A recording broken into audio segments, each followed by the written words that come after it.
ಮಾಯೆ ಪ್ರಹ್ಲಾದಲಾದಾಯಿ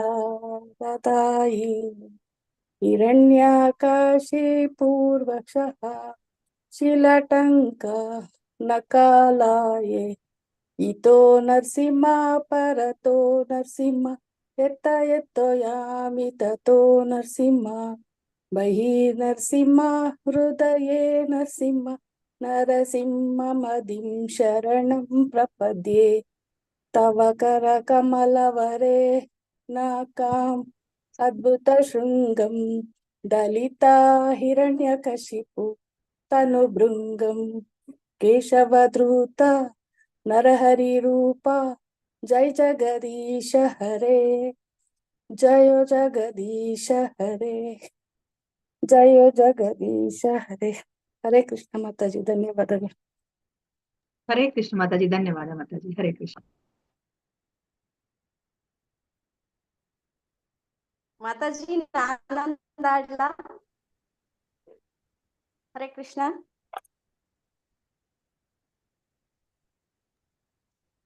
ಹರೇ ಕೃಷ್ಣ ಮಾತಾಜಿ. ನಾನೊಂದಾಡ್ಲಾ ಮಾತಾಜಿ? ಭಕ್ತಿ ಕೇಳಿಸ್ತಿದ್ಯಾ ಮಾತಾಜಿ? ಕೇಳಿಸ್ತದೆ, ಹೇಳಿ ಮಾತಾಜಿ. ಹರೇ ಕೃಷ್ಣ ಮಾತಾಜಿ. ಹರೇ ಕೃಷ್ಣ ಮಾತಾಜಿ. ಮಾತಾಜಿ ನಾನೊಂದು ಭಜನೆ ಚಿಕ್ಕದೊಂದು ಮಾಡಿ ಮಾತಾಜಿ, ಯಾಕಂದ್ರೆ ಕ್ಲಾಸ್ ಸ್ಟಾರ್ಟ್ ಮಾಡ್ಬೇಕಲ್ಲ 7 o'clockಗೆ, ಅದಕ್ಕೋಸ್ಕರ. ಓಕೆ. ಹರೇ ಕೃಷ್ಣ. ಭಜಹು ರೇ ಮನ ಶ್ರೀನಂದನಂದನ ಅಭಯ ಚರಣರ ವಿಂದರೆ ದುರ್ಲಭ ಮಾನವ ಜನಮ ಸತ್ಸಂಗೆ ದುರ್ಲಭ ಮಾನವ ಜನಮೆ ಸತ್ಸಂಗೆ ತಾರಹ ಯೇ ಭವ ಸಿಂಧುರೆ ಭಜಹು ರೇ ಮನ ಶ್ರೀನಂದನಂದನ ಅಭಯ ಚರಣರ ವಿಂದರೆ ಸೀತಾತಪ ಬಾಟ ಬರೀಷಣ ಎ ದಿನ ಜಾಮಿನಿ ಜಾಗಿರೆ ಬಿಪಲೆ ಸೇವೆನು ಕೃಪಣ ದುರ್ಜನ ಚಪಲ ಸುಕಲ ಬಾಲಾಗಿರೆ ಏ ಧನ ಯೌವನ ಪುತ್ರ ಪರಿಜನ ಇತಿಕೆ ಆಚೆ ಪರತೀತಿರೆ ಕಮಲ ದಲ ಜಲ ಜೀವನ ತಲಮಲ ಕಮಲ ಜಲ ದಲ ಜೀವನ ತಲಮಲ ಭಜಹು ಹರಿ ಪದ ನೀತಿರೆ ಭಜಹು ಹರಿ ಪದ ನೀತಿರೆ ಶ್ರವಣ ಕೀರ್ತನ ಸ್ಮರಣ ವಂದನ ಪಾದ ಸೇವನ ದಾಸ್ಯರೇ ಪೂಜನ ಸಖಿ ಜನ ಆತ್ಮನಿವೇದನ ಗೋವಿಂದ ದಾಸ ಬಿಲಾಶರೇ ಭಜಹು ರೇ ಶ್ರೀನಂದನಂದನ ಅಭಯ ಚರಣರ ವಿಂದರೆ ಅಭಯ ಚರಣರ ವಿಂದರೆ by Govinda Das Kaviraj. Thank you mataji. Hare Krishna. Hari ಬೋಲ್ ಮಾತಾಜಿ. ಹರೇ ಕೃಷ್ಣ. ಹರೇ ಕೃಷ್ಣ ಮಾತಾಜಿ. ಪ್ರಭುಗಳು ಎಲ್ಲರಿಗೂ ಈ ಕಾರ್ಯಕ್ರಮಕ್ಕೆ ನಾನು ಸ್ವಾಗತವನ್ನ ಕೋರ್ತಾ ಇದ್ದೀನಿ. ಇವತ್ತಿನ ತರಗತಿನ ನಾನು ಶುರು ಮಾಡ್ತಾ ಇದ್ದೀನಿ. ಓಂ ನಮೋ ಭಗವತೆ ವಾಸುದೇವಾಯ. ಓಂ ನಮೋ ಭಗವತೆ ವಾಸುದೇವಾಯ. ಓಂ ನಮೋ ಭಗವತೆ ವಾಸುದೇವಾಯ. ಇಸ್ಕಾನ್ ಮಂಗಳೂರು ಶ್ರೀ ಶ್ರೀ ರಾಧಾ ಗೋವಿಂದ ದೇವಸ್ಥಾನದ ವತಿಯಿಂದ ನಡೆಸಿಕೊಡುತ್ತಿರುವ ಭಕ್ತಿಶಾಸ್ತ್ರಿ ತರಗತಿಗೆ ಎಲ್ಲರಿಗೂ ಸ್ವಾಗತವನ್ನ ಕೋರುತ್ತಾ ಇದ್ದೇನೆ. ಶ್ರೀ ಶ್ರೀ ರಾಧಾ ಗೋವಿಂದ ಅವರ ಚರಣಾರವಿಂದಗಳಲ್ಲಿ ನನ್ನ ನಮಸ್ಕಾರಗಳನ್ನು ಸಲ್ಲಿಸುತ್ತಾ, ಈ ಕೃಷ್ಣ ಪ್ರಜ್ಞರು ಪ್ರಪಂಚದಾದ್ಯಂತ ಹರಡಿರುವ ಎಸಿ ಭಕ್ತಿ ವೇದಾಂತ ಸ್ವಾಮಿ ಪ್ರಭುಪಾದ ಅವರಿಗೂ ನನ್ನ ನಮನಗಳನ್ನು ಸಲ್ಲಿಸುತ್ತಾ, ಈ ದೇವಸ್ಥಾನದ ಮುಖ್ಯಸ್ಥರು, ಈ ಕಾರ್ಯಕ್ರಮದ ಕಾರ್ಯಕರ್ತರುಗಳು ಮತ್ತು ನನ್ನ ಗುರುಗಳಾದ ಪೂಜ್ಯ ನಾಮನಿಷ್ಠಾಸ್ ಪ್ರಭುಜಿಯವರಿಗೂ ನನ್ನ ನಮಸ್ಕಾರಗಳನ್ನು ಸಲ್ಲಿಸುತ್ತಾ, ಗುರು ಪ್ರಾರ್ಥನೆಯೊಂದಿಗೆ ನಾನು ಈ ದಿನದ ಕಾರ್ಯಕ್ರಮವನ್ನ ಶುರು ಮಾಡುತ್ತಾ ಇದ್ದೇನೆ. ಓಂ ಅಜ್ಞಾನ ತಿಮಿರಾಂಧಸ್ಯ ज्ञानाञ्जनशलाकया चक्षुरुन्मीलितं येन तस्मै श्रीगुरवे नमः। श्रीचैतन्यमनोभीष्टं स्थापितं येन भूतले स्वयं रूपः कदा मह्यं ददाति स्वपदान्तिकम्। वन्देऽहं श्रीगुरोः श्रीयुतपदकमलं श्रीगुरून् वैष्णवांश्च श्रीरूपं साग्रजातं सहगण रघुनाथान्वितं तं सजीवं साद्वैतं सावधूतं परिजनसहितं कृष्णचैतन्यदेवं श्रीराधा कृष्णपादान् सहगण ललिता श्रीविशाखान्वितांश्च।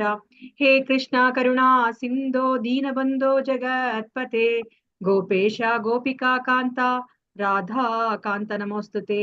तप्त काञ्चन गौराङ्गी राधे वृन्दावनेश्वरी वृषभानुसुते देवी प्रणमामि हरिप्रिये। वाञ्छाकल्पतरुभ्यश्च कृपा सिन्धुभ्य एव च पतितानां पावनेभ्यो वैष्णवेभ्यो नमो नमः। नमो ॐ विष्णुपदाय कृष्णपृष्ठाय भूतले श्रीमते भक्तिवेदान्त स्वामिन् इति नामिने। नमस्ते सरस्वते देवे गौरवाणी प्रचारिणे निर्विशेषा शून्यवादी पश्यत्य दिशतारिणे। जय श्री कृष्ण चैतन्य प्रभु नित्यानंदा श्री अद्वैता गदाधरा श्रीवासादि गौर भक्त वृंदा। हरे कृष्णा कृष्ण कृष्णा हरे हरे हरे रामा राम रामा हरे हरे। हरे कृष्णा कृष्ण कृष्णा हरे हरे हरे रामा राम रामा हरे हरे। हरे कृष्णा कृष्ण कृष्णा हरे हरे हरे रामा राम रामा हरे हरे। ಹರೇ ಕೃಷ್ಣ ಮಾತಾಜಿಗಳ ಪ್ರಭುಜಿಗಳ ಎಲ್ಲರೂ ರಾಧಾ ಗೋವಿಂದರಲ್ಲಿ ಪ್ರಾರ್ಥನೆಯನ್ನ ಮಾಡ್ಕೊಳ್ಳಿ. ನಿಮ್ಗೆ ಈ ಭಗವದ್ಗೀತೆ ಜ್ಞಾನ ಚೆನ್ನಾಗಿ ಅರ್ಥ ಆಗಿ ಅದನ್ನ ನಿಮ್ಮ ಜೀವನದಲ್ಲಿ ಅಳವಡಿಸ್ಕೊಳೋ ತರ ಆಗ್ಲಿ ಅಂತ ಹೇಳ್ಬಿಟ್ಟು ನಾನು ಸಹ ರಾಧಾ ಗೋವಿಂದರಲ್ಲಿ ಪ್ರಾರ್ಥನೆಯನ್ನ ಮಾಡ್ತೀನಿ.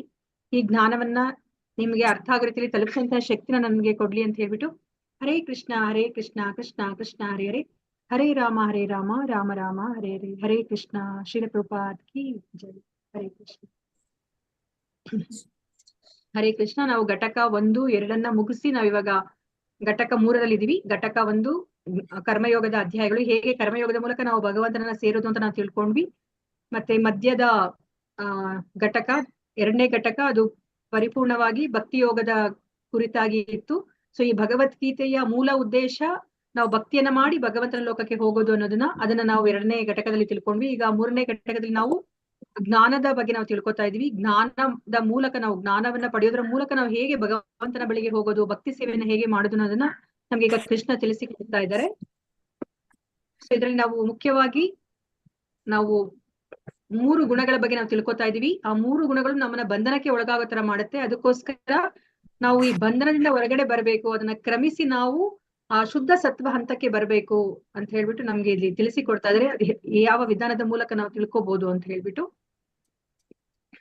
ಹರೇ ಕೃಷ್ಣ. ಇದರಲ್ಲಿ 5 ಪಾಠಗಳಿದೆ. ಪಾಠ 1ರಲ್ಲಿ ನಾವು ಪ್ರಕೃತಿಯ ಗುಣಗಳಲ್ಲಿ ಹೇಗೆ ಸರಿಯಾಗ್ತೀವಿ ಅನ್ನೋದ್ರ ಬಗ್ಗೆ ನಮ್ಗೆ ತಿಳಿಸಿಕೊಡ್ತಾ ಇದ್ದಾರೆ. ಪಾಠ 2ರಲ್ಲಿ ಆಲದ ಮರ ಮತ್ತು ಪುರುಷೋತ್ತಮ ಯೋಗದ ಬಗ್ಗೆ ನಾವು ತಿಳ್ಕೊತಾ ಇದೀವಿ. 3ನೇ ಅಧ್ಯಾಯ 3ನೇ ಪಾಠ ದೈವಿ ಮತ್ತು ಆಸುರಿ ಸ್ವಭಾವಗಳ ಕುರಿತಾಗಿ, ಮತ್ತೆ 4ನೇ ಪಾಠ ಶ್ರದ್ಧೆಯ ಪ್ರಭೇದಗಳು, 5ನೇ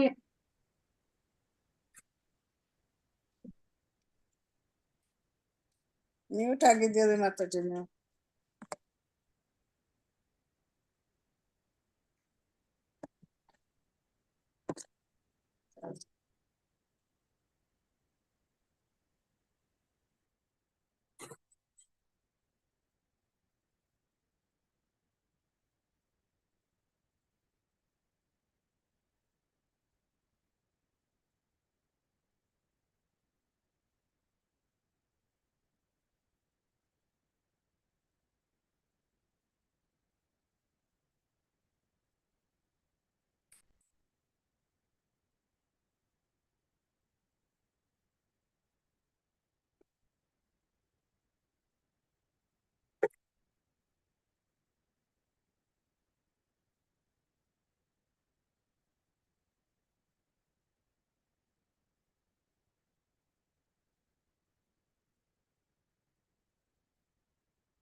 ಹರೇ ಕೃಷ್ಣ. 4ನೇ ಪಾಠ ಶ್ರದ್ಧೆಯ ಪ್ರಭೇದಗಳು ಮತ್ತೆ 5ನೇ ಪಾಠ ಕೃಷ್ಣನಿಗೆ ಶರಣಾಗತಿ. ಸೊ ನಾವ್ ಇವಾಗ ಪಾಠ 1 ನಾವು ತಿಳ್ಕೊತಾ ಇದೀವಿ, ಪ್ರಕೃತಿಯ ಗುಣಗಳಲ್ಲಿ ಸರಿಯಾಗೋದು ಅಂತ ಹೇಳ್ಬಿಟ್ಟು. ಈ ಪಾಠದಲ್ಲಿ ನಾವು 2 ಅಧ್ಯಾಯಗಳನ್ನ ನಾವು ತಿಳ್ಕೊಬೇಕಾಗಿದೆ. ಸೊ ಒಂದು ಕ್ಷೇತ್ರಜ್ಞ ವಿಭಾಗ ಯೋಗ, ಪ್ರಕೃತಿ ಪುರುಷ ಮತ್ತೆ ಪ್ರಜ್ಞೆ. ಮತ್ತೆ ಎರಡನೇ ಅಧ್ಯಾಯ ಈ ಜ್ಞಾನಯೋಗದಲ್ಲಿ ಬರುವಂತಹ ಅಧ್ಯಾಯ ತ್ರಿಗುಣಗಳು. ಸೊ ಅದನ್ನು ಸಹ ನಾವು ಈ ಪಾಠ 1ರಲ್ಲಿ ನಾವು ತಿಳ್ಕೊತಾ ಇದ್ದೀವಿ.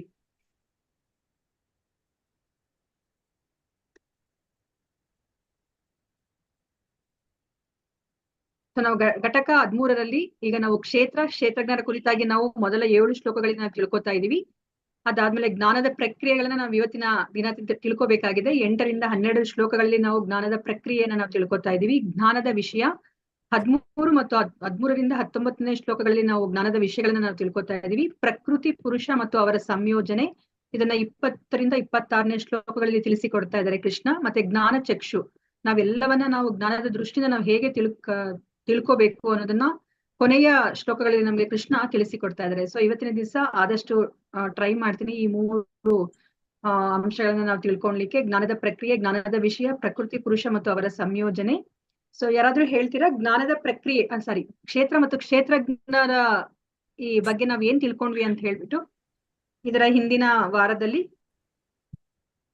ಹರೇ ಕೃಷ್ಣ ಮಾತಾಜಿ. ಕ್ಷೇತ್ರ ಅಂದ್ರೆ ನಾವು ಮತ್ತು ಕ್ಷೇತ್ರಜ್ಞ ಅಂದ್ರೆ ನಮ್ಮ ದೇಹನಲ್ಲಿ ಇರುವವರು ಅಂತ ಮಾತಾಜಿ. ಹರೇ ಕೃಷ್ಣ ಮಾತಾಜಿ. ಕ್ಷೇತ್ರ ಅಂತಂದ್ರೆ ಈ ದೇಹ. ಹರೇ ಕೃಷ್ಣ ಮಾತಾಜಿ. ಹೇಳಿ.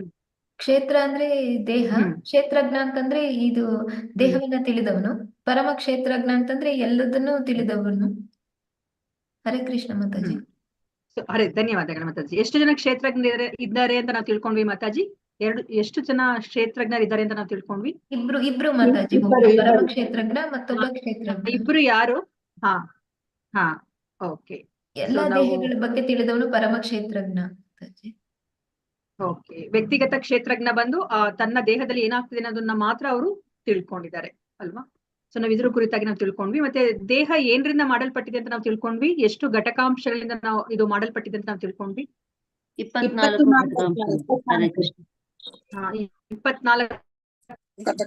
ಘಟಕಾಂಶಗಳಿಂದ ಮಾಡಲ್ಪಟ್ಟಿದೆ. ಆ 24 ಘಟಕಾಂಶಗಳು ಯಾವ್ದು ಅಂತ ನಾವು ತಿಳ್ಕೊಂಡ್ವಿ?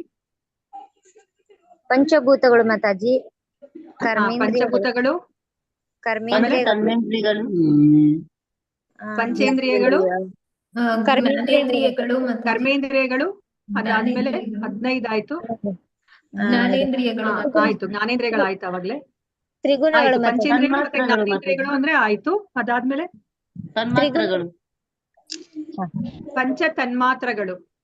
ಪಂಚ ತನ್ಮಾತ್ರಗಳು ಅಂದ್ರೆ ನಾವು ಶಬ್ದ, ಸ್ಪರ್ಶ, ರೂಪ, ರಸ, ಗಂಧ ಅಂತ ನಾವೇನ್ ಹೇಳ್ತೀವೋ ಅದು ಪಂಚ ತನ್ಮಾತ್ರಗಳು.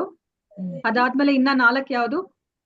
ಮನಸ್ಸು, ಬುದ್ಧಿ, ಅಹಂಕಾರ ಮತ್ತೆ ತ್ರಿಗುಣಗಳು ಮಾತಾಜಿ. ತ್ರಿಗುಣಗಳು ಅಂದ್ರೆ ಅದನ್ನ ಪ್ರಧಾನ ಅಂತ ಕರಿತೀವಿ. ಅದು ಅವ್ಯಕ್ತ ಸ್ಥಿತಿಯಲ್ಲಿ ಇದ್ದಾಗ ಅದನ್ನ ಪ್ರಧಾನ ಅಂತ ಕರಿತೀವಿ ಅಲ್ವಾ? ಸೊ ಈ 24 ಅಂಶಗಳಿಂದ ನಮ್ಮ ದೇಹ ಮಾಡಲ್ಪಟ್ಟಿದೆ ಅಂತ ನಾವು ತಿಳ್ಕೊಂಡಿದೀವಿ ಅಲ್ವಾ? ಮತ್ತೆ ನಾವು ಯಾರ ಅಂಶ ಅಂತ ನಾವು ಇದಕ್ಕಿಂತ ಮುಂಚೆ ನಾವು ತಿಳ್ಕೊಂಡಿದೀವಿ? ಭಗವಂತನ ವಿಭಿನ್ನ ಅಂಶ.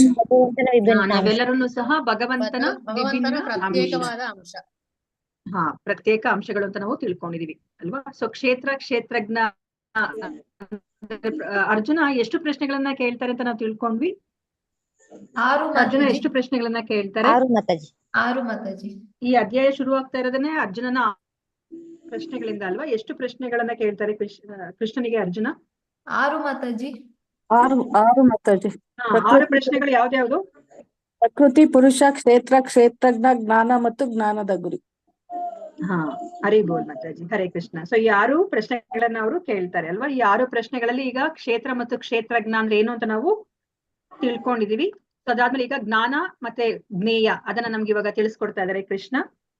ಅದಾದ್ಮೇಲೆ ಕೊನೆಯಲ್ಲಿ ಅವರು ಪ್ರಕೃತಿ ಪುರುಷ ಅವ್ರ ಬಗ್ಗೆ ತಿಳಿಸಿಕೊಡ್ತಾ ಇದ್ದಾರೆ. ಸೊ ಇವಾಗ ಇಲ್ಲಿ ನಮ್ಗೆ ಏನ್ ಹೇಳ್ತಾರೆ ಪ್ರಭುಪಾದ ಅಂದ್ರೆ ಈ 6 ವಿಷಯಗಳಲ್ಲಿ ಕ್ಷೇತ್ರಜ್ಞ ಅದು ತುಂಬಾ ಈಸಿಯಾಗಿ ತಿಳ್ಕೊಳ್ಳೋಂಥದ್ದು. ಈ ಪ್ರಕೃತಿ ಪುರುಷ ಅವರ ಸಂಯೋಜನೆ ಅದು ಒಂದ್ ಸ್ವಲ್ಪ ಕಷ್ಟಕರ. ಅದು ಆಕ್ಚುಲಿ ಅರ್ಥ ಮಾಡ್ಕೊಳ್ಲಿಕ್ಕೆ ಒಂದ್ ಸ್ವಲ್ಪ ಕಷ್ಟ ಆಗುತ್ತೆ. ಅದಕ್ಕೆ ಅದನ್ನ ಕೊನೆಯಲ್ಲಿ ಕೃಷ್ಣ ವಿವರಿಸ್ತಾ ಇದ್ದಾರೆ.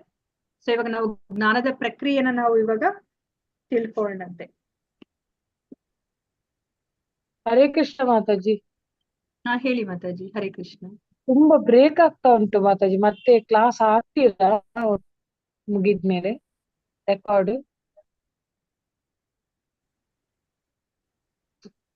ನೆಟ್ವರ್ಕ್ ಇಶ್ಯೂ ಉಂಟು ಮಾತಾಜಿ ತುಂಬಾ.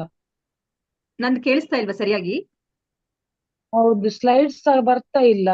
ಹೌದಾ? ಬ್ರೇಕ್ ತುಂಬಾ ನೆಟ್ವರ್ಕ್ ಪ್ರಾಬ್ಲಮ್ ಉಂಟು ಮಾತಾಜಿ. ಬೇರೆಯವ್ರಿಗೂ ಕೇಳಿಸ್ತಿದೆ ಹಾಗೆ ಆಗ್ತಾ ಮಾತಾಜಿ. ಇದೆಯಾ? ಇಲ್ಲ ಇಲ್ಲ ಬರ್ತಿದೆ ಮಾತಾಜಿ, ಕೇಳಿಸ್ತಿದೆ. ಕೇಳಿಸ್ತಿದೆ ಬರ್ತದೆ ಮಾತಾಜಿ, ಕೇಳಿಸ್ತದೆ. ಮಾತಾಜಿ. ಎಲ್ಲ perfect. ಓಕೆ, ಆಯ್ತು. ಓಕೆ, ಧನ್ಯವಾದಗಳು. ಮತ್ತೆ ಹರೇ ಕೃಷ್ಣ. ಮಾತಾಜಿ, ಹಾಗಾದ್ರೆ ನೀವು ನೆಟ್ವರ್ಕ್ ಇರೋ ಕಡೆ ನೀವು ಅಲ್ಲಿ ಹೋಗಿ ಕುತ್ಕೊಳ್ಳಿ ಮಾತಾಜಿ. ಎಲ್ಲರಿಗೂ ಅದೇ ತರ ಆದ್ರೆ ನಾನ್ ಟ್ರೈ ಮಾಡ್ತೀನಿ ನನ್ನ ಕಡೆಯಿಂದ ಏನಾದ್ರು ಚೇಂಜಸ್ ಮಾಡ್ಕೊಡ್ಲಿಕ್ಕೆ. ನನ್ನದು ಪ್ರಾಬ್ಲಮ್ ಉಂಟಾ ಅಂತ ಮಾತಾಜಿ? ಹಾ ಮಾತಾಜಿ, ಅದನ್ನೇ ಹೇಳ್ತಾ ಇದಾರೆ ಎಲ್ಲಾರು. ಅವ್ರಿಗೆಲ್ಲ ಕೇಳಿಸ್ತಾ ಇದೆಯಂತೆ. ಹೌದಾ? ಕೇಳಿಸ್ತದೆ, ಸ್ಲೈಡ್ ಕಾಣುದಿಲ್ಲ ನನ್ಗೆ.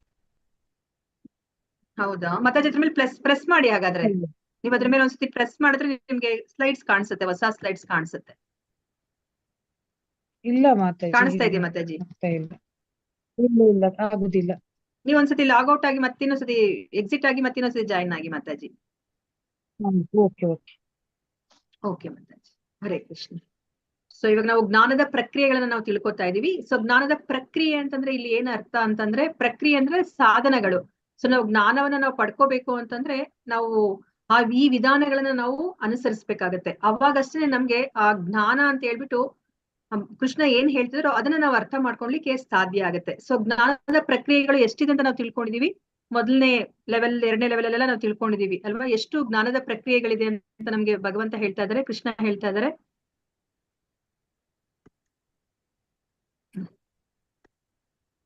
ಹರೇ ಕೃಷ್ಣ. ಎಷ್ಟಿದೆ, ಎಷ್ಟು ಅಂಶಗಳಿದೆ ಜ್ಞಾನದ ಪ್ರಕ್ರಿಯೆಯಲ್ಲಿ ಅಥವಾ ಜ್ಞಾನದ ಸಾಧನೆಗಳು? 20 ಮಾತಾಜಿ. 20 ಇದೆ ಅಲ್ಲ? ಓಕೆ, ಆ 20 ಅಂಶಗಳು ಏನಂತ ಹೇಳ್ಬಿಟ್ಟು ನಾವ್ ಇವಾಗ ಈ 8ರಿಂದ 12ನೇ ಶ್ಲೋಕಗಳಲ್ಲಿ ನಾವು ತಿಳ್ಕೊತಾ ಇದೀವಿ. ಸೊ ಇದನ್ನ ನೋಡೋಣಂತೆ. ಸೊ ಆಕ್ಚುಲಿ ಇದನ್ನ ಬ್ರೇಕ್ಔಟ್ ರೂಮ್ ಮಾಡಿ ನಾನು ಕಳಿಸಿ ಇದು ಚರ್ಚೆ ಮಾಡ್ಬೇಕಾಗಿತ್ತು, ಆದ್ರೆ ಇದನ್ನ ಪ್ರೀವಿಯಸ್ ವೀಕೆ ಮಾಡ್ಬೇಕಾಗಿತ್ತು, ಆಗ್ಲಿಲ್ಲ. ಸೊ ಇವಾಗ ಅದಕ್ಕೆ ನಾನಿಲ್ಲಿ ಒಂದ್ ಸ್ವಲ್ಪ ಫಾಸ್ಟ್ ಆಗಿ ಮುಗಿಸೋಣ ಅಂತ ಹೇಳ್ಬಿಟ್ಟು ಹಾಗೆ ಚರ್ಚೆ ಮಾಡ್ಕೊಂತ ಹೋಗೋಣಂತೆ. ಹರೇ ಕೃಷ್ಣ. ಯಾರಾದ್ರೂ ಓದ್ತೀರಾ ಈ 5 ಶ್ಲೋಕಗಳನ್ನ? ಯಾರು ಸ್ಪಷ್ಟವಾಗಿ ಓದ್ತೀರಾ ಅವ್ರು ಓದಿ. ಹರೇ ಕೃಷ್ಣ. ಮಾತಾಜಿ ಓದ್ಲಾ? ಹಾ ಓದಿ ಮಾತಾಜಿ. ಶ್ಲೋಕ ಓದ್ಬೇಕಲ್ವಾ? ಅಮಾನಿತ್ವಮದಮಿತ್ವಂ ಅಹಿಂಸಾ. ಹಾ ಮಾತಾಜಿ, ಶ್ಲೋಕ ಓದಿ ಮಾತಾಜಿ. ಓಕೆ, ಇಲ್ಲಾಂದ್ರೆ ಶ್ಲೋಕ ಓದ್ತೀನಿ ಆಮೇಲೆ. ಹಾ ಹರೇ ಕೃಷ್ಣ ಮಾತಾಜಿ. ಮಾತಾಜಿ ಓದ್ತೀನಿ. ಅಮಾನಿತ್ವಂ ಮದಮಿತ್ವಂ ಅಹಿಂಸಾ ಕಾಂಕ್ಷಿ ರಾಜ್ಯವಂ ಆಚಾರ್ಯೋಪಾಸನಂ ಶೌಚಂ ಸ್ಥೈರ್ಯಮಾತ್ಮಾ ವಿನಿಗ್ರಹಃ ಇಂದ್ರಿಯಾರ್ಥೇಷು ವೈರಾಗ್ಯಂ ಅಹಂಕಾರ ಏವ ಚ ಜನ್ಮ ಮೃತ್ಯು ಜರಾ ವ್ಯಾಧಿ ದುಃಖದೋಷಾನುದರ್ಶನಂ ಅಸಕ್ತಿರನಭಿಷ್ವಂಗಃ ಪುತ್ರಧಾರಾ ಗೃಹಾದಿಷು ನಿತ್ಯಂ ಚ ಸಮಚಿತ್ತತ್ವಂ ಇಷ್ಟಾನಿಷ್ಟೋಪಪತ್ತಿಷು ಮಯಿ ಚಾನನ್ಯಯೋಗೇನ ಭಕ್ತಿರವ್ಯಭಿಚಾರಿಣಿ ವಿವಿಕ್ತದೇಶ ಸೇವಿತ್ವಂ ಅರತೇರ್ಜನ ಸಂಸದಿ ಅಧ್ಯಾತ್ಮಜ್ಞಾನ ನಿತ್ಯತ್ವಂ ತತ್ವಜ್ಞಾನಾರ್ಥ ದರ್ಶನಂ ಏತಜ್ಜಾಜ್ಞನಮಿತಿ ಪ್ರೋಕ್ತಂ ಅಜ್ಞಾನಂ ಯದತೋನ್ಯಥಾ. ಇದು ಓದ್ಲಾ ಮಾತಾಜಿ? ಹರೇ ಕೃಷ್ಣ. ನಮ್ರತೆ ಧನ್ಯವಾದಗಳು. ಯಾರಾದ್ರು? ಹರೇ ಕೃಷ್ಣ. ಹರೇ ಕೃಷ್ಣ. ಶ್ರುತಿ ಮಾತಾಜಿ ಓದಿ ಮಾತಾಜಿ.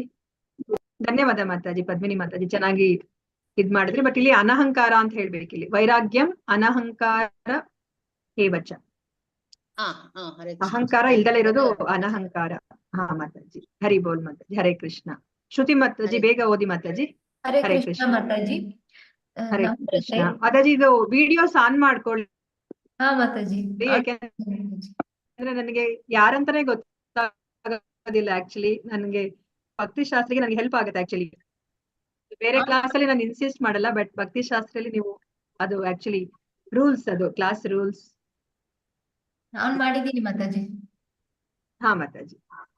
ನಮ್ರತೆ, ಜಂಬವಿಲ್ಲದಿರುವುದು, ಅಹಿಂಸೆ, ತಾಳ್ಮೆ, ಸರಳತೆ, ನಿಜವಾದ ಗುರುವಿನ ಬಳಿಗೆ ಹೋಗುವುದು, ಶೌಚ, ಸ್ಥೈರ್ಯ, ಆತ್ಮ ಸಂಯಮ, ಇಂದ್ರಿಯ ತೃಪ್ತಿಯ ವಸ್ತುಗಳಲ್ಲಿ ವೈರಾಗ್ಯ, ಅಹಂಕಾರವಿಲ್ಲದಿರುವುದು, ಜನ್ಮ, ಸಾವು, ಮುಪ್ಪು ಮತ್ತು ರೋಗಗಳ ಕೆಡುಕನ್ನು ಗ್ರಹಿಸುವುದು, ಅನಾಸಕ್ತಿ, ಮಕ್ಕಳು, ಹೆಂಡತಿ, ಮನೆ ಮತ್ತಿತರ ವಿಷಯಗಳಲ್ಲಿ ಸಿಕ್ಕಿಕೊಳ್ಳದೆ ಮುಕ್ತವಾಗಿರುವುದು, ಇಷ್ಟಾನಿಷ್ಟಗಳ ಮಧ್ಯೆ ಸಮಚಿತ್ತತೆ, ನನ್ನಲ್ಲಿ ನಿರಂತರವಾದ ಮತ್ತು ಪರಿಶುದ್ಧವಾದ ಭಕ್ತಿ, ಏಕಾಂತ ಪ್ರದೇಶದಲ್ಲಿ ವಾಸ ಮಾಡುವ ಅಭಿಲಾಷೆ, ಜನಸಮೂಹದಲ್ಲಿ ಆಸಕ್ತಿ ಇಲ್ಲದಿರುವುದು, ಆತ್ಮ ಸಾಕ್ಷಾತ್ಕಾರದ ಮಹತ್ವವನ್ನು ಒಪ್ಪಿಕೊಳ್ಳುವುದು, ಪರಿಪೂರ್ಣ ಸತ್ಯದ ತತ್ವಜ್ಞಾನಾರ್ಥ ಅನ್ವೇಷಣೆ, ಇವೆಲ್ಲ ಜ್ಞಾನ ಎಂದು ನಾನು ಘೋಷಿಸುತ್ತೇನೆ.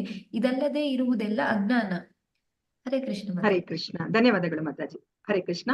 ಸೊ ಇಲ್ಲಿ ನಿಮ್ಗೆ ಏನ್ ಅರ್ಥ ಆಗ್ತಿದೆ, ಯಾರಾದ್ರೂ ಹೇಳ್ತೀರಾ? ಸೊ ಈ 20 ಅಂಶಗಳನ್ನ ನೀವು ನೋಡಿದಾಗ ನಿಮ್ಗೆ ಇಲ್ಲಿ ಏನ್ ಅರ್ಥ ಆಗ್ತಾ ಇದೆ?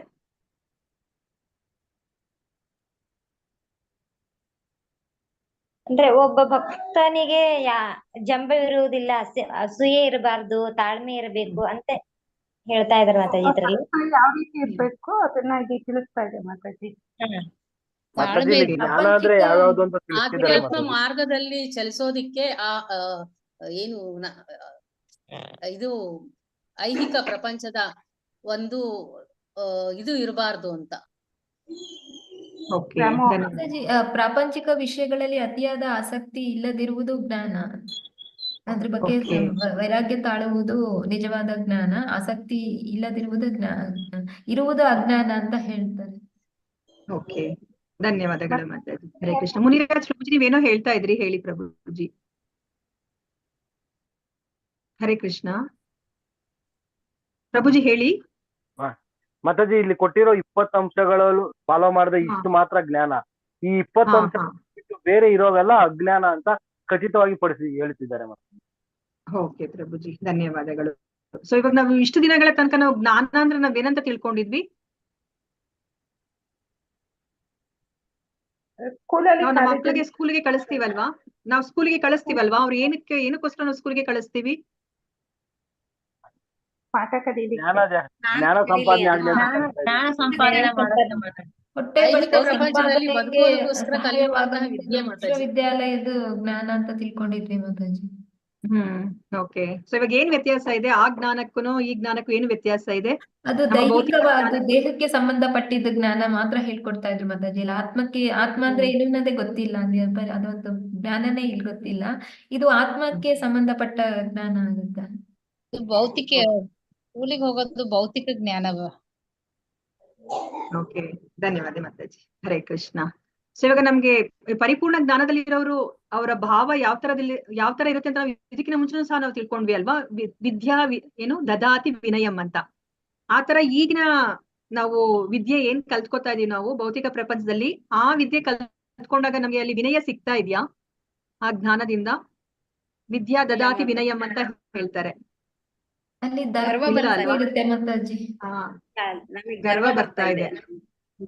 ಓಕೆ. ಅವರು ಭಗವಂತನ ಇರುವಿಕೆಯನ್ನು ಒಪ್ಕೋತಾ ಇದಾರ? ಈಗ ಎಷ್ಟೊಂದು ಡಿಗ್ರಿಗಳನ್ನ ಮಾಡ್ತಾ ಇದಾರಲ್ಲ, ಅವರೆಲ್ಲರನ್ನು ಸಹ ಯಾರು ನಾವು ಜ್ಞಾನಿಗಳು ಅಂತ ಹೇಳ್ಬಿಟ್ಟು ನಾವ್ ಇವಾಗ ಗುರುತಿಸಿದೀವಿ ಅಲ್ವಾ ಈ ಭೌತಿಕ ಪ್ರಪಂಚದಲ್ಲಿ, ಅವರು ಭಗವಂತನ ಇರುವಿಕೆಯನ್ನು ಒಪ್ಕೋತಾ ಇದಾರಾ? ಇಲ್ಲ ಮಾತಾಜಿ, ಒಪ್ಪೋದೇ ಇಲ್ಲ ಅವರು. ಭಗವಂತನ ಇರುವಿಕೆಯನ್ನು ಸಹ ಒಪ್ಪದಲೇ ಇರುವಂತಹ ಒಂದು ಜ್ಞಾನವನ್ನ ನಾವು ಪಡ್ಕೋತಾ ಇದೀವಿ. ಅದಕ್ಕೆ ಹೋಗ್ಲಿ 1 ವರ್ಷ 2 ವರ್ಷ ಅಲ್ಲ, ನಾವು ನಮ್ಮ ಜೀವನದ ಅತ್ಯಮೂಲ್ಯ ಸಮಯವನ್ನ ನಾವು ಅದಕ್ಕೆ ಉಪಯೋಗಿಸ್ತಾ ಇದೀವಿ ಅಲ್ವಾ? ಸೊ ಇದು ಒಂಥರ ಏನ್ ಹೇಳ್ಬೇಕು, ದುರಾದೃಷ್ಟವೇ ಸರಿ ಅಂತ ನಾವು ಅನ್ಕೋಬೇಕಾಗತ್ತೆ ಅಲ್ವಾ? ಸೊ ಇವಾಗ ನಾವು ಪ್ರತಿಯೊಂದನ್ನು ಸಹ ಪ್ರಭುಪಾದರು ಇದರ ಭಾವಾರ್ಥವನ್ನು ತುಂಬಾ ಸುಂದರವಾಗಿ ಬರೆದಿದ್ದಾರೆ. ಸೊ ಇವಾಗ ಸಮಯದ ಅಭಾವ ಇರೋದ್ರಿಂದ ನಾನು ಸ್ವಲ್ಪ ನಾನು ಇಲ್ಲಿ ಹೇಳ್ತಾ ಹೋಗ್ತೀನಿ. ಸೊ ನೀವು ಸಹ ಅದಕ್ಕೆ ಆಡ್ ಮಾಡ್ತಾ ಹೋಗಿ. ಸೊ ಇದು ತುಂಬಾ ಮುಖ್ಯವಾಗಿ ನಾವು ತಿಳ್ಕೊಬೇಕಾಗಿರೋದು ಈ 20 ಅಂಶಗಳನ್ನ. ಈ 20 ಅಂಶಗಳಲ್ಲಿ ಪ್ರಭುಪಾದರು ಇವಾಗ ಏನ್ ಹೇಳ್ತಾ ಇದ್ದಾರೆ ಅಂತಂದ್ರೆ, ಇದು ನೋಡಿದ್ರೆ ಯಾವ್ದ್ರಿಂದ ಶುರುವಾಗ್ತಾ ಇದೆ ಈ 20 ಅಂಶಗಳಲ್ಲಿ? ಕೃಷ್ಣ ಮೊದಲನೇದಾಗಿ ನಮ್ಗೆ ಏನನ್ನ ಹೇಳ್ತಾ ಇದ್ದಾರೆ? ಇದೇನಿದು? ನಮ್ರತೆ ಮಾತಾಜಿ. ಮಾತಾಜಿ.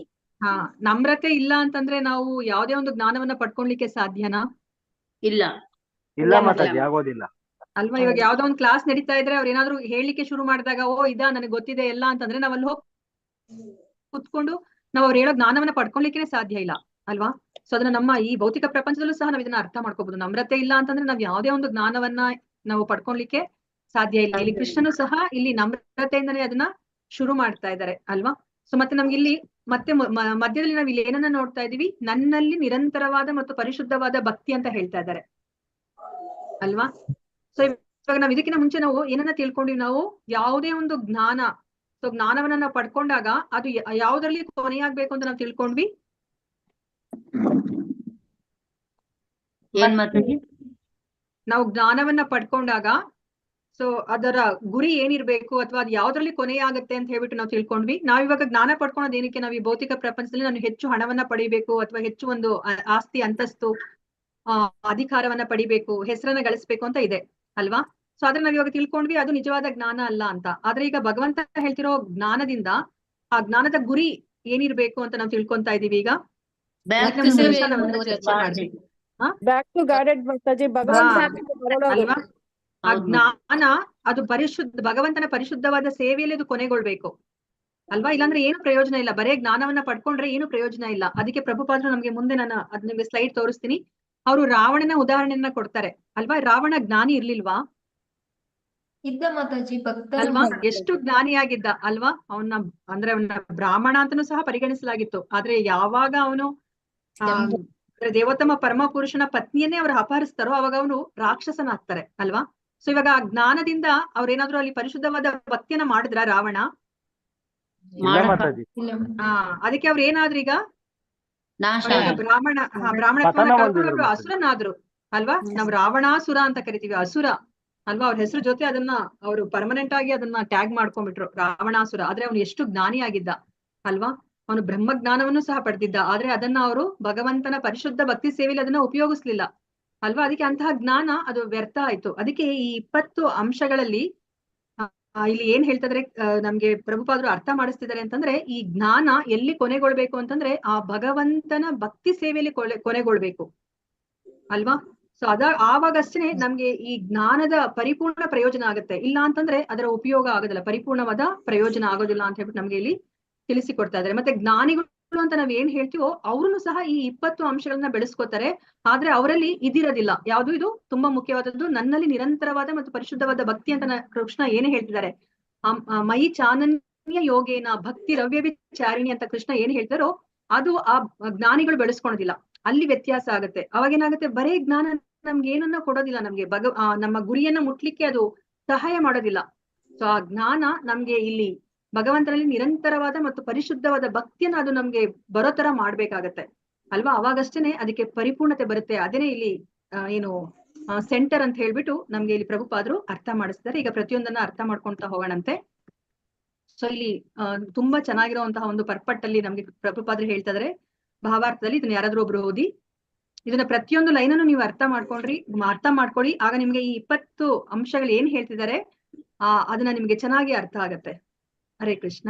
ಯಾರಾದ್ರೂ ಸ್ಪಷ್ಟವಾಗಿ ಓದಿ. ಯಾರು ಓದ್ತೀರಾ ಸ್ಪಷ್ಟವಾಗಿ? ಒಬ್ರು ಓದಿ. ಹರೇ ಕೃಷ್ಣ. ಓದಿ ಪ್ರಭು. ಓದಿ ಪ್ರಭು. ಹೆಚ್ಚು ಬುದ್ಧಿ ಇಲ್ಲದಿರುವವರು ಜ್ಞಾನದ ಪ್ರಕ್ರಿಯೆಯನ್ನು ಕಾರ್ಯಕ್ಷೇತ್ರದಲ್ಲಿನ ಪರಸ್ಪರ ಕ್ರಿಯೆ ಎಂದು ಕೆಲವೊಮ್ಮೆ ತಪ್ಪಾಗಿ ತಿಳಿದುಕೊಳ್ಳುತ್ತಾರೆ. ವಾಸ್ತವವಾಗಿ ಇದೇ ಜ್ಞಾನದ ನಿಜವಾದ ಪ್ರಕ್ರಿಯೆ.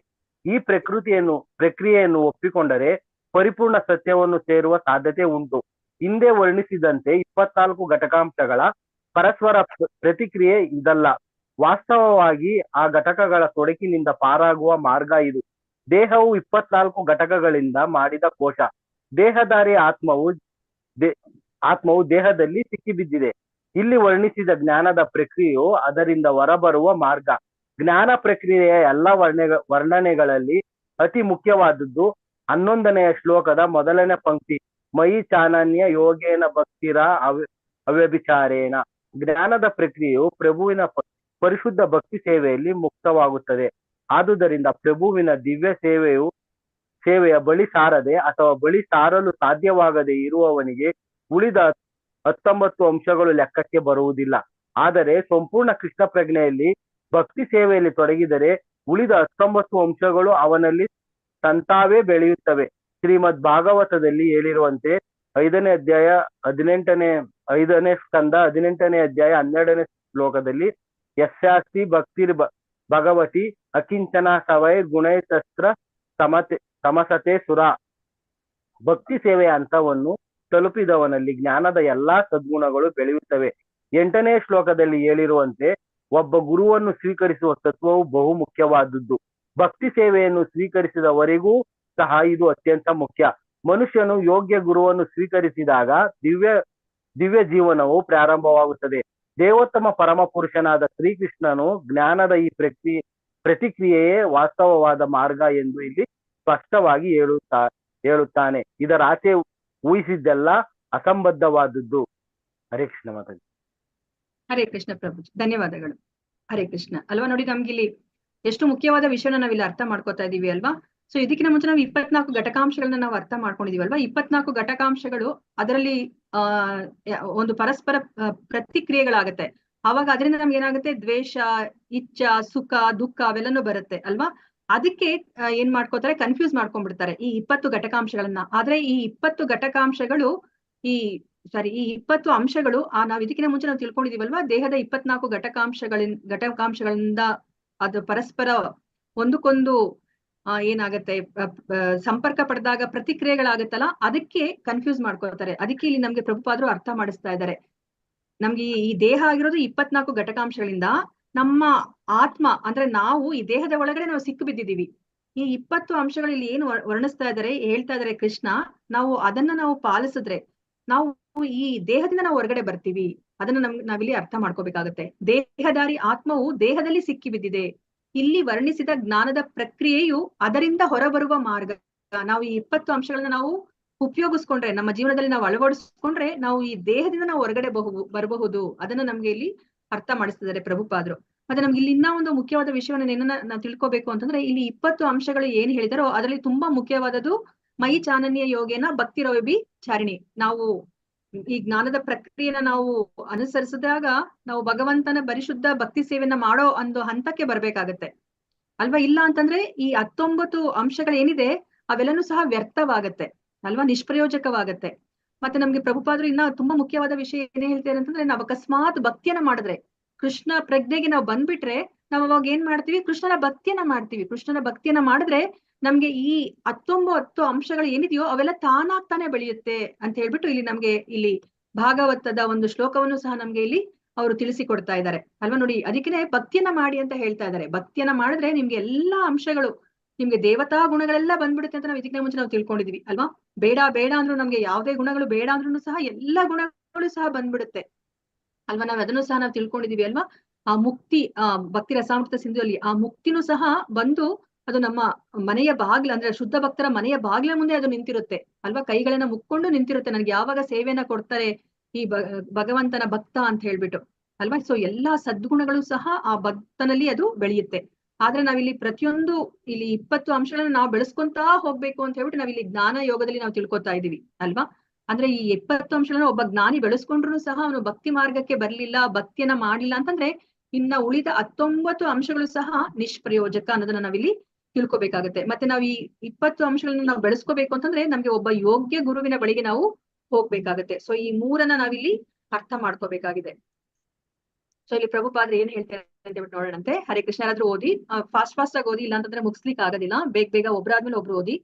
ಓದಿರೋರೇ ಓದ್ಬೇಡಿ, ಬೇರೆಯವರಿಗೆ ಚಾನ್ಸ್ ಕೊಡಿ.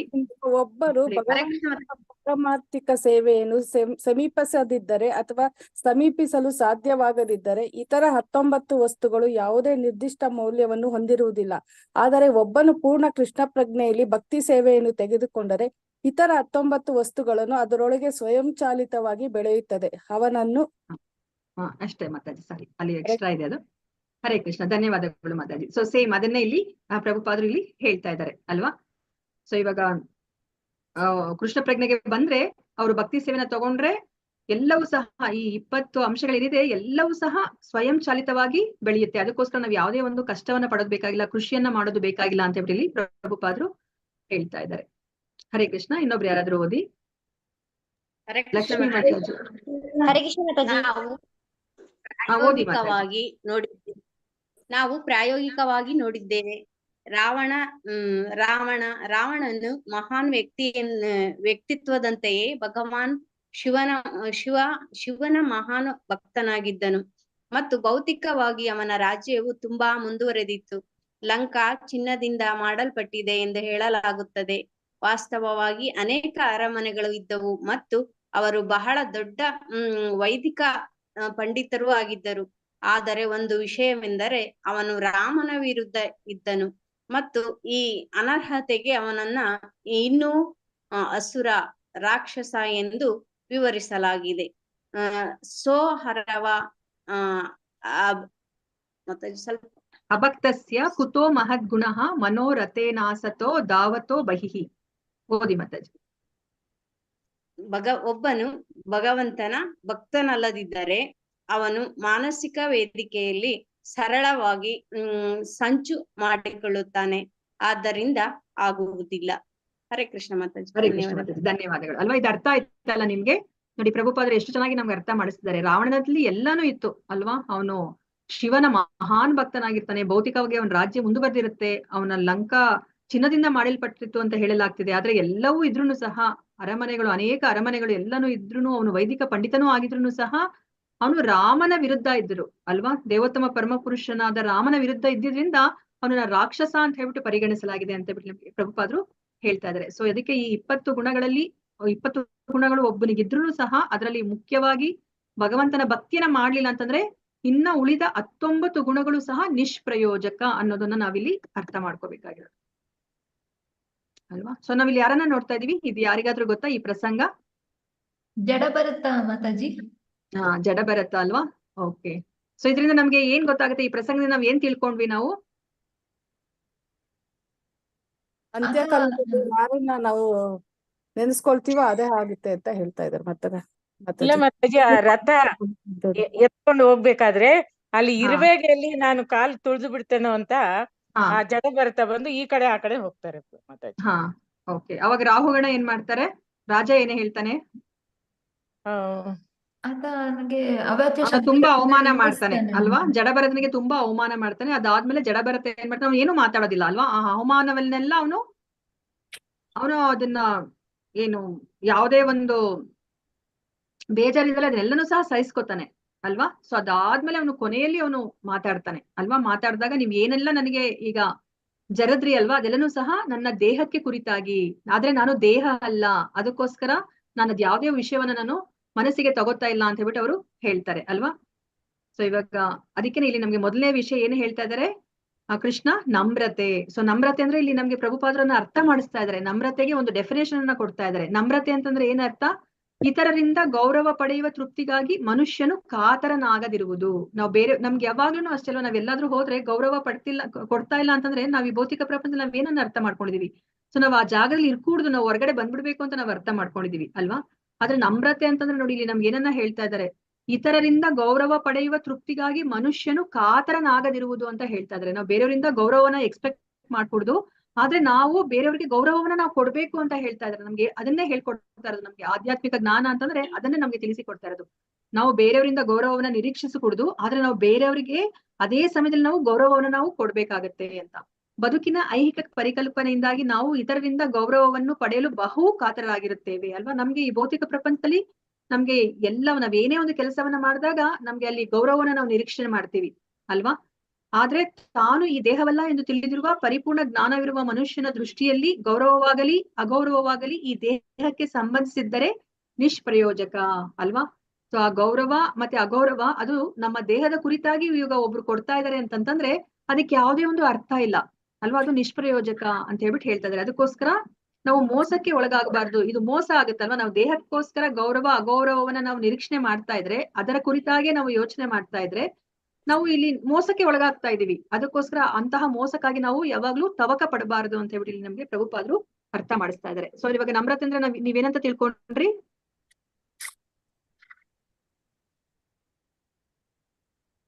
ನಾವು ಗೌರವವನ್ನ ಯಾರಿಂದನಾದ್ರೂ ನಾವು ಎಕ್ಸ್ಪೆಕ್ಟ್ ಮಾಡ್ಬೇಕು ಅಂತ ಗೌರವವನ್ನ ಎದುರು ನೋಡ್ಬಾರ್ದು ಅಂತ. ನಾವು ಗೌರವವನ್ನ ನಾವು ಪಡಿಲಿಕ್ಕೆ ನಾವು ಕಾತರತೆಯನ್ನ ನಾವು ವ್ಯಕ್ತಪಡಿಸಬಾರ್ದು. ಹೌದು. ಗೌರವ ಪಡೆಯುವ ತೃಪ್ತಿಗಾಗಿ ಮನುಷ್ಯನು ಕಾತರನಾಗದಿರುವುದು, ಇದನ್ನ ನಮ್ರತೆ ಅಂತ ಹೇಳ್ಬಿಟ್ಟು ಕರೀತಾರೆ. ಸೊ ನೀವ್ ಯಾರಾದ್ರೂ ಏನಾದ್ರು ಎಕ್ಸಾಂಪಲ್ ಅನ್ನ ಕೊಡ್ತೀರಾ? ಸೊ ಇವಾಗ ನೀವು ನಮ್ಮ ಶಾಸ್ತ್ರದಲ್ಲಿ ಎಷ್ಟೊಂದು ಪ್ರಸಂಗಗಳು ನಡೆದಿರುತ್ತೆ ಅಲ್ವಾ, ಅದ್ರಲ್ಲಿ ಎಲ್ಲಾದ್ರೂ ನೀವು ನೋಡಿದ್ರೆ ನಮ್ರತೆ ಬಗ್ಗೆ?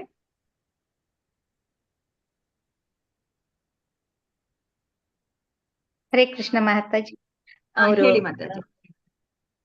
ವಿಷ್ಣುವಿಗೆ ಬಂದ್ಬಿಟ್ಟು ವೈಕುಂಠದಲ್ಲಿ ಬಂದು ಪರೀಕ್ಷೆ ಮಾಡಕ್ಕೆ ಹಾ ಹೇಳಿ ಮಾತಾಜಿ, ಕೇಳಿಸ್ತಾ ಇಲ್ಲ ಮಾತಾಜಿ. ಭೃಗುಮುನಿ ಬಂದು ಭೃಗುಮುನಿ ಹಾ. ಅವರು ಚೆಕ್ ಹಾ. ಮಾಡಕ್ಕೆ ಅಂತ ಬರ್ತಾರೆ.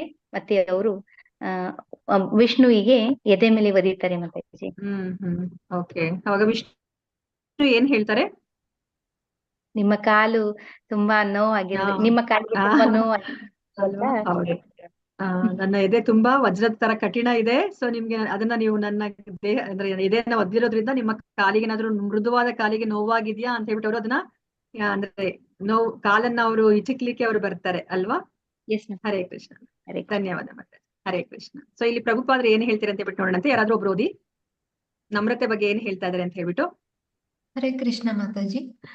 ಮಾತಾಜಿ ಇನ್ಯಾರಿಗಾದ್ರೂ ಚಾನ್ಸ್ ಕೊಡೋಣ. ಇನ್ಯಾರಾದ್ರೂ ಮಾತಾಜಿ ರೈಸ್ ನಾನು ಮಾಡಿದ್ರೆ ನಾನು ಪ್ರವೀಣ ಓದ್ತೇನೆ ಮಾತಾಜಿ. ಮಾತಾಜಿ. ಹರೇ ನಾನು ಕೃಷ್ಣ ಓದ್ತೇನೆ. ಮಾತಾಜಿ. ಹರೇ ಕೃಷ್ಣ ಮಾತಾಜಿ.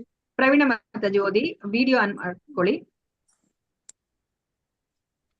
ಹರೇ ಕೃಷ್ಣ ಮಾತಾಜಿ. ಓದಿ ಮಾತಾಜಿ, ಬೇಗ ಬೇಗ ಓದಿ ಮಾತಾಜಿ. ಸೌಮ್ಯತೆ ವಿನಮ್ರತೆ ಇಲ್ಲದೆ ಜ್ಞಾನದ ಮನುಷ್ಯನಾಗುವುದು ಹೇಗೆ? ಅದರ ಪ್ರಸ್ತುತ ಕ್ಷಣದಲ್ಲಿ ವಿನಯ ಮರೆತು ಹೋಗಿದೆ. ಪ್ರತಿಯೊಬ್ಬರು ಅನಗತ್ಯವಾಗಿ ಹೆಮ್ಮೆ ಪಡುತ್ತಾರೆ.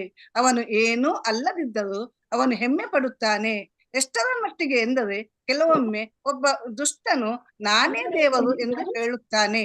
ಅದು ಆಧುನಿಕ ನಾಗರಿಕತೆ.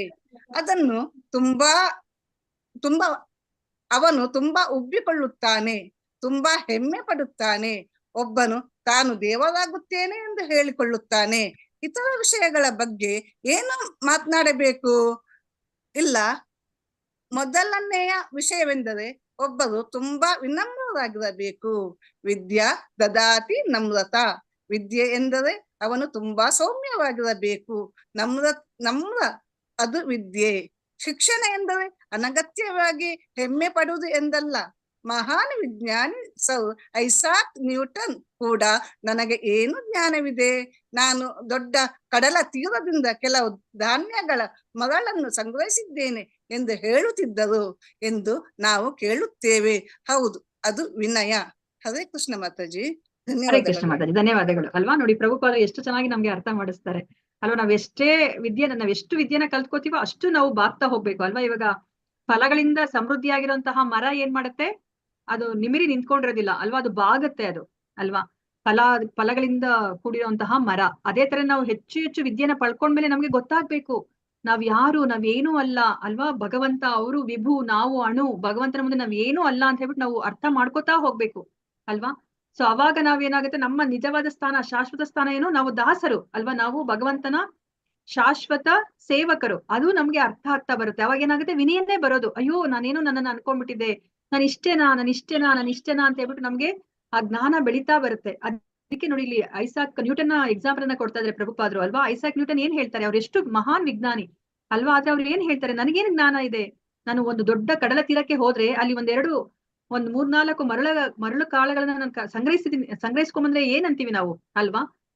ಅಂದ್ರೆ ಅವನ ಹತ್ರ ಏನು ಅಂತದ್ದು ಏನು ಸಂಪತ್ತಿಲ್ಲ ಅಂತಾನೆ ಅವ್ರನ್ನ ನಾವು ಪರಿಗಣಿಸೋದು. ಅದೇ ತರನೇ ನಾನು 1-2 ಕಾಳುಗಳನ್ನ ನಾನು ತಗೊಂಬಂದಿದ್ದೀನಿ ಅಷ್ಟೇ ಎಲ್ಲಿ ಕಡಲ ತೀರದಿಂದ ಅಂತ ಹೇಳ್ಬಿಟ್ಟು ಅವರು ಹೇಳ್ತಾರಂತೆ. ಅದನ್ನ ವಿನಯ ಅಂತ ಹೇಳ್ಬಿಟ್ಟು ಇಲ್ಲಿ ಪ್ರಭುಪಾದ್ರು ಹೇಳ್ತಾ ಇದಾರೆ ಅಲ್ವಾ. ಸೊ ನೀವ್ ಯಾರಾದ್ರೂ ಎಕ್ಸಾಂಪಲ್ ಅನ್ನ ಕೊಡ್ತೀರಾ? ನಮ್ಮ ಶಾಸ್ತ್ರಗಳಲ್ಲಿ ಬಂದಿರುವಂತಹ ಪ್ರಸಂಗದಲ್ಲಿ ನೀವೇನಾದ್ರೂ ಈ ತರ ನಮ್ರತೆ ಅಂತ ಹೇಳ್ಬಿಟ್ಟು ಇನ್ಯಾವ್ದಾದ್ರು ನೀವು ನೋಡಿದೀರಾ? ಹರೇ ಕೃಷ್ಣ. ಧ್ರುವ ಮಹಾರಾಜ್ ಹೇಳೋದು ಮಾತಾಜಿ, ನಾನು ಕಾಜಿನ ತುಂಡುಗಳಿಗೆ ಆಸೆಯನ್ನು ಪಟ್ಟಿದ್ದೆ. ಭಗವಂತನ ಸಾಕ್ಷಾತ್ಕಾರ ಆದ ತಕ್ಷಣ ಧ್ರುವ ಮಹಾರಾಜ್ ಹೇಳೋದು, ವಜ್ರವೈಡೂರ್ಯಗೆ ನಾನು ಆಸರೆ ಪಡ್ತಾ ಇದ್ದೆ, ಆದ್ರೆ ನನಗೆ ಭಗವಂತನ ದರ್ಶನ ಆಯ್ತು ಅಂತ. ನಾನು ಗಾಜಿನ ಚೂರನ್ನ ಅರಿಸ್ಕೊಂಡ್ ಬಂದೆ, ಆದ್ರೆ ನನಗೆ ಇಲ್ಲಿ ವಜ್ರವೇ ಸಿಕ್ಕಿದೆ ಅಂತ ಹೇಳ್ಬಿಟ್ಟು ಅವ್ರು ಹೇಳ್ತಾರೆ. ಸೊ ನಾವ್ ಇನ್ನ ಒಂದು ಪ್ರಸಂಗವನ್ನ ಚೈತನ್ಯ ಚರಿತಾಮೃತದಲ್ಲಿ ನಾವು ನೋಡ್ಬೋದು ಅಲ್ವಾ. ಯಾರು ಸನಾತನ ಗೋಸ್ವಾಮಿಯವರು ಚೈತನ್ಯ ಮಹಾಪ್ರಭುಗಳ ಹತ್ರ ಮಾತಾಡಿದಾಗ ಅವ್ರು ಹೇಳ್ತಾರೆ, ಎಲ್ಲರೂ ನನ್ನನ್ನ ಜ್ಞಾನಿ ಅಂತ ಹೇಳ್ಬಿಟ್ಟು ಕರೀತಾರೆ ಅಲ್ವಾ. ಅವ್ರಿಗೆ ಹಲವಾರು ಭಾಷೆಗಳು ಬರ್ತಾ ಇತ್ತು ಅವ್ರಿಗೆ. ಅವರು ತುಂಬಾ ಜ್ಞಾನಿ ಆಗಿದ್ರು ಅಲ್ವಾ. ಅವ್ರು ನವಾಬ್ ಹುಸೇನ್ ಶಾ ಅವರ ಆಸ್ಥಾನದಲ್ಲಿ ಅವರು ಪ್ರಧಾನಮಂತ್ರಿ ಆಗಿದ್ರು ಅಲ್ವಾ. ಆದ್ರೆ ಅವ್ರು ಏನ್ ಹೇಳ್ತಾರೆ ಚೈತನ್ಯ ಮಹಾಪ್ರಭುಗಳ ಹತ್ರ ಅಂದ್ರೆ, ನನ್ನನ್ನು ಎಲ್ಲರೂ ಜ್ಞಾನಿ ಅಂತ ಕರೀತಾರೆ, ಆದ್ರೆ ನನಗೆ ನಾನ್ ಯಾರಂತಾನೆ ಗೊತ್ತಿಲ್ಲ ಅಂತ ಹೇಳ್ಬಿಟ್ಟು ಅವ್ರಿಗೆ ಹೇಳ್ತಾರೆ ಅಲ್ವಾ. ಅದು ವಿನಯ ನೋಡಿ. ಅವ್ರಿಗೆ ನಾನ್ ಯಾರಂತ ಹೇಳ್ಬಿಟ್ಟು ನನಗೆ ಗೊತ್ತಿಲ್ಲ ಅಂತ ಹೇಳ್ಬಿಟ್ಟು ಹೇಳ್ತಾರೆ. ಆಗ ಚೈತನ್ಯ ಮಹಾಪ್ರಭುಗಳು ಅವ್ರಿಗೆ ನಾವ್ ಯಾರು ಅನ್ನೋದನ್ನ ಅವರು ತಿಳಿಸಿಕೊಡ್ತಾರೆ. ಹರೇ ಕೃಷ್ಣ ಮಾತಾಜಿ, ನಾನು ಒಂದು ಹೇಳ್ತೇನೆ. ಹೇಳಿ ಮಾತಾಜಿ. ಶಿವಾನಂದ ಸೇನ್ ಅವರು ಅವರು ಭಕ್ತರನ್ನು ಪೂರಿಗೆ ಯಾತ್ರೆಗೆ ಕರ್ಕೊಂಡು ಹೋಗ್ತಾರೆ.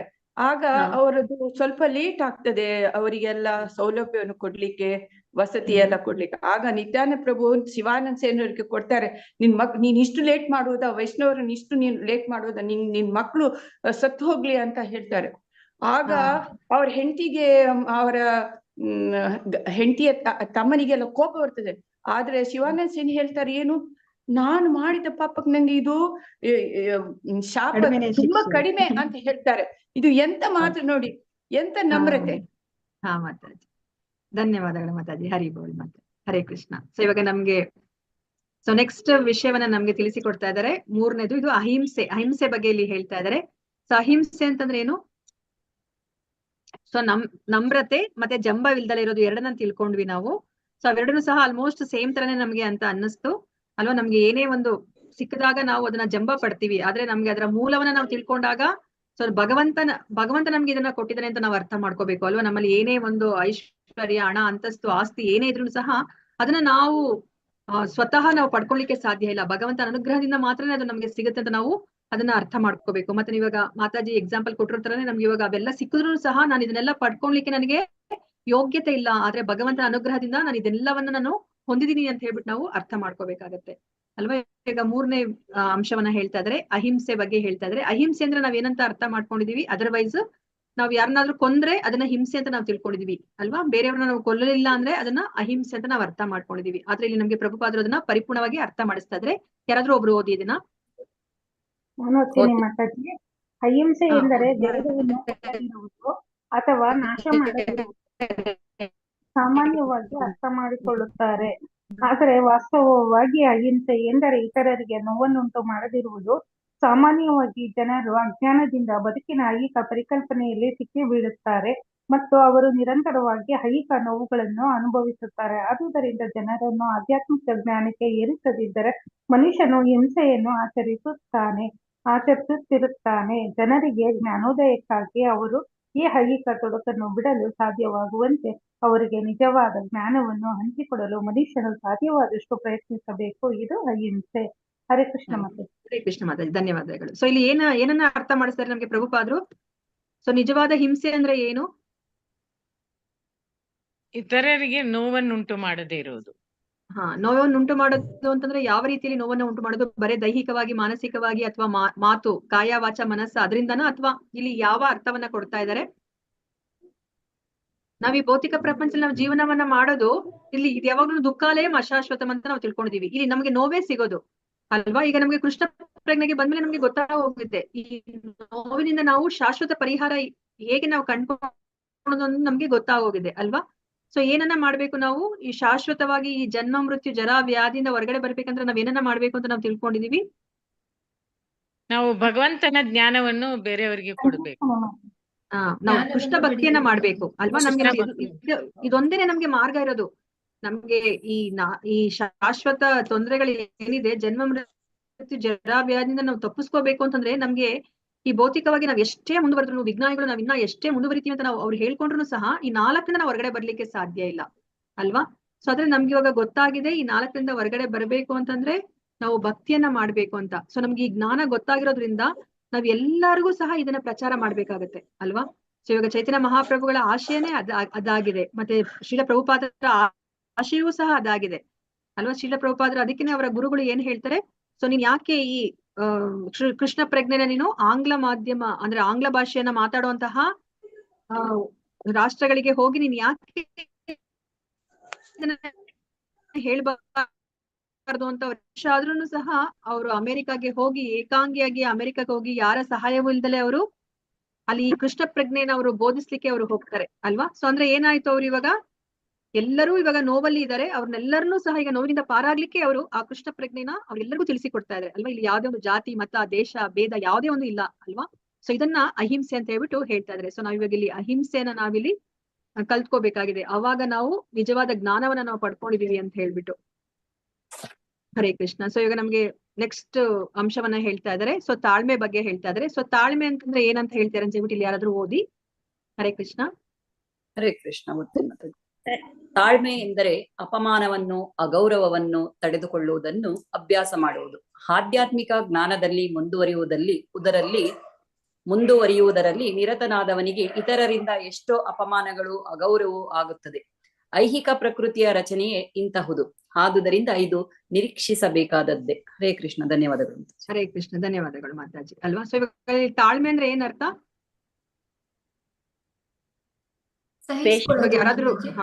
ಯಾರಾದ್ರೂ ನಮ್ಗೆ ಅವಮಾನ ಮಾಡಿದ್ರು, ಅಗೌರವವನ್ನ ತೋರಿಸಿದ್ರು ಸಹ ನಾವ್ ಅದನ್ನ ತಡೆದುಕೊಳ್ಳೋದನ್ನ ಅಭ್ಯಾಸ ಮಾಡೋದು ಅಲ್ವಾ?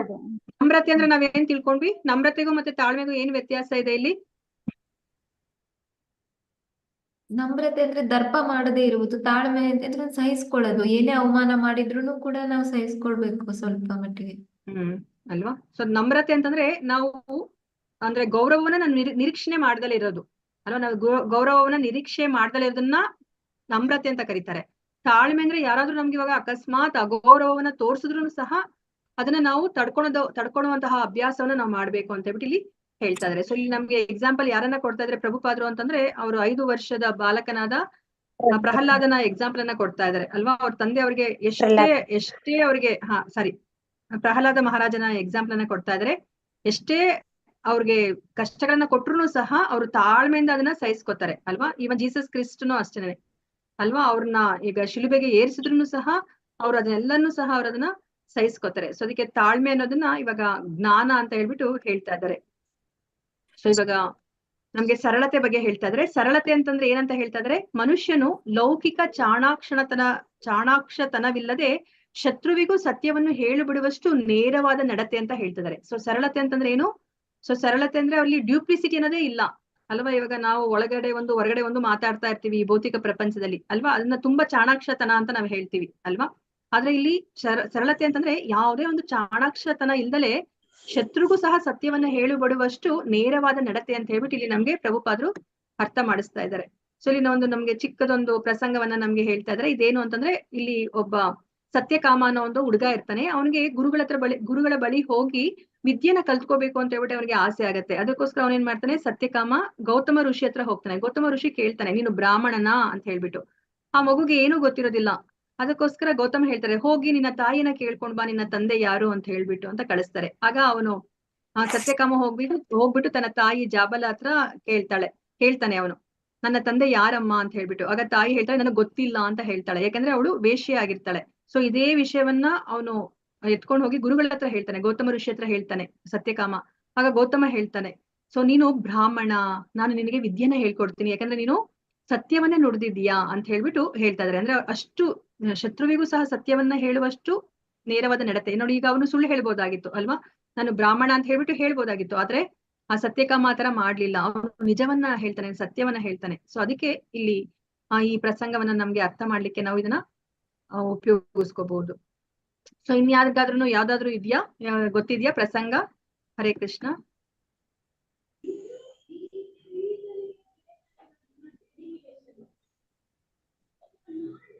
ನಾವು ಶೀಲ ಪ್ರಭುಪಾದರನ್ನು ಸಹ ನಾವು ನೋಡಿದ್ವಿ ಅಲ್ವಾ? ಶೀಲ ಪ್ರಭುಪಾದರು ಅವರು ಅಮೆರಿಕಾಗೆ ಹೋದಾಗ ಬೇರೆಯವರೆಲ್ಲ ಹೇಳ್ತಾರೆ ಅಲ್ವಾ, ನೀವೇನಿದು ಇಷ್ಟು ನೀವು ಈ 4 ನಿಯಂತ್ರಕ ತತ್ವಗಳನ್ನ ಹೇಳ್ತಾ ಇದ್ದೀರಾ, ಈ ಅಮೆರಿಕದಲ್ಲಿ ಇರೋರೆಲ್ಲರೂ ಸಹ ಈ 4 ಅವ್ರು ಮಾಡ್ದಲೆ ಅವ್ರು ಇರ್ಲಿಕ್ಕೆ ಆಗೋದಿಲ್ಲ, ಅವ್ರ ಜೀವನವನ್ನೇ ಮಾಡ್ಲಿಕ್ಕೆ ಆಗೋದಿಲ್ಲ.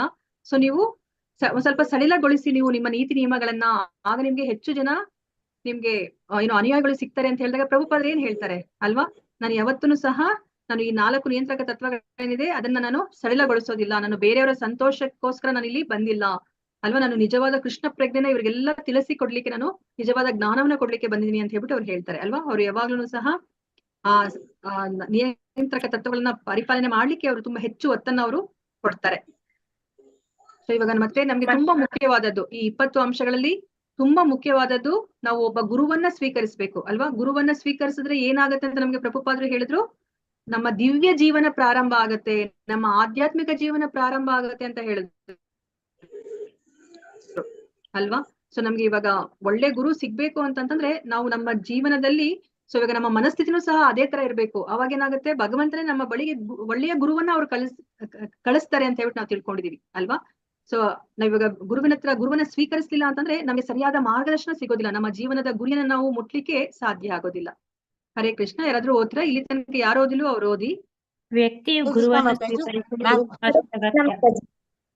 ಏಕೆಂದರೆ ಒಬ್ಬ ಸದ್ಗುರುವಿನ ಉಪದೇಶವಿಲ್ಲದೆ ಮನುಷ್ಯನು ಆಧ್ಯಾತ್ಮಿಕ ವಿಜ್ಞಾನದಲ್ಲಿ ಮುಂದುವರಿಯಲಾರ. ಅತ್ಯಂತ ನಮ್ರತೆಯಿಂದ ಗುರುವಿನ ಬಳಿಗೆ ಹೋಗಬೇಕು ಮತ್ತು ಎಲ್ಲಾ ರೀತಿಗಳಲ್ಲಿ ಅವನ ಸೇವೆಯನ್ನೂ ಮಾಡಬೇಕು. ಇದರಿಂದ ಆತನು ಶಿಷ್ಯನಿಗೆ ಆಶೀರ್ವಾದವನ್ನು ಅನುಗ್ರಹಿಸುತ್ತಾನೆ. ಸದ್ಗುರುವು ಕೃಷ್ಣನ ಪ್ರತಿನಿಧಿ. ಆದುದರಿಂದ ಆತನು ಶಿಷ್ಯನಿಗೆ ಆಶೀರ್ವಾದವನ್ನು ಮಾಡಿದರೆ ಶಿಷ್ಯನು ನಿಯಂತ್ರಕ ತತ್ವಗಳನ್ನು ಪರಿಪಾಲಿಸದೆ ಕೂಡಲೇ ಪ್ರಗತಿಯನ್ನು ಸಾಧಿಸುತ್ತಾನೆ. ಹರೇ ಕೃಷ್ಣ ಮಾತಾಜಿ, ಧನ್ಯವಾದಗಳು. ಹರೇ ಕೃಷ್ಣ ಮಾತಾಜಿ, ಧನ್ಯವಾದಗಳು. ಅಲ್ವಾ ನಾವು ಇವಾಗ ನೋಡಿದ್ವಿ, ಕೃಷ್ಣ ಅವರು ದೇವೋತ್ತಮ ಪರಮ ಪುರುಷ ಅಲ್ವಾ, ಅವರು ಜಗದ್ಗುರು. ಅವ್ರು ಸಹ ಈ ಭೌತಿಕ ಪ್ರಪಂಚಕ್ಕೆ ಬಂದಾಗ ನನಗೆಲ್ಲ ಗೊತ್ತಿದೆಯಲ್ಲ, ನಾನೇನು ಗುರುವಿನ ಬಳಿಗೆ ಹೋಗೋದು ಬೇಡ ಅಂತ ಅವ್ರು ಮಾಡ್ಲಿಲ್ಲ ಅಲ್ವಾ. ಯಾಕಂದ್ರೆ ಯದ್ಯದ್ ಆಚರತಿ ಶ್ರೇಷ್ಠ ತತ್ತ ದೇವೇತರೋ ಜನಾಹ ಅಲ್ವಾ. ಶ್ರೇಷ್ಠದ ವ್ಯಕ್ತಿಗಳು ಯಾವ್ದನ್ನ ಆಚರಿಸ್ತಾರೋ ಅದನ್ನ ಅವರ ಕೆಳಗಡೆ ಇರೋರು ಅವ್ರನ್ನ ಅನುಸರಿಸ್ತಾರೆ ಅಲ್ವಾ. ಅದಕ್ಕೋಸ್ಕರ ಕೃಷ್ಣ ಏನ್ ಮಾಡ್ತಾರೆ, ಅವ್ರ ಈ ಭೌತಿಕ ಪ್ರಪಂಚಕ್ಕೆ ಬಂದಾಗ ಅವ್ರು ಏನೆಲ್ಲ ಇಲ್ಲಿ ನೀತಿ ನಿಯಮಗಳನ್ನ ಪಾಲಿಸ್ಬೇಕು ಅದೆಲ್ಲವನ್ನು ಸಹ ಅವರು ಪಾಲಿಸ್ತಾರೆ ಅಲ್ವಾ. ಅದಕ್ಕೆ ಇಲ್ಲಿ ಹೇಳ್ತಾ ಇದ್ರೆ, ಒಬ್ಬ ವ್ಯಕ್ತಿ ಗುರುವನ್ನ ಸ್ವೀಕರಿಸೋದು ತುಂಬಾ ಅಗತ್ಯ. ಯಾಕೆಂತಂದ್ರೆ ಸದ್ಗುರು ಅಂದ್ರೆ ನಾವಿಲ್ಲಿ ನೋಡ್ತೀವಲ್ವಾ, ಅಂದ್ರೆ ಈಗ ನಾವು ನೋಡುವಂತಹ ಗುರುಗಳು ಬಗ್ಗೆ ಹೇಳ್ತಾ ಇಲ್ಲ, ನಿಜವಾದ ಗುರು ಪರಂಪರೆಯಲ್ಲಿ ಬಂದಿರುವಂತಹ ಗುರುಗಳು ಆ ಸದ್ಗುರುವಿನ ಉಪದೇಶವಿಲ್ಲದೆ ಒಬ್ಬ ಆಧ್ಯಾತ್ಮಿಕ ವಿಜ್ಞಾನದಲ್ಲಿ ಮುಂದುವರಿಲಿಕ್ಕೆ ಸಾಧ್ಯ ಇಲ್ಲ. ನಾವು ಇದಕ್ಕಿಂತ ಮುಂಚೆ ನಾವು 4ನೇ ಅಧ್ಯಾಯದಲ್ಲಿ ನಾವು ತಿಳ್ಕೊಂಡಿದೀವಿ ಅಲ್ವಾ, ಗುರುಗಳ ಬಳಿ ನಾವು ಹೇಗೆ ಹೋಗ್ಬೇಕು, ಹೇಗೆ ವಿದ್ಯೆನ ನಾವು ಪಡ್ಕೋಬೇಕು ಅಂತ ನಾವು ತಿಳ್ಕೊಂಡಿದೀವಿ ಅಲ್ವಾ. ಯಾರಾದ್ರೂ ಹೇಳ್ತೀರಾ? ಹರೇ ಕೃಷ್ಣ. ನಾವ್ ಹೇಗೆ ವಿದ್ಯೆನ ಕಲ್ತ್ಕೋಬೇಕು? ಹಾ ಮಾತಾಜಿ, ತದ್ವಿಧಿ ಪಣಿಪಾತ್ರೇನ ಪರಿಪ್ರಶ್ನೇನ ಸೇವೆಯ ಉಪದೇಶಂಕ್ಷತಿ ತೇ ಜ್ಞಾನಂ ತತ್ವದರ್ಶಿನ ಅಲ್ವಾ. ನಾವು ಗುರುವಿನ ಬಳಿಗೆ ಯಾವ ತರ ಹೋಗ್ಬೇಕು, ನಮ್ರತೆಯಿಂದ ನಾವು ಗುರುವಿನ ಬಳಿಗೆ ಹೋಗ್ಬೇಕು. ಮತ್ತೆ ಇನ್ನ ಏನ್ ಮಾಡ್ಬೇಕು, ಅವ್ರಿಗೆ ಸೇವೆಯನ್ನ ನಾವು ಮಾಡ್ಬೇಕು ಅಂತ ಹೇಳ್ತಾ ಇದ್ದಾರೆ ಅಲ್ವಾ. ಆಗ ನಾವು ಗುರುವಿನ ಅನುಗ್ರಹಕ್ಕೆ ನಾವು ಪಾತ್ರರಾಗ್ತೀವಿ ಅಲ್ವಾ. ಗುರು ಬೇರೆ ಯಾರು ಅಲ್ಲ, ಅವರು ಕೃಷ್ಣನ ಪ್ರತಿನಿಧಿ ಅಲ್ವಾ. ಸೊ ನಾವ್ ಇವಾಗ ಭಗವಂತನ ನಾವು ಕಣ್ಣಾರೆ ನಾವು ನೋಡ್ಲಿಕ್ಕೆ ಸಾಧ್ಯ ಇಲ್ಲ. ಹೇಗೆ ನಮ್ಗೆ ಇವಾಗ ನಾವು ತಾಯಿಯನ್ನ ನಾವು ಎಕ್ಸಾಂಪಲ್ ಅನ್ನಾಗಿ ತಗೋತೀವಿ ಅಲ್ವಾ. ಸೊ ನಮ್ಗೆ ನಮ್ಮ ಎಲ್ಲಾ ಅಗತ್ಯ ಕೊಟ್ಟಿದ್ದಾರೆ. ಅದೇ ತರ ನಾವ್ ಇವಾಗ ಜ್ಞಾನ ಮಾರ್ಗಕ್ಕೆ ಬರ್ಬೇಕು, ಆಧ್ಯಾತ್ಮಿಕ ಮಾರ್ಗಕ್ಕೆ ಬರ್ಬೇಕಂತಂದ್ರೆ ನಮ್ಗೆ ಗುರುಗಳನ್ನ ಕೊಟ್ಟಿದ್ದಾರೆ ಭಗವಂತ ಅಲ್ವಾ. ಅವಾಗ ಅವ್ರೇನ್ ಮಾಡ್ತಾರೆ, ನಾವು ಭಗವಂತನ ಪ್ರತಿನಿಧಿ ಅಂತ ನಾವು ಭಾವಿಸಿ ಗುರುವಿನ ಸೇವೆಯನ್ನ ಮಾಡಿದ್ರೆ ಗುರು ನಮ್ಗೆ ಆಶೀರ್ವಾದವನ್ನ ಕೊಡ್ತಾರೆ ಅಲ್ವಾ. ಅದಕ್ಕೆ ನಮ್ಗೆ ಪ್ರಭುಪಾದರು ಏನ್ ಅರ್ಥ ಮಾಡಿಸ್ತಾರೆ ಅಂತಂದ್ರೆ, ನಾವ್ ಇವಾಗ ಹೋಗ್ಬಿಟ್ಟು ಗುರುಗಳ ಹತ್ರ ಹೋಗ್ಬಿಟ್ಟು ಗುರುಗಳೇ ನನಗೆ ಆಶೀರ್ವಾದ ಮಾಡಿ ಅಂತ ನಾವು ಕೇಳ್ಕೊತೀವಿ ಅಲ್ವಾ.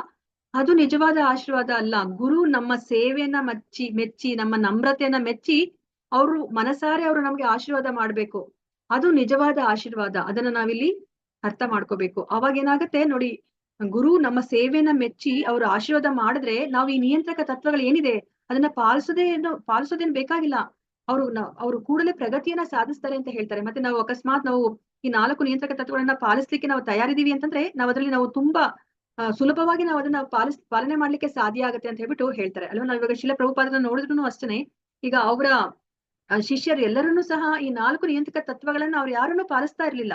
ಆದ್ರೂ ಸಹ ಅವರು ಶೀಲ ಪ್ರಭುಪಾದರಿಗೆ ಸೇವೆಯನ್ನ ಮಾಡ್ತಾರೆ ಅಲ್ವಾ. ಎಷ್ಟೊಂದ್ ಜನ ಅವರು ಸಂಪಾದನೆ ಮಾಡಿರೋ ಹಣವನ್ನೆಲ್ಲ ತಂದ್ಕೊಡ್ತಾರೆ ಆ ಕೃಷ್ಣ ಪ್ರಜ್ಞೆಯಲ್ಲಿ ಅವ್ರು ಮುಂದುವರ್ಕೊಂಡು ಹೋಗ್ಲಿಕ್ಕೆ. ಅವರ ಏನೆಲ್ಲ ಆ ದಿನನಿತ್ಯದ ಕೆಲಸಗಳನ್ನ ಮಾಡ್ಲಿಕ್ಕೆ ಎಷ್ಟು ಹಣದ ಅಗತ್ಯ ಇರುತ್ತಲ್ಲ ಅದನ್ನೆಲ್ಲ ಪೂರೈಸ್ಲಿಕ್ಕೆ ಪ್ರಭುಪಾದರಿಗೆ ಅವರು ದುಡ್ದಿರೋ ಹಣವನ್ನೆಲ್ಲ ತಂದು ಕೊಡ್ತಾರೆ. ಪ್ರಭುಪಾದರ ಸೇವೆಯನ್ನ ಮಾಡ್ತಾರೆ, ಅವ್ರಿಗೆ ಅಲ್ಲಿ ಅಡಿಗೆ ಕೆಲಸಕ್ಕೆ ಸಹಾಯ ಮಾಡ್ತಾರೆ ಅಲ್ವಾ. ಮತ್ತೆ ಆ ಒಂದು ಅಂಗಡಿ ಮಳಿಗೆಯನ್ನ ಕೊಂಡ್ಕೊಳ್ಳಿಕ್ಕೆ ಸಹಾಯ ಮಾಡ್ತಾರೆ. ಸೊ ಈಗ ಪ್ರಭುಪಾದರ ಸೇವೆ ಮಾಡಿರೋದ್ರಿಂದ ನೋಡಿ ಅವ್ರಿಗೆ ಏನಾಯ್ತು, ಆ ನಿಯಂತ್ರಕ ತತ್ವಗಳನ್ನ ಅವರು ಸುಲಭವಾಗಿ ಅವರು ಪಾಲನೆ ಮಾಡ್ಲಿಕ್ಕೂ ಆಯ್ತು, ಮತ್ತೆ ನಿಯಂತ್ರಕ ತತ್ವಗಳನ್ನ ಪಾಲಿಸದೇ ಅವರು ಪ್ರಗತಿಯನ್ನ ಸಾಧಿಸ್ಲಿಕ್ಕೂ ಆಯ್ತು ಅಲ್ವಾ. ಸೊ ಅವರೆಲ್ಲರನ್ನೂ ಸಹ ಅಂದ್ರೆ ಹಂತ ಹಂತವಾಗಿ ಅವರು 4 ನಿಯಂತ್ರಕ ತತ್ವಗಳನ್ನ ಪಾಲಿಸುವ ಒಂದು ಹಂತಕ್ಕೆ ಅವರು ಬರ್ತಾರೆ. ಸೊ ಈಗ ಪ್ರಭುಪಾದ್ರು ಏನ್ ಹೇಳ್ತಾ ಇದ್ರೆ ಈ ಆಚಾರ್ಯೋಪಾಸನಂ ಅದ್ರ ಬಗ್ಗೆ ಅಂತ ಹೇಳ್ಬಿಟ್ಟು ನಾವು ನೋಡೋಣಂತೆ. ಯಾರಾದ್ರೂ ಒಬ್ರು ಓದಿ. ಹರೇ ಕೃಷ್ಣ. ಹೌದ್ಲಾ ಮಾತಾಜಿ? ಆಚಾರ್ಯೋಪಾಸನಂ ವಿಜ್ಞಾನಾರ್ಥ ಸಹ ಗುರುಂ ಏವಾಭಿ ಗಚ್ಚೇತ್. ಇದು ವೇದ ಸೂಚನೆ. ನೀವು ಆಧ್ಯಾತ್ಮಿಕ ವಿಷಯದ ತಿಳುವಳಿಕೆಯಲ್ಲಿ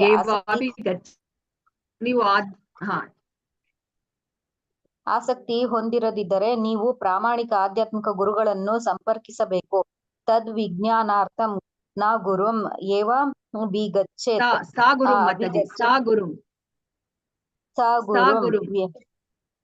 ಸ ಗುರುಂ ಏವಾಭಿಗಚ್ಚೇತ್. ಅಭಿಗಚ್ಚೇತ್ ಎಂದರೆ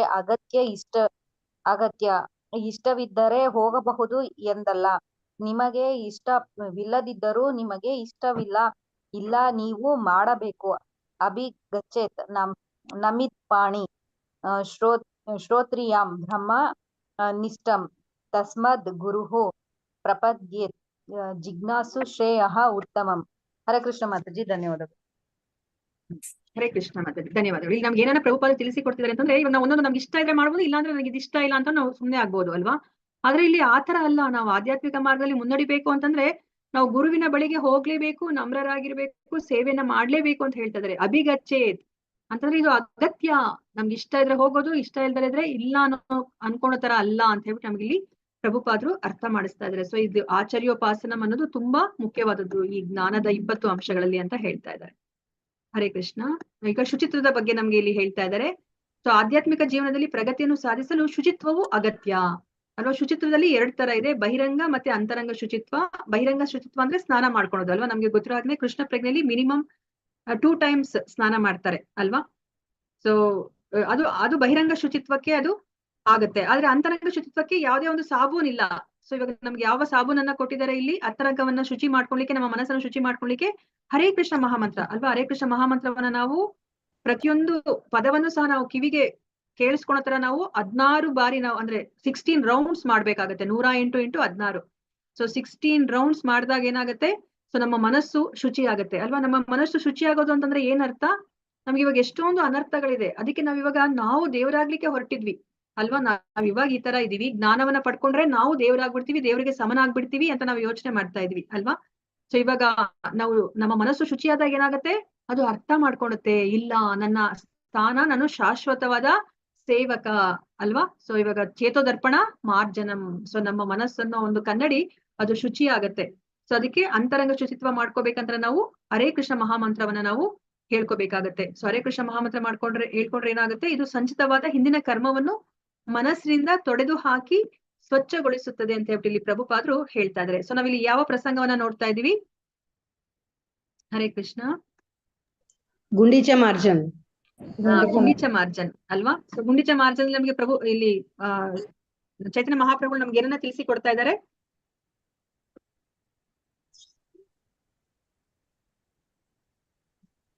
ಮಂದಿರವನ್ನ ಸ್ವಚ್ಛಗೊಳಿಸೋದನ್ನ ಮಂದಿರವನ್ನ ಸ್ವಚ್ಛಗೊಳಿಸೋದು ಅಲ್ವಾ. ಇವಾಗ ನಮ್ಮ ದೇಹವನ್ನ ಏನಕ್ಕೆ ಹೋಲಿಸ್ತಾ ಇದೀವಿ ನಾವು? ನಮ್ಮ ದೇಹದಲ್ಲಿ ಯಾರು ವಾಸ ಮಾಡ್ತಾ ಇದ್ದಾರೆ? ಪರಮಾತ್ಮ ಮಾತಾಜಿ. ಪರಮಾತ್ಮ ವಾಸ ಮಾಡ್ತಾ ಇದ್ದಾರೆ ಅಲ್ವಾ. ಸೊ ಇವಾಗ ಪರಮಾತ್ಮ ನಮ್ಗೆ ಅವರ ಇರುವಿಕೆ ನಮ್ಗೆ ಅರ್ಥ ಆಗ್ಬೇಕು, ಅಥವಾ ಏನು ಅವ್ರು ನಮ್ಗೆ ಮಾರ್ಗದರ್ಶನವನ್ನ ಕೊಡ್ಲಿಕ್ಕೆ ಸಾಧ್ಯ ಆಗ್ಬೇಕು ಅಂತಂದ್ರೆ ನಾವ್ ಏನ್ ಮಾಡ್ಬೇಕು, ನಮ್ಮ ಮನಸ್ಸನ್ನ ಶುಚಿಯಾಗಿ ಇಟ್ಕೋಬೇಕು ಅಲ್ವಾ.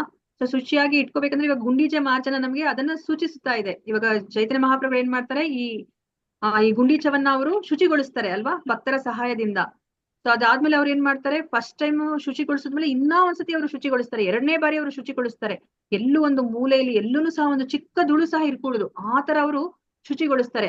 ಅವಾಗಷ್ಟೇ ಅಲ್ಲಿ ಭಗವಂತನ ಕುತ್ಕೊಳ್ಲಿಕ್ಕೆ ಬಂದು ಅಲ್ಲಿ ಸ್ಥಾಪನೆಗೊಳ್ಳಿಕ್ಕೆ ಅದು ಆ ಜಾಗ ಅದು ಅರ್ಹತೆಯನ್ನ ಗಳಿಸ್ಕೊಳ್ಳುತ್ತೆ. ಅದೇ ತರ ನಾವು ನಮ್ಮ ಹೃದಯದಲ್ಲಿರುವಂತಹ ಎಲ್ಲ ಕಲ್ಮಶಗಳನ್ನ ನಾವು ಹೋಗ್ಲಾಡಿಸ್ಕೊಂಡ್ರೆ ಅಷ್ಟೇನೆ, ಬಾರಿ ಬಾರಿ ಅದನ್ನ ಶುಚಿ ಮಾಡಿದ್ರೆ ಅಷ್ಟೇನೆ ಆ ಭಗವಂತ ಅಲ್ಲಿ ಬಂದು ನೆಲೆಸ್ಲಿಕ್ಕೆ ಸಾಧ್ಯ ಆಗತ್ತೆ. ಸೊ ಅದಕ್ಕೆ ಇಲ್ಲಿ ಗುಂಡೀಚನ ಮಾರ್ಜನವನ್ನ ನಾವಿಲ್ಲಿ ಈ ಶುಚಿತ್ವಕ್ಕೆ ನಾವು ಅರ್ಥ ಮಾಡ್ಕೋಬಹುದು. ಸೊ ಇವಾಗ ಸ್ಥೈರ್ಯ ಅಂತಂದ್ರೆ ಮನುಷ್ಯನು ಆಧ್ಯಾತ್ಮಿಕ ಬದುಕಿನಲ್ಲಿ ಮುಂದುವರಿಯಲು ಮಾಡಬೇಕಾದ ದೃಢ ಮನಸ್ಸು.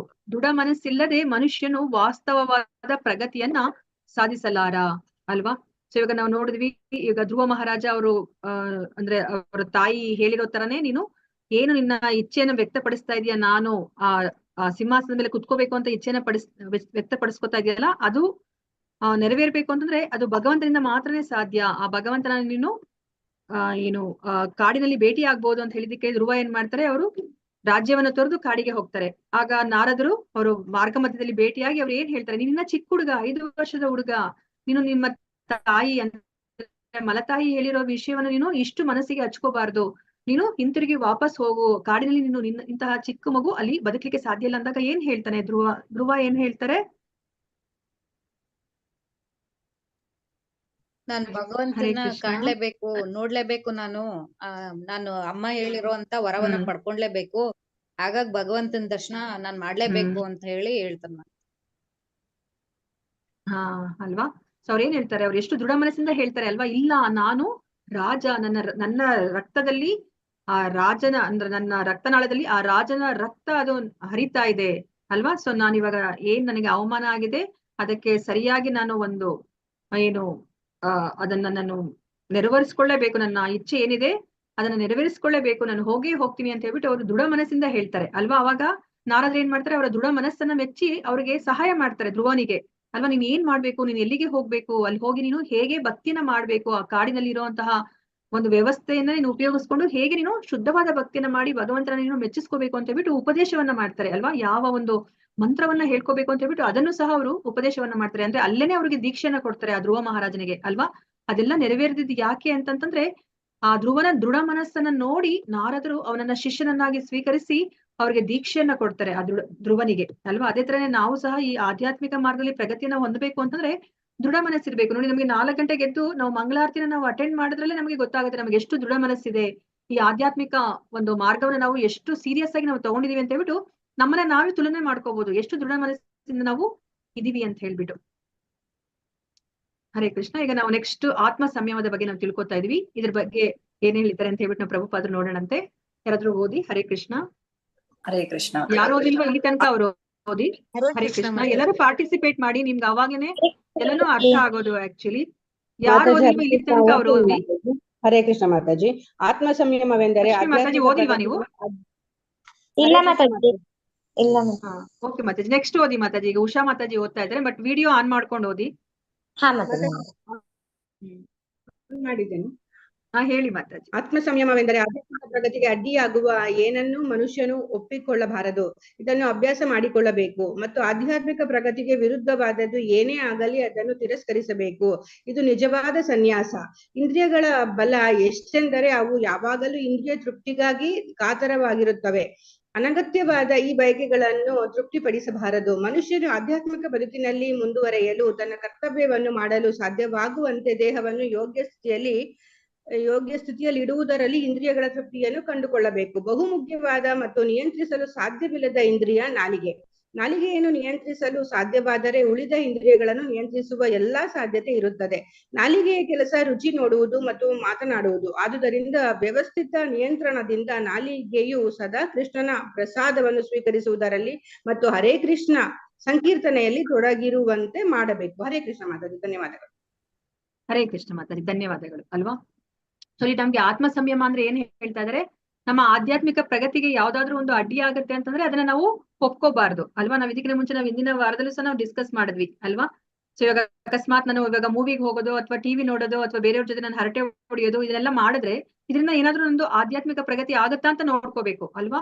ಅಲ್ಲಿ ಏನೇ ಒಂದು ನಮ್ಗೆ ತುಂಬಾ ಅಲ್ಲಿ ಅಟ್ರಾಕ್ಷನ್ ಆದ್ರೂ ಸಹ ನಾವ್ ಅಲ್ಲಿಗೆ ಹೋಗ್ಕೂಡುದು. ಯಾಕೆ ಅಂತಂದ್ರೆ ನಮ್ಗೆ ಅದರಿಂದ ಆಧ್ಯಾತ್ಮಿಕ ಪ್ರಗತಿ ಆಗೋದಿಲ್ಲ ಅಂತ ಹೇಳ್ಬಿಟ್ಟು ಇದನ್ನ ಆತ್ಮ ಸಂಯಮ ಅಂತ ಹೇಳ್ತಾರೆ. ಅಂದ್ರೆ ಎಲ್ಲಾ ಇಂದ್ರಿಯಗಳನ್ನ ನಿಗ್ರಹಣ ಮಾಡ್ಕೊಳೋದು. ಅದ್ರಲ್ಲಿ ಈ ಇಂದ್ರಿಯಗಳಲ್ಲಿ ತುಂಬಾ ಕಷ್ಟಕರವಾದದ್ದು ಯಾವುದು?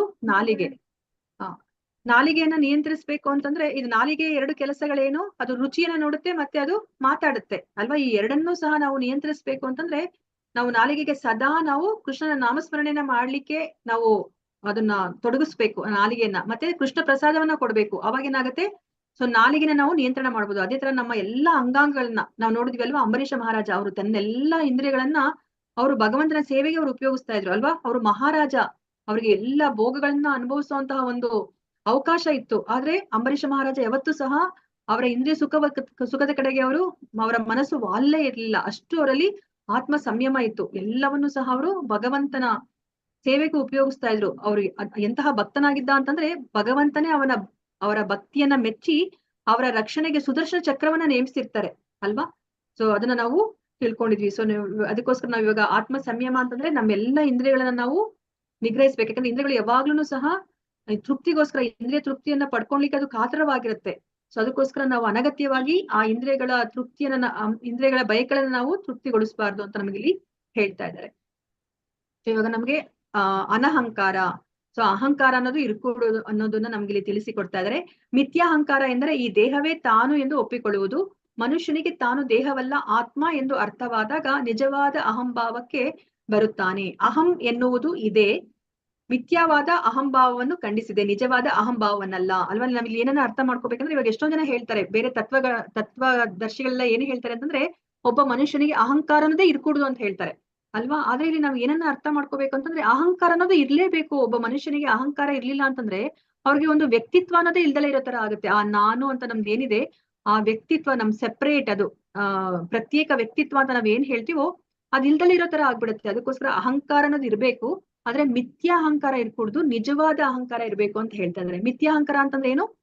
ನಮ್ಮನ್ನ ನಾವು ದೇಹದಿಂದ ಗುರುತಿಸ್ಕೋತೀವಲ್ವಾ, ಅದು ಮಿಥ್ಯಾ ಅಹಂಕಾರ ಅಲ್ವಾ? ದೇಹದಿಂದ ನಮ್ಮನ್ನ ಗುರುತಿಸ್ಕೊಂಡಿದ ತಕ್ಷಣ ನಮ್ಗೆ ಏನಾಗುತ್ತೆ, ನಾವು ಇಂದ್ರಿಯ ಸುಖವನ್ನ ಅನುಭವಿಸ್ಬೇಕು ಅಂತ ಬರುತ್ತೆ. ನಾನು, ನನ್ನದು, ನನ್ನವರು, ನನ್ನ ಮನೆ, ನನ್ನ ಕುಲ, ನನ್ನ ದೇಶ ಅಂತ ಹೇಳ್ಬಿಟ್ಟು ನನ್ನದು ನನ್ನದು ನಾನು ನನ್ನದು ಅಂತ ಬಂದ್ಬಿಡುತ್ತೆ ಅಲ್ವಾ? ಅಂತಹ ಮಿಥ್ಯಾಹಂಕಾರ, ದೇಹದಿಂದ ಗುರುತಿಸಿಕೊಳ್ಳುವಂತಹ ಮಿಥ್ಯಾಹಂಕಾರ ಇರ್ಕೂಡ್ದು ಅಂತ ಹೇಳ್ತಿದ್ದಾರೆ. ಆದ್ರೆ ನಿಜವಾದ ಅಹಂಕಾರ ಏನು? ನಿಜವಾದ ಅಹಂಕಾರ ಅಂತಂದ್ರೆ ನಾನು ಈ ದೇಹ ಅಲ್ಲ, ಈ ದೇಹದಲ್ಲಿ ವಾಸ ಮಾಡ್ತಿರುವಂತಹ ಆತ್ಮ, ನಾನು ಭಗವಂತನ ವಿಭಿನ್ನ ಅಂಶ, ನಾನು ಭಗವಂತನ ಶಾಶ್ವತ ಸೇವಕ ಅಂತ ಹೇಳ್ಬಿಟ್ಟು ನಮ್ಮನ್ನ ನಾವು ಗುರುತಿಸ್ಕೊಂಡಾಗ ಅದು ನಿಜವಾದ ಅಹಂಕಾರ ಅಲ್ವಾ? ಮತ್ತೆ ನಾವ್ ಅರ್ಥ ಮಾಡ್ಕೊಂಡಿದೀವಲ್ವಾ, ನಾವ್ ಯಾವಾಗ್ಲೂ ಸಹ ಪ್ರತ್ಯೇಕವಾಗಿ ಇರುವಂತವ್ರು. ನಾವು ಇವಾಗ ಭಗವಂತನ ಲೋಕಕ್ಕೆ ಹೋದ್ರೂ ಸಹ ನಾವು ಭಗವಂತನ ಒಳಗಡೆ ನಾವು ಐಕ್ಯ ಆಗ್ಬಿಡೋದಿಲ್ಲ. ನಾವಲ್ಲಿ ಪ್ರತ್ಯೇಕವಾಗಿ ನಾವ್ ಇರ್ತೀವಿ, ಮತ್ತೆ ಪ್ರತ್ಯೇಕವಾಗಿ ಇದ್ಕೊಂಡು ನಾವು ಭಗವಂತನ ಸೇವೆನ ನಾವು ಮಾಡ್ತೀವಿ. ಭಗವಂತನ ಶಾಶ್ವತ ಸೇವಕರು ಅಂತ ನಾವು ತಿಳ್ಕೊಂಡಿದೀವಿ. ಅದು ನಿಜವಾದ ಅಹಂಕಾರ. ಅದಕ್ಕೆ ಇಲ್ಲಿ ಹೇಳ್ತಿದ್ರೆ ನಮ್ಮ ಅಹಂಭಾವವನ್ನು ಬಿಟ್ಟು ಬಿಡಬೇಕು ಎಂದು ಕೆಲವು ತತ್ವಶಾಸ್ತ್ರಜ್ಞರು ಹೇಳುತ್ತಾರೆ. ಆದ್ರೆ ನಾವು ಅಹಂ ಅನ್ನು ಬಿಟ್ಟು ಬಿಡಲು ಸಾಧ್ಯವಿಲ್ಲ. ಏಕೆಂದರೆ ಅಹಂ ಎನ್ನುವುದು ಪ್ರತ್ಯೇಕ ವ್ಯಕ್ತಿತ್ವ, ದೇಹದೊಡನೆ ಹುಸಿಯಾಗಿ ಗುರುತಿಸಿಕೊಳ್ಳುವುದನ್ನು ಬಿಡಬೇಕು ಅಷ್ಟೇ ಅಲ್ವಾ? ನಾವು ದೇಹದೊಂದಿಗೆ ಹುಸಿಯಾಗಿ ಗುರುತಿಸ್ಕೊಳ್ಳುವುದನ್ನ ಬಿಡಬೇಕು ಅಷ್ಟೇ ಹೊರತು ನಾವು ಪ್ರತ್ಯೇಕ ವ್ಯಕ್ತಿತ್ವ, ನಾವು ಭಗವಂತನ ಸೇವಕರು ಅನ್ನೋ ಒಂದು ಅಹಂಕಾರವನ್ನ ನಾವು ಇಟ್ಕೊಳ್ಳೇಬೇಕು. ಅದು ನಿಜವಾದ ಅಹಂಕಾರ ಅಂತ ಹೇಳ್ತಾ ಇದ್ದಾರೆ ಅಲ್ವಾ? ಸೊ ನಾವಿಲ್ಲಿ ಸನಾತನ ಗೋಸ್ವಾಮಿ ಅವರನ್ನ ನೋಡ್ತಾ ಇದೀವಿ ಅಲ್ವಾ? ಸನಾತನ ಗೋಸ್ವಾಮಿ ಅವ್ರು ಏನ್ ಹೇಳ್ತಾರೆ? ಅವ್ರು ಯಾರು ಅಂತಾನೆ ನನಗೆ ಗೊತ್ತಿಲ್ಲ, ನನ್ನನ್ನು ಎಲ್ಲರೂ ಜ್ಞಾನಿ ಅಂತ ಕರೀತಾರೆ, ಆದ್ರೆ ನನಗೆ ನಾನ್ ಯಾರಂತಾನೆ ಗೊತ್ತಿಲ್ಲ ಅಂತ ಹೇಳ್ಬಿಟ್ಟು ಅವರು ಚೈತನ್ಯ ಮಹಾಪ್ರಭುಗಳಿಗೆ ಹೇಳ್ತಾರೆ ಅಲ್ವಾ? ಚೈತನ್ಯ ಮಹಾಪ್ರಭುಗಳಾಗ ನಾವು ಭಗವಂತನ ವಿಭಿನ್ನ ಅಂಶ ಅನ್ನೋ ಒಂದು ಜ್ಞಾನವನ್ನ ಚೈತನ್ಯ ಮಹಾಪ್ರಭುಗಳು ಸನಾತನ ಗೋಸ್ವಾಮಿ ಅವರಿಗೆ ವಿವರಿಸ್ತಾರೆ. ಸೊ ಮತ್ತೆ ನಮ್ಗೆ ಇವಾಗ ನೆಕ್ಸ್ಟ್ ಏನನ್ನ ಹೇಳ್ತೀರ ಅಂತಂದ್ರೆ, ಜನನ, ಮರಣ, ಮುಪ್ಪು ಮತ್ತು ರೋಗಗಳನ್ನು ಒಪ್ಪಿಕೊಳ್ಳುವುದರಿಂದ ಆಗುವ ಯಾತನೆಯನ್ನು ಅರ್ಥ ಮಾಡಿಕೊಳ್ಳಲು ಪ್ರಯತ್ನಿಸಬೇಕು ಅಲ್ವಾ? ನಾವಿವಾಗ ಈ ದೇಹವನ್ನ ಬಿಟ್ಟು ಇನ್ನೊಂದು ದೇಹವನ್ನ ನಾವು ಪಡ್ಕೋಬೇಕು ಅನ್ನೋ ನಾವು ಒಂದು ಇಚ್ಛೆಯನ್ನ ಇಟ್ಕೊಂಡಾಗ ಏನಾಗುತ್ತೆ, ಅದರಿಂದ ಏನೆಲ್ಲ ತೊಂದರೆ ಆಗುತ್ತೆ ಅನ್ನೋದನ್ನ ನಾವು ಅರ್ಥ ಮಾಡ್ಕೋಬೇಕು. ಅರ್ಥ ಮಾಡ್ಕೊಳ್ಳಿಕ್ಕೆ ಪ್ರಯತ್ನ ಪಡ್ಬೇಕು. ನಮ್ಗೆ ಇಷ್ಟಿಸ ಹೌದು ಮರಣ, ಮುಪ್ಪು, ರೋಗ ಅಂದ್ರೆ ಹೌದು ಅದೆಲ್ಲ ತುಂಬಾ ಕೆಟ್ಟದು. ಯಾರನ್ನು ಸಹ ಹೌದು ನಾನು ಸತ್ ಹೋಗ್ಬೇಕು ಅಂತ ಇಚ್ಛೆ ಪಡೋದಿಲ್ಲ, ನಾನು ವಯಸ್ಸಾಗ್ಬೇಕು ಅಂತ ಇಚ್ಛೆ ಪಡೋದಿಲ್ಲ, ರೋಗಗಳು ಬರ್ಲಿ ಅಂತ ಹೇಳ್ಬಿಟ್ಟು ಯಾರು ಇಚ್ಛೆ ಪಡೋದಿಲ್ಲ ಅಲ್ವಾ? ಸೊ ಆದ್ರೆ ನಮ್ಗೆ ಜನನ ಅನ್ನೋದ್ರ ಬಗ್ಗೆ ನಮ್ಗೆ ಗೊತ್ತಿರ್ಲಿಲ್ಲ ಅಲ್ವಾ? ಜನನ ಅನ್ನೋದು ಸಹ ತುಂಬಾ ಅದು ಯಾತ್ರೆಯನ್ನ ಕೊಡುತ್ತೆ ಅಂತ ನಮ್ಗೆ ಗೊತ್ತೇ ಇರ್ಲಿಲ್ಲ ಅಲ್ವಾ? ನಮ್ಗೆ ಭಾಗವತಮನ್ನ ನಾವು ತಿಳ್ಕೊಂಡ್ಮೇಲೆ ನಮ್ಗೆ ಗೊತ್ತಾಯ್ತು, ಒಂದು ಮಗು ಆ ಅಮ್ಮನ ಗರ್ಭಾಶಯದಲ್ಲಿ ಇದ್ದಾಗ ಅದು ಎಷ್ಟು ಯಾತನೆಯನ್ನ ಪಡುತ್ತೆ ಅಲ್ವಾ? ಸೊ ಅದು ಅಂದ್ರೆ ತಲೆ ಕೆಳಗಾಗಿ ಇರುವಂತಹ ಒಂದು ಸ್ಥಿತಿಯಲ್ಲಿ ಇರುತ್ತೆ. ಆ ಕತ್ತಲಿನ ವಾತಾವರಣದಲ್ಲಿ ಕೈಗಳನ್ನ ಅದು ಮಡ್ಚಿಟ್ಕೊಂಡು, ಅದು ಒಂದಿನ ಅಲ್ಲ 2 ದಿನ ಅಲ್ಲ, ಅಲ್ಲಿ 9 ತಿಂಗಳ ಕಾಲ ಅದು ಅಂತಹ ಒಂದು ಕತ್ತಲಿನ ಪ್ರದೇಶದಲ್ಲಿ ಅದು ತನ್ನ ಕೈ ಕಾಲುಗಳನ್ನ ಮುದುರ್ಕೊಂಡು ಕೂತಿರುತ್ತೆ ಅಲ್ವಾ? ಸೊ ಅಲ್ಲಿ ಅದು ತುಂಬಾ ಯಾತನೆಯನ್ನ ಅನುಭವಿಸ್ತಾ ಇರುತ್ತೆ. ಅದು ಭಗವಂತನನ್ನ ಪ್ರಾರ್ಥನೆ ಮಾಡುತ್ತೆ, ಭಗವಂತ ನನಗೆ ಮತ್ತೆ ಇನ್ನೊಂದು ಗರ್ಭದಲ್ಲಿ ನಾನು ಮತ್ತೆ ಜನನವನ್ನ ಪಡೆಯುವಂತ ಒಂದು ಸ್ಥಿತಿನ ನನಗೆ ಕೊಡ್ಬೇಡ, ನಾನು ಈ ಸತಿ ಅಮ್ಮನ ಗರ್ಭದಿಂದ ಹೊರಗಡೆ ಬಂದ ತಕ್ಷಣನೇ ನಾನು ನಿನ್ನ ಭಕ್ತಿನ ಮಾಡ್ತೀನಿ ಅಂತ ಹೇಳ್ಬಿಟ್ಟು ಅದು ಪರಿಪರಿಯಾಗಿ ಕೇಳ್ಕೊಳುತ್ತೆ ಅಲ್ವಾ ಮಗು. ಆದ್ರೆ ಯಾವಾಗ ಅದು ಆ ಭ್ರೂಣದ ಸ್ಥಿತಿಲಿ ಇದ್ದಾಗ ಅದು ಕೇಳ್ಕೊಳುತ್ತೆ, ಭಗವಂತನ ಪ್ರಾರ್ಥನೆನ ಮಾಡುತ್ತೆ. ಅದು ಯಾವಾಗ ಹೊರಗಡೆ ಬಂದು ಅದು ಕಾಲನ್ನ ಇಡುತ್ತೋ, ಈ 3 ಗುಣಗಳಿಗೆ ಅದು ಒಳಗಾಗ್ಬಿಡುತ್ತೋ, ಆಗ ಅದು ಅದೇನ್ ಪ್ರಾರ್ಥನೆಯನ್ನ ಮಾಡ್ತೋ ಅಮ್ಮನ ಗರ್ಭದಲ್ಲಿ ಅದನ್ನ ಮರ್ತ್ ಹೋಗ್ಬಿಡುತ್ತೆ ಅಲ್ವಾ? ಆದ್ರೆ ಪರೀಕ್ಷಿತ ಮಹಾರಾಜ ಆತರ ಮರಿಲಿಲ್ಲ ಅಲ್ವಾ? ಪರೀಕ್ಷಿತ ಮಹಾರಾಜ ಪರೀಕ್ಷಿತ ಮಹಾರಾಜ ತುಂಬಾ ಪುಣ್ಯವಂತ. ಅವನು ತನ್ನ ತಾಯಿಯ ಗರ್ಭದಲ್ಲಿ ಇದ್ದಾಗ ಭಗವಂತನನ್ನ ಅವರು ಕಣ್ಣಾರೆ ನೋಡ್ತಾರೆ. ಆಮೇಲೆ ಹೊರಗಡೆ ಬಂದಾಗ್ಲೂ ಸಹ ಅವರು ಪ್ರತಿಯೊಬ್ಬರಲ್ಲೂ ಸಹ ಭಗವಂತನನ್ನ ಹುಡುಕ್ತಾ ಇರ್ತಾರೆ ಅಲ್ವಾ? ಅದಕ್ಕೆ ಅವನನ್ನ ಪರೀಕ್ಷಿತ ಅಂತ ಕರೆಯೋದು. ಅವನು ಪರೀಕ್ಷೆ ಮಾಡ್ತಾ ಇರ್ತಾರೆ, ನಾನು ಇವ್ರನ್ನೆಲ್ಲ ನೋಡಿದ್ದು, ನಾನು ನನ್ನ ಅಮ್ಮನ ಗರ್ಭದಲ್ಲಿ ಇವ್ರನ್ನೆಲ್ಲ ನಾನು ಅಮ್ಮನ ಗರ್ಭದಲ್ಲಿ ನೋಡಿದ್ದ ಅಂತ ಹೇಳ್ಬಿಟ್ಟು ಅವರು ಪರೀಕ್ಷೆ ಮಾಡ್ತಿರ್ತಾರೆ ಅಲ್ವಾ? ಆದ್ರೆ ನಾವೆಲ್ಲ ಮರ್ತ್ ಹೋಗ್ಬಿಡ್ತೀವಿ ಅಲ್ವಾ? ಈ 3 ಗುಣಗಳಿಗೆ ಒಳಗಾಗ್ಬಿಟ್ಟು ನಾವು ಅಮ್ಮನ ದೇಹದಿಂದ ಹೊರಗಡೆ ಬಂದ ತಕ್ಷಣ ನಾವು ಮರ್ತ್ ಹೋಗ್ಬಿಡ್ತೀವಿ ನಮ್ಮ ಗುರಿ ಏನು ಅಂತ ಹೇಳ್ಬಿಟ್ಟು ಅಲ್ವಾ? ಸೊ ಇವಾಗ ಈ 4 ಜನನ, ಮರಣ, ಮುಪ್ಪು ಇದನ್ನ ಬುದ್ಧನು ಸಹ ನೋಡ್ತಾರೆ ಅಲ್ವಾ? ಬುದ್ಧ ನೋಡಿದ್ಮೇಲೆ ಅವ್ರು ಏನ್ ಮಾಡ್ತಾರೆ, ಅವ್ರು ರಾಜ ಕುಮಾರನಾಗಿರ್ತಾರೆ. ಆದ್ರೆ ಅವ್ರ ಏನ್ ಮಾಡ್ತಾರೆ, ಈ 4 ನೋಡಿದ್ಮೇಲೆ ಈ 4ರಿಂದ ನಾನು ಹೊರಗಡೆ ಬರ್ಬೇಕು, ಈ 4 ಪರಿಹಾರವನ್ನ ನಾನು ಕಂಡ್ಕೋಬೇಕು ಅಂತ ಹೇಳ್ಬಿಟ್ಟು ಅವರು ಅರಮನೆಯಿಂದ ಹೊರ ನಡೀತಾರೆ ಅಲ್ವಾ? ಯಾರಿಗೂ ಹೇಳ್ದಲೆ. ಸೊ ಅದಕ್ಕೋಸ್ಕರ ಇವಾಗ ನಾವು ಮನುಷ್ಯನಾಗಿ ಹುಟ್ಟಿದ್ಮೇಲೆ ಜನನ, ಮರಣ, ಮುಪ್ಪು, ರೋಗಗಳನ್ನ ನಾವೇನಾದ್ರೂ ಒಪ್ಕೊಂಡ್ರೆ ಅದರಿಂದ ಏನು ಯಾತ್ರೆನ ನಾವು ಪಡಿತೀವಿ ಅನ್ನೋದನ್ನ ನಾವು ಅರ್ಥ ಮಾಡ್ಕೊಳ್ಳಿಕ್ಕೆ ನಾವು ಪ್ರಯತ್ನವನ್ನ ಪಡ್ಬೇಕು. ಆದ್ರೆ ಈಗ ವಿಜ್ಞಾನಿಗಳು ಏನ್ ಮಾಡ್ತಾ ಇದಾರೆ, ಅವರು ಎಲ್ಲದಕ್ಕೂ ಯಾವ್ದಾದ್ರು ಒಂದು ಪರಿಹಾರವನ್ನ ಅವ್ರು ಕಂಡಿಡಿತಾ ಇದ್ರೆ ಹೊರತು ಅದು ಶಾಶ್ವತ ಪರಿಹಾರ ಅಲ್ಲ. ಪರಿಹಾರವನ್ನ ಅವ್ರು ಕಂಡಿಡಿತಾ ಇಲ್ಲ ಅಲ್ವಾ. ಈಗೇನಾದ್ರೂ ಮುಪ್ಪು ಅಂತಂದ್ರೆ ಸುಕ್ಕುಗಳು ಬರ್ತಾ ಇದೆ ಅಂತಂದ್ರೆ ಯಾವ್ದೋ ಒಂದು ಇಂಜೆಕ್ಷನ್ ತಗೋಬೇಕು, ಮಾತ್ರೆ ತಗೋಬೇಕು, ಆಗ ಸುಕ್ಕುಗಳನ್ನ ಮುಚ್ಕೋಬಹುದು ಅಂತ ಹೇಳ್ಬಿಟ್ಟು ಅವರು ಕಂಡಿಡಿತಾ ಇದಾರೆ ಹೊರತು ಈ ಸಾವೇ ಬರ್ಕೂಡ್ದು, ಈ ಕಾಯಿಲೆಗಳೇ ಬರ್ಕೂಡ್ದು, ಇದಕ್ಕೊಂದು ಶಾಶ್ವತ ಪರಿಹಾರವನ್ನ ಏನಾದ್ರೂ ನಾವು ಮಾಡ್ಬೇಕು ಅಂತ ಹೇಳ್ಬಿಟ್ಟು ಅವ್ರು ಕಂಡಿಡಿಲಿಕ್ಕೆ ಸಾಧ್ಯನೇ ಇಲ್ಲ ಅಲ್ವಾ. ಅದನ್ನ ನಾವಿಲ್ಲಿ ಅರ್ಥ ಮಾಡ್ಕೋಬೇಕು. ನಮ್ಮ ಈ ಎಲ್ಲಾ ಮೆಟೀರಿಯಲ್ ಪ್ರಾಬ್ಲಮ್ಸ್, ಈ ಭೌತಿಕ ತೊಂದರೆಗಳಿಗೆ ಶಾಶ್ವತ ಪರಿಹಾರ ಅಂತಂದ್ರೆ ಆಧ್ಯಾತ್ಮಿಕವಾಗಿ ಮಾತ್ರನೇ ಇರೋದು. ಈ ಭೌತಿಕ ತೊಂದರೆಗಳಿಗೆ ಭೌತಿಕವಾದ ಪರಿಹಾರಗಳು ಇಲ್ವೇ ಇಲ್ಲ. ಅದಕ್ಕಿರೋದೇ ಆಧ್ಯಾತ್ಮಿಕ ಪರಿಹಾರ ಅಂತ ಹೇಳ್ಬಿಟ್ಟು ನಾವಿಲ್ಲಿ ಅರ್ಥ ಮಾಡ್ಕೋಬೇಕು. ಅದಕ್ಕೆ ಇಲ್ಲಿ ನಮ್ಗೆ ತುಂಬಾ ಮುಖ್ಯವಾದ ಒಂದು ಸೆಂಟೆನ್ಸ್ ಅನ್ನ ನಮ್ಗೆ ಪ್ರಭುಪಾದರು ಇಲ್ಲಿ ಅರ್ಥ ಮಾಡಿಸ್ತಾ ಇದ್ದಾರೆ. ಜನನ, ಮರಣ, ಮುಪ್ಪು ಮತ್ತು ಕಾಯಿಲೆ ಇವುಗಳ ವಿಷಯ ಯೋಚಿಸಿ ಐಹಿಕ ಬದುಕಿನ ವಿಷಯದಲ್ಲಿ ನಿರಾಶಾ ಭಾವವನ್ನು ತಾಳದಿದ್ದರೆ ಆಧ್ಯಾತ್ಮಿಕ ಬದುಕಿನಲ್ಲಿ ಪ್ರಗತಿಯನ್ನು ಸಾಧಿಸಲು ಯಾವುದೇ ಸ್ಫೂರ್ತಿ ಇರುವುದಿಲ್ಲ ಅಂತ ಹೇಳ್ಬಿಟ್ಟು ನಮ್ಗೆ ಇಲ್ಲಿ ಅರ್ಥ ಮಾಡಿಸ್ತಾ ಇದ್ದಾರೆ ಅಲ್ವಾ. ನೋಡಿ, ಇವಾಗ ಈ 4ರಿಂದ ಯಾರು ಹೊರಗಡೆ ಬರ್ಲಿಕ್ಕೆ ಸಾಧ್ಯ ಇಲ್ಲ. ಇಲ್ಲ ಇವನು ಮಹಾರಾಜನ ಮಗ, ಇವನಿಗೆ ಮರಣ, ಮುಪ್ಪು, ರೋಗ ಇರೋದಿಲ್ಲ ಅಂತ ಹೇಳಂಗೆ ಇಲ್ಲ ಅಲ್ವಾ. ಯಾರು ಎಂತ ಸ್ಥಿತಿಯಲ್ಲೇ ಇರ್ಲಿ, ಈ 4ನ್ನ ಅವರು ಒಬ್ರು ಅನುಭವಿಸ್ಲೇಬೇಕಾಗತ್ತೆ. ಅದಕ್ಕೆ ನಮ್ಗೆ ಇಷ್ಟೇ ಆಗುತ್ತೆ. ನಾವು ಬುದ್ಧನನ್ನ ನೋಡಿದ್ವಿ ಅಲ್ವಾ, ಅವ್ರಿಗೆ ನಿರಾಶೆ ಆಯ್ತು, ಇಷ್ಟೆಲ್ಲ ಜೀವನ ಅಂತ ಹೇಳ್ಬಿಟ್ಟು. ಅದಕ್ಕೆ ಅವ್ರು ಏನ್ ಮಾಡಿದ್ರು, ಆಧ್ಯಾತ್ಮಿಕ ಮಾರ್ಗಕ್ಕೆ ಬಂದ್ರು. ಯಾಕಂದ್ರೆ ಅದರಿಂದ ಅಷ್ಟೇ ನಾವು ಈ 4ರಿಂದ ನಾವು ಒಂದು ಹೊರಗಡೆ ಬರುವಂತಹ ಒಂದು ಪರಿಹಾರವನ್ನ ನಾವು ಪಡ್ಕೋಬಹುದು ಅಂತ ಹೇಳ್ಬಿಟ್ಟು. ಸೊ ಇವಾಗ ನಮ್ಗೆ ನೆಕ್ಸ್ಟ್ ಅಂಶವನ್ನ ಹೇಳ್ತಾ ಇದ್ದಾರೆ. ಹರೇ ಕೃಷ್ಣ, ಯಾರಾದ್ರೂ ಓದಿ.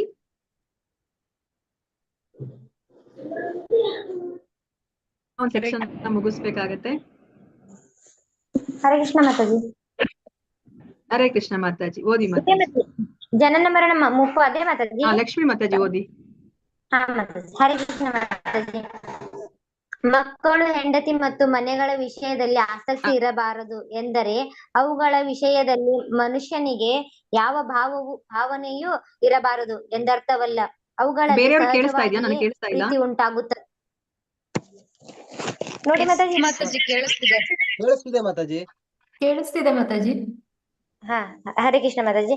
ಆದ್ರೆ ಆಧ್ಯಾತ್ಮಿಕ ಪ್ರಗತಿಗೆ ಅವು ಅನುಕೂಲಕರವಾಗಿಲ್ಲದಿದ್ದಾಗ ಅವುಗಳಲ್ಲಿ ಆಸಕ್ತಿ ಕೊಂಡಿರಬಾರದು. ಮನೆಯನ್ನು ಸಂತೋಷಕರವಾಗಿ ಮನೆಯನ್ನು ಸಂತೋಷಕರವಾಗಿ ಮಾಡುವುದಕ್ಕೆ ಅತ್ಯುನ್ನತ ಪ್ರಕ್ರಿಯೆ ಎಂದರೆ ಕೃಷ್ಣ ಪ್ರಜ್ಞೆ. ಸಂಪೂರ್ಣ ಕೃಷ್ಣ ಪ್ರಜ್ಞೆಯಲ್ಲಿರುವ ಆತನು ತನ್ನ ಮನೆಯನ್ನು ಬಹು ಸುಖಕರವಾಗಿ ಮಾಡಬಲ್ಲ. ಏಕೆಂದರೆ ಕೃಷ್ಣ ಪ್ರಜ್ಞೆಯ ಈ ಪ್ರಕ್ರಿಯೆಯು ಅತ್ಯಂತ ಸುಲಭ.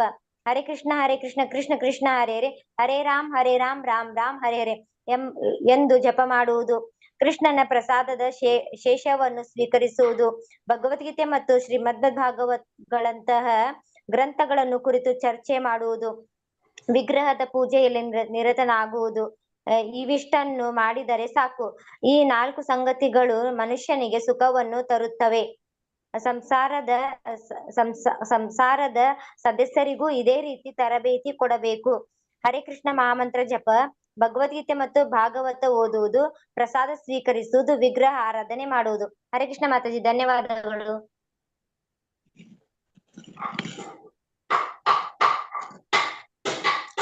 ಹರೇ ಕೃಷ್ಣ ಮಾತಾಜಿ. ಹರೇ ಕೃಷ್ಣ ಮಾತಾಜಿ. ಹರೇ ಕೃಷ್ಣ, ಮ್ಯೂಟ್ ಮಾಡ್ಕೊಳ್ಳಿ, ಬ್ಯಾಕ್ಗ್ರೌಂಡ್ ಆಯ್ತು.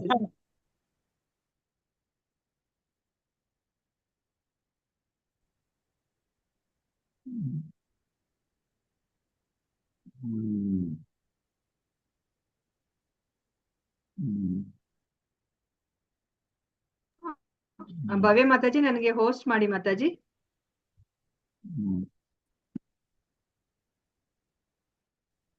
ಭವ್ಯ ಮಾತಾಜಿ ಇದ್ದೀರಾ? ಶೋಭಾ ಮಾತಾಜಿ, ಮಾತಾಜಿ ನೀವು ಹೋಸ್ಟ್ ಇದ್ದೀರಾ? ಮಾತಾಜಿ ಹೋಸ್ಟ್ ಇದ್ದೀರಿ ಮಾತಾಜಿ. Thank you Mataji. ನೀವೇ ಹೋಸ್ಟ್ ಇದ್ದೀರಿ.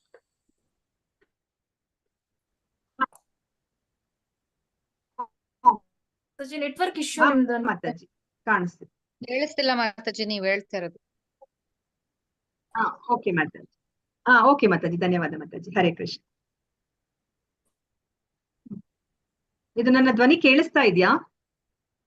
ಕೇಳಿಸ್ತಾ ಇದೆ. ಇವಾಗ ಕೇಳಿಸ್ತಿದೆ ಮಾತಾಜಿ. ಹರೇ ಕೃಷ್ಣ, ನನ್ನ ಧ್ವನಿ ಕೇಳಿಸ್ತಾ ಇದೆಯಾ? ಹೌದು ಮಾತಾಜಿ. ಇವಾಗ ಕೇಳಿಸ್ತಾ ಇದೆ ಮಾತಾಜಿ. ಅಲ್ಲ, ಕೇಳಿಸ್ತಾ ಇದೆಯಾ, ಕೇಳಿಸ್ತಾ ಇಲ್ವಾ? ಮಾತಾಜಿ ಕೇಳಿಸ್ತದೆ ಮಾತಾಜಿ. ಇವಾಗ ಆಗ್ಲಿಂದ ವಾಯ್ಸ್ ಬ್ರೇಕ್ ಆಗ್ತೈತೆ, ಇವಾಗ ಕೇಳ್ತದೆ. ಕೇಳಿಸ್ತಾ ಇದೆ ಮಾತಾಜಿ. ಓಕೆ ಮಾತಾಜಿ.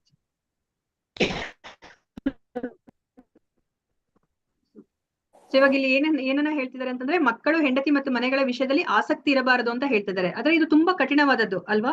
ಸೊ ನಮ್ಗೆ ಇಲ್ಲಿ ಯಾರ ಜೊತೆನಾದ್ರೂ ಇದ್ರೆ ನಮ್ಗೆ ಆ ಭಾವನೆ ಬಂದೇ ಬರುತ್ತೆ, ಆ ಪ್ರೀತಿ ಅನ್ನೋದು ಒಂದು ಭಾವನೆ ಬಂದೇ ಬರುತ್ತೆ ಅಲ್ವಾ? ಆದ್ರೆ ಇಲ್ಲಿ ನಮ್ಗೆ ಏನನ್ನ ಅರ್ಥ ಮಾಡಿಸ್ತಾ ಇದ್ದಾರೆ ಅಂತಂದ್ರೆ, ಇಲ್ಲಿ ನಾವು ಹೆಂಡತಿ ಮಕ್ಕಳು ಅದ್ರ ಜೊತೆ ಇದ್ದಾಗ ನಮ್ಗಿದು ಆಧ್ಯಾತ್ಮಿಕ ಪ್ರಗತಿಗೆ ಅನುಕೂಲ ಇಲ್ದಲೇ ಇದ್ದಾಗ ಮಾತ್ರ ನಾವು ಏನೋ ಯಾವುದೇ ಒಂದು ಆಸಕ್ತಿಯನ್ನ ನಾವು ಇಟ್ಕೋಬಾರ್ದು ಅಂತ ಹೇಳ್ಬಿಟ್ಟು ಹೇಳ್ತಾ ಇದ್ದಾರೆ.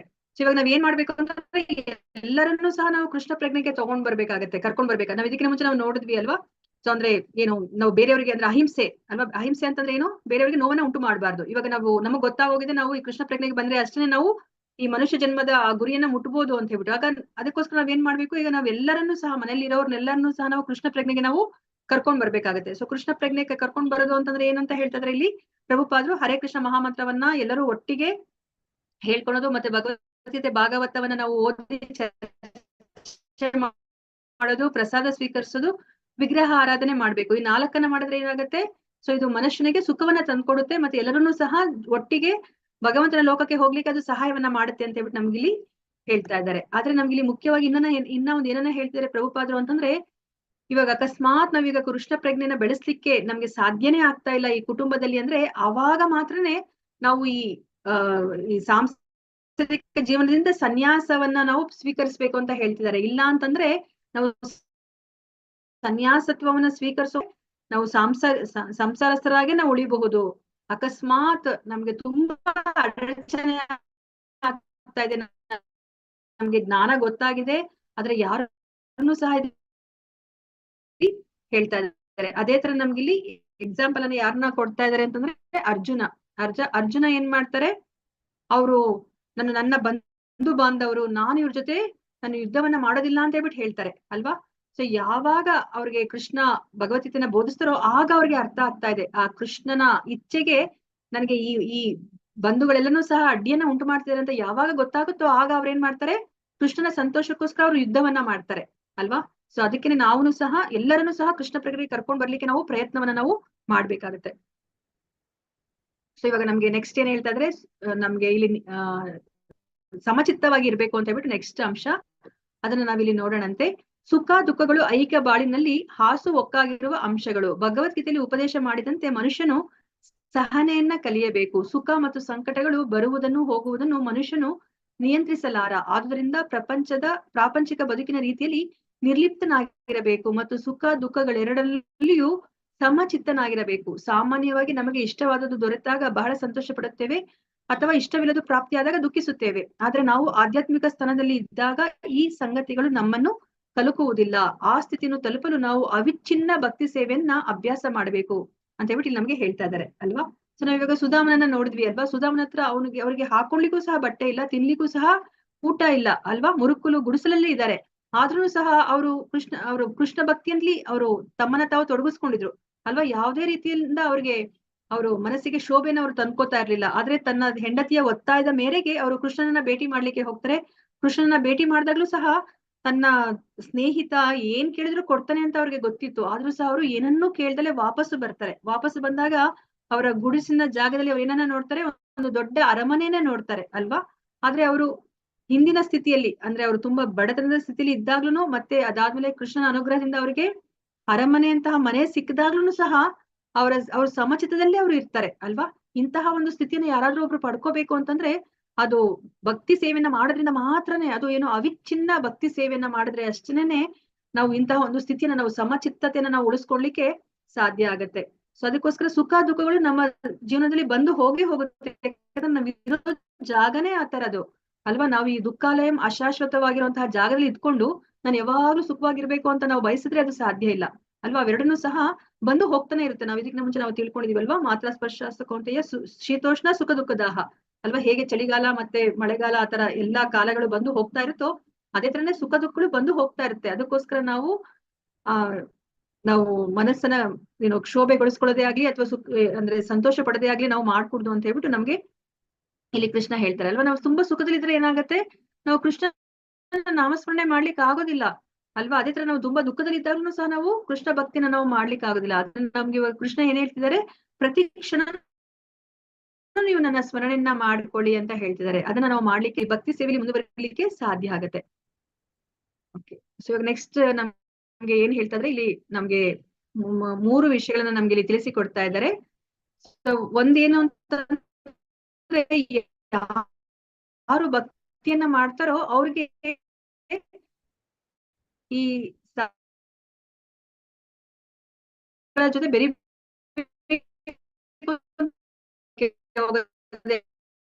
ಅಥವಾ ಬೇರೆಯವ್ರ ಜೊತೆ ಹರಟೆ ಹೊಡೆಯೋದಾಗ್ಲಿ ಅದೆಲ್ಲ ಮಾಡ್ಬೇಕು ಅಂತ ಅವ್ರಿಗೆ ಅನ್ಸೋದಿಲ್ಲ. ಅವ್ರು ಏಕಾಂತ ಪ್ರದೇಶದಲ್ಲಿ ಇಟ್ಕೊಂಡು ಭಗವಂತನ ಭಕ್ತಿನ ಮಾಡ್ಬೇಕು ಅಂತ ಹೇಳ್ಬಿಟ್ಟು ಅವ್ರಿಗೆ ಅನಿಸ್ತಾ ಇರುತ್ತೆ. ಮತ್ತೆ ಅವ್ರಿಗೆ ಇವಾಗ ನಾವು ನೋಡ್ತೀವಿ, ಈಗ ಈ ಭೌತಿಕ ಪ್ರಪಂಚದಲ್ಲಿ ಏನೇನೋ ಅನ್ವೇಷಣೆ ಮಾಡ್ತಾರೆ ಅಲ್ವಾ, ಅದು ನಮ್ಮ ಜೀವನಕ್ಕೆ ಯಾವುದೇ ರೀತಿಯಲ್ಲಿ ಉಪಯೋಗ ಆಗೋದಿಲ್ಲ. ನಾವ್ ಇವಾಗ PhD ಡಿಗ್ರಿನ ನೋಡ್ತೀವಿ ಅಲ್ವಾ, ಏನೇನೋ ಬಗ್ಗೆ ಅವರು ಇದು ಥೀಸಿಸ್ ಅನ್ನ ಬರೀತಾರೆ, ಡೆಸರ್ಟೇಷನ್ ಮಾಡ್ತಾರೆ. ಅದರಿಂದ ನಮ್ಮ ಜೀವನಕ್ಕೆ ಯಾವುದೇ ಒಂದು ಸಹಾಯ ಆಗೋದಿಲ್ಲ. ಅದಕ್ಕೋಸ್ಕರ ನೀವೇನಾದ್ರೂ ಒಂದು ಜ್ಞಾನದ ಅನ್ವೇಷಣೆ ಮಾಡ್ಲೇಬೇಕು ಅಂತ ಇದೆ ಅಂತಂದ್ರೆ, ನೀವು ಆಧ್ಯಾತ್ಮಿಕ ಮಾರ್ಗದಲ್ಲಿ ನೀವು ಅನ್ವೇಷಣೆನ ಮಾಡಿ ಅಂತ ಹೇಳ್ಬಿಟ್ಟು ನಮ್ಗೆ ಇಲ್ಲಿ 3 ಅಂಶಗಳನ್ನ ನಮ್ಗೆ ಇಲ್ಲಿ ತಿಳಿಸಿಕೊಡ್ತಾ ಇದ್ದಾರೆ. ಇದನ್ನ ನಾನೇ ಓದ್ಬಿಡ್ತೀನಿ. ಸಹಜವಾಗಿ ಆಧ್ಯಾತ್ಮಿಕ ಜೀವನ ರೀತಿಗೆ ಹೊಂದಿಕೊಂಡವನು ಪ್ರಾಪಂಚಿಕ ಮನೋಧರ್ಮದ ಜನರೊಂದಿಗೆ ಬೆರೆಯಲು ಇಷ್ಟಪಡುವುದಿಲ್ಲ. ಅದು ಅವನ ಮನೋಧರ್ಮಕ್ಕೆ ವಿರೋಧವಾಗುತ್ತದೆ. ಅನಗತ್ಯವಾದ ಸಹವಾಸವಿಲ್ಲದೆ ಏಕಾಂತ ಸ್ಥಳದಲ್ಲಿ ವಾಸಿಸುವುದರಲ್ಲಿ ತನಗೆಷ್ಟು ಒಲವಿದೆ ಎಂದು ನೋಡಿಕೊಂಡು ಮನುಷ್ಯನು ತನ್ನನ್ನೇ ತಾನೇ ಪರೀಕ್ಷೆ ಮಾಡಿಕೊಳ್ಳಬಹುದು.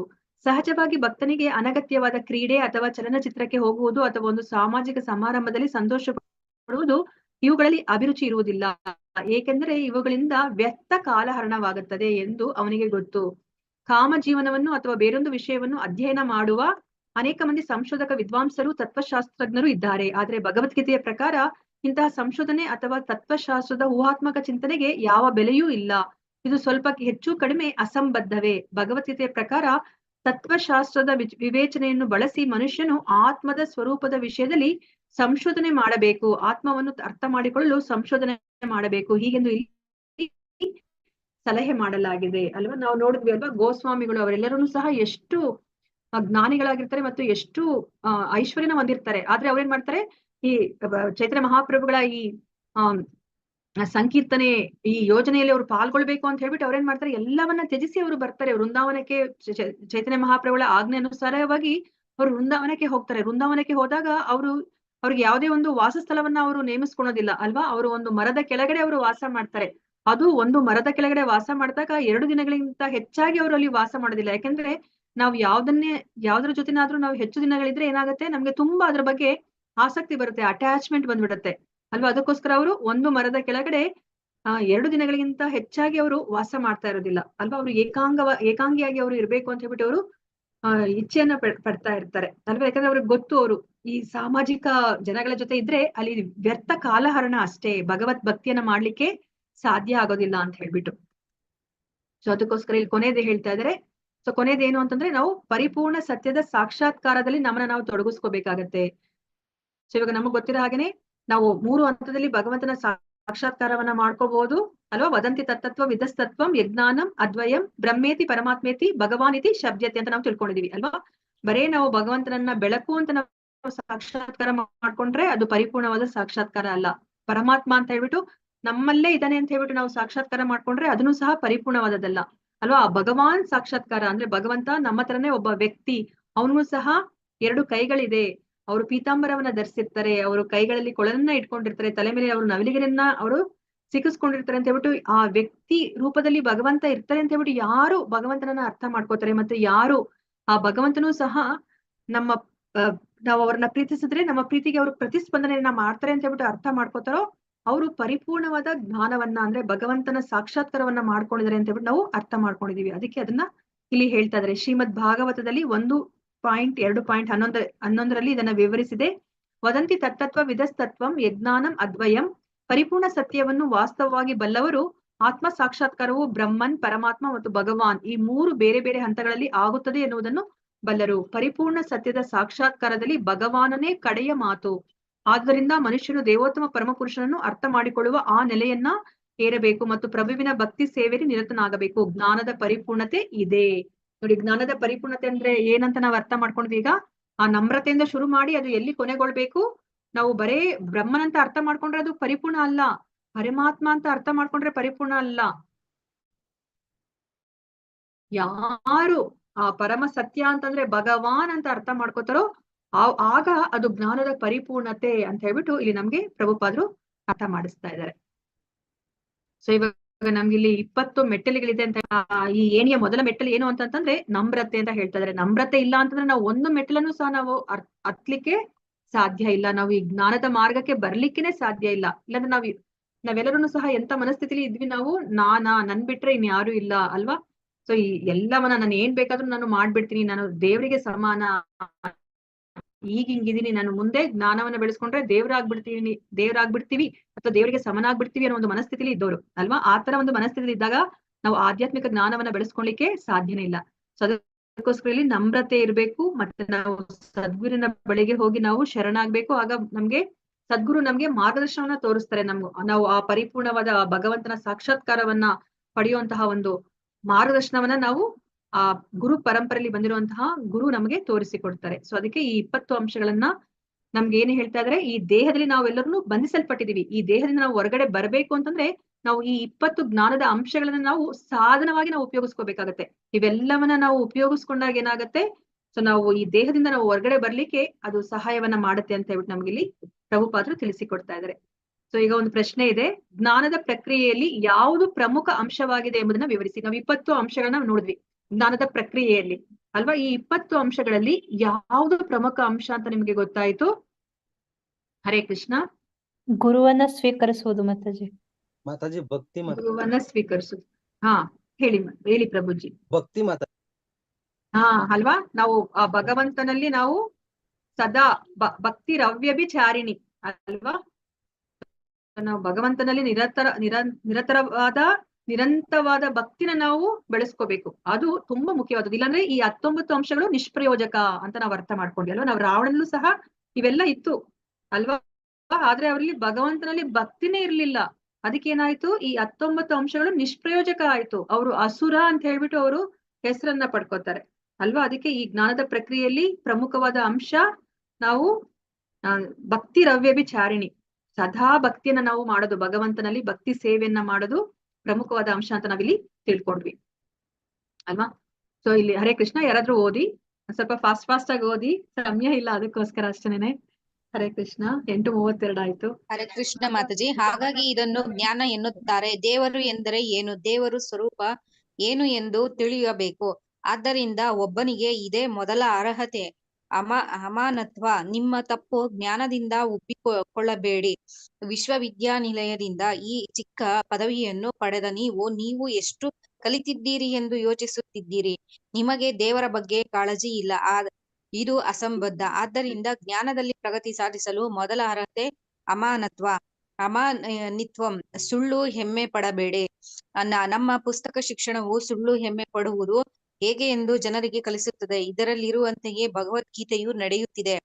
ಆದರೂ ಅವರು ಸುಳ್ಳಿನ ಗರ್ವದಿಂದ, ಅಯ್ಯೋ, ನೀವು ಇಲ್ಲಿ ಏನು ಕಲಿಯಬೇಕು, ನಮಗೆ ಎಲ್ಲವೂ ತಿಳಿದಿದೆ, ನಾವು MA PhD ಅಷ್ಟೇ, ನಾವು ಎಲ್ಲ ಶಿಕ್ಷಣವನ್ನು ಮುಗಿಸಿದ್ದೇವೆ. ಆದ್ದರಿಂದ ಮೊದಲನೆಯದು ಅಮಾನತ್ವ. ಹರೇ ಕೃಷ್ಣ ಮಾತೆ.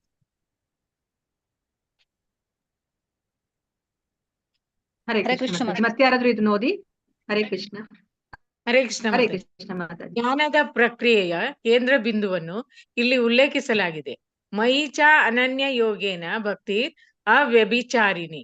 ಈ ಹಂತದಲ್ಲಿ ಒಬ್ಬರು ಸರಿಪಡಿಸಬೇಕಾಗಿದೆ. ಜ್ಞಾನದ ಪ್ರಕ್ರಿಯೆಯ 18 ವಿಭಿನ್ನ ವಿವರಣೆಗಳಿವೆ, ಆದರೆ ಕೇಂದ್ರ ಬಿಂದು ಮಯಿಚ ಆಗಿದೆ.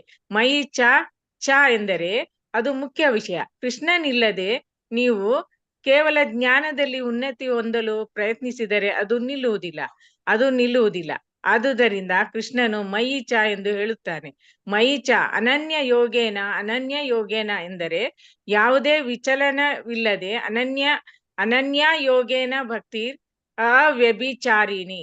ಯಾವುದೇ ವಿಚಲನವಿಲ್ಲದೆ ಅವ್ಯಭಿಚಾರಿಣಿ ಅಂದರೆ ಯಾವುದೇ ತೊಂದರೆ ಇಲ್ಲದೆ. ಹರೇ ಕೃಷ್ಣ ಮತ್ತೆ. ಧನ್ಯವಾದ.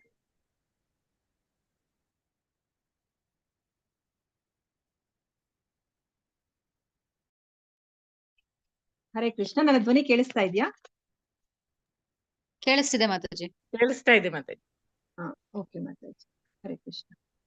ಸೊ ಇವಾಗ ಜ್ಞಾನದ ಪ್ರಕ್ರಿಯೆಯಲ್ಲಿ ಯಾವುದು ಕೇಂದ್ರ ಬಿಂದು ಅಂತಂದ್ರೆ ಮೈ ಚಾನನ್ಯ ಯೋಗಿನ ಭಕ್ತಿ ರವ್ಯಭಿಚಾರಿಣಿ ಅಲ್ವಾ. ನಾವು ಭಕ್ತಿಯನ್ನ ನಾವು ಭಗವಂತನಿಗೆ ಮಾಡ್ಬೇಕು. ಅದನ್ನೇ ಈ ಜ್ಞಾನದ 20 ಅಂಶಗಳಲ್ಲಿ ಮುಖ್ಯವಾದದ್ದು. ಕೇಂದ್ರ ಬಿಂದು ಯಾವುದು ಅಂತಂದ್ರೆ ಇದು ಅಂತ ನಾವು ತಿಳ್ಕೊಂಡ್ವಿ. ಸೊ ಇಲ್ಲಿ ನಮ್ಗೆ ಇನ್ನ ಒಂದ್ ಏನನ್ನ ಹೇಳ್ತಾ ಇದ್ದಾರೆ ಅಂತಂದ್ರೆ, ಇದು ಭಾಗವತಂ ಶ್ಲೋಕ. ಇಲ್ಲಿ ಏನ್ ಹೇಳ್ತಾರೆ ಅಂದ್ರೆ, ಎಲ್ಲರೂ ಯಾವ್ದಾದ್ರು ಒಂದು ಜೀವನವನ್ನ ಮಾಡ್ಬೇಕಂದ್ರೆ ಯಾವ್ದಾದ್ರು ಒಂದು ಕೆಲಸ ಕಾರ್ಯಗಳನ್ನ ಮಾಡ್ಲೇಬೇಕು ಅಲ್ವಾ.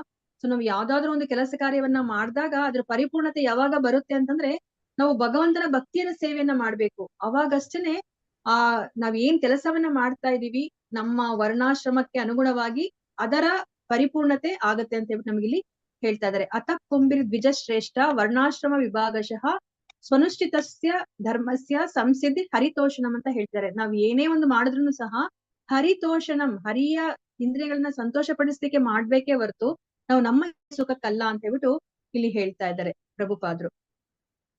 ಸೊ ಇಲ್ಲಿ ನಮ್ಗೆ ಹುಟ್ಟು, ಸಾವು, ವೃದ್ಧಾಪ್ಯ ಮತ್ತು ರೋಗಗಳ ಪುನರಾವರ್ತನೆಯಿಂದ ಹೊರಬರುವುದೇ ಪರಿಪೂರ್ಣತೆ ಅಂತ ಹೇಳ್ಬಿಟ್ಟು ಹೇಳ್ತಾ ಇದ್ದಾರೆ ಪ್ರಭುಪಾದ್ರು. ಸೊ ನೀವು ಒಂದನ್ನು ಸರಳವಾಗಿ ಅರ್ಥ ಮಾಡಿಕೊಂಡರೆ ಆ ಕೃಷ್ಣ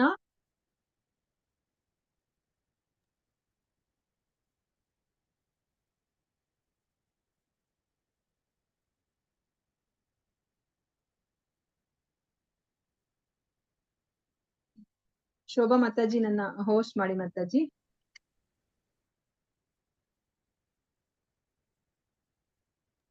ಮಾಡ್ತೀನಿ ಮಾತಾಜಿ. ಹರೇ ಕೃಷ್ಣ.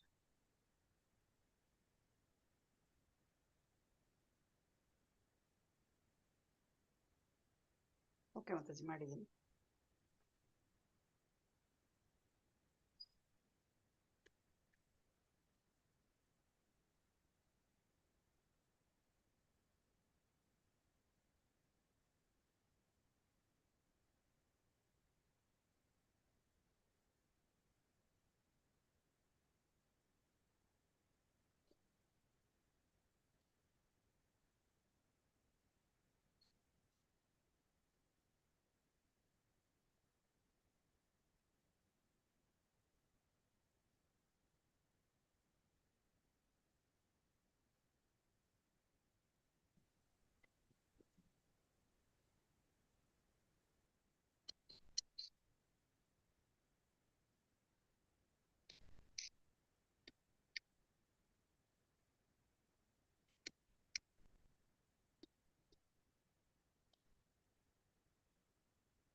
ಹರೇ ಕೃಷ್ಣ. ಮಾತಾಜಿ ಕೇಳಿಸ್ತಾ ಇದೆ ನಂದು ಧ್ವನಿ?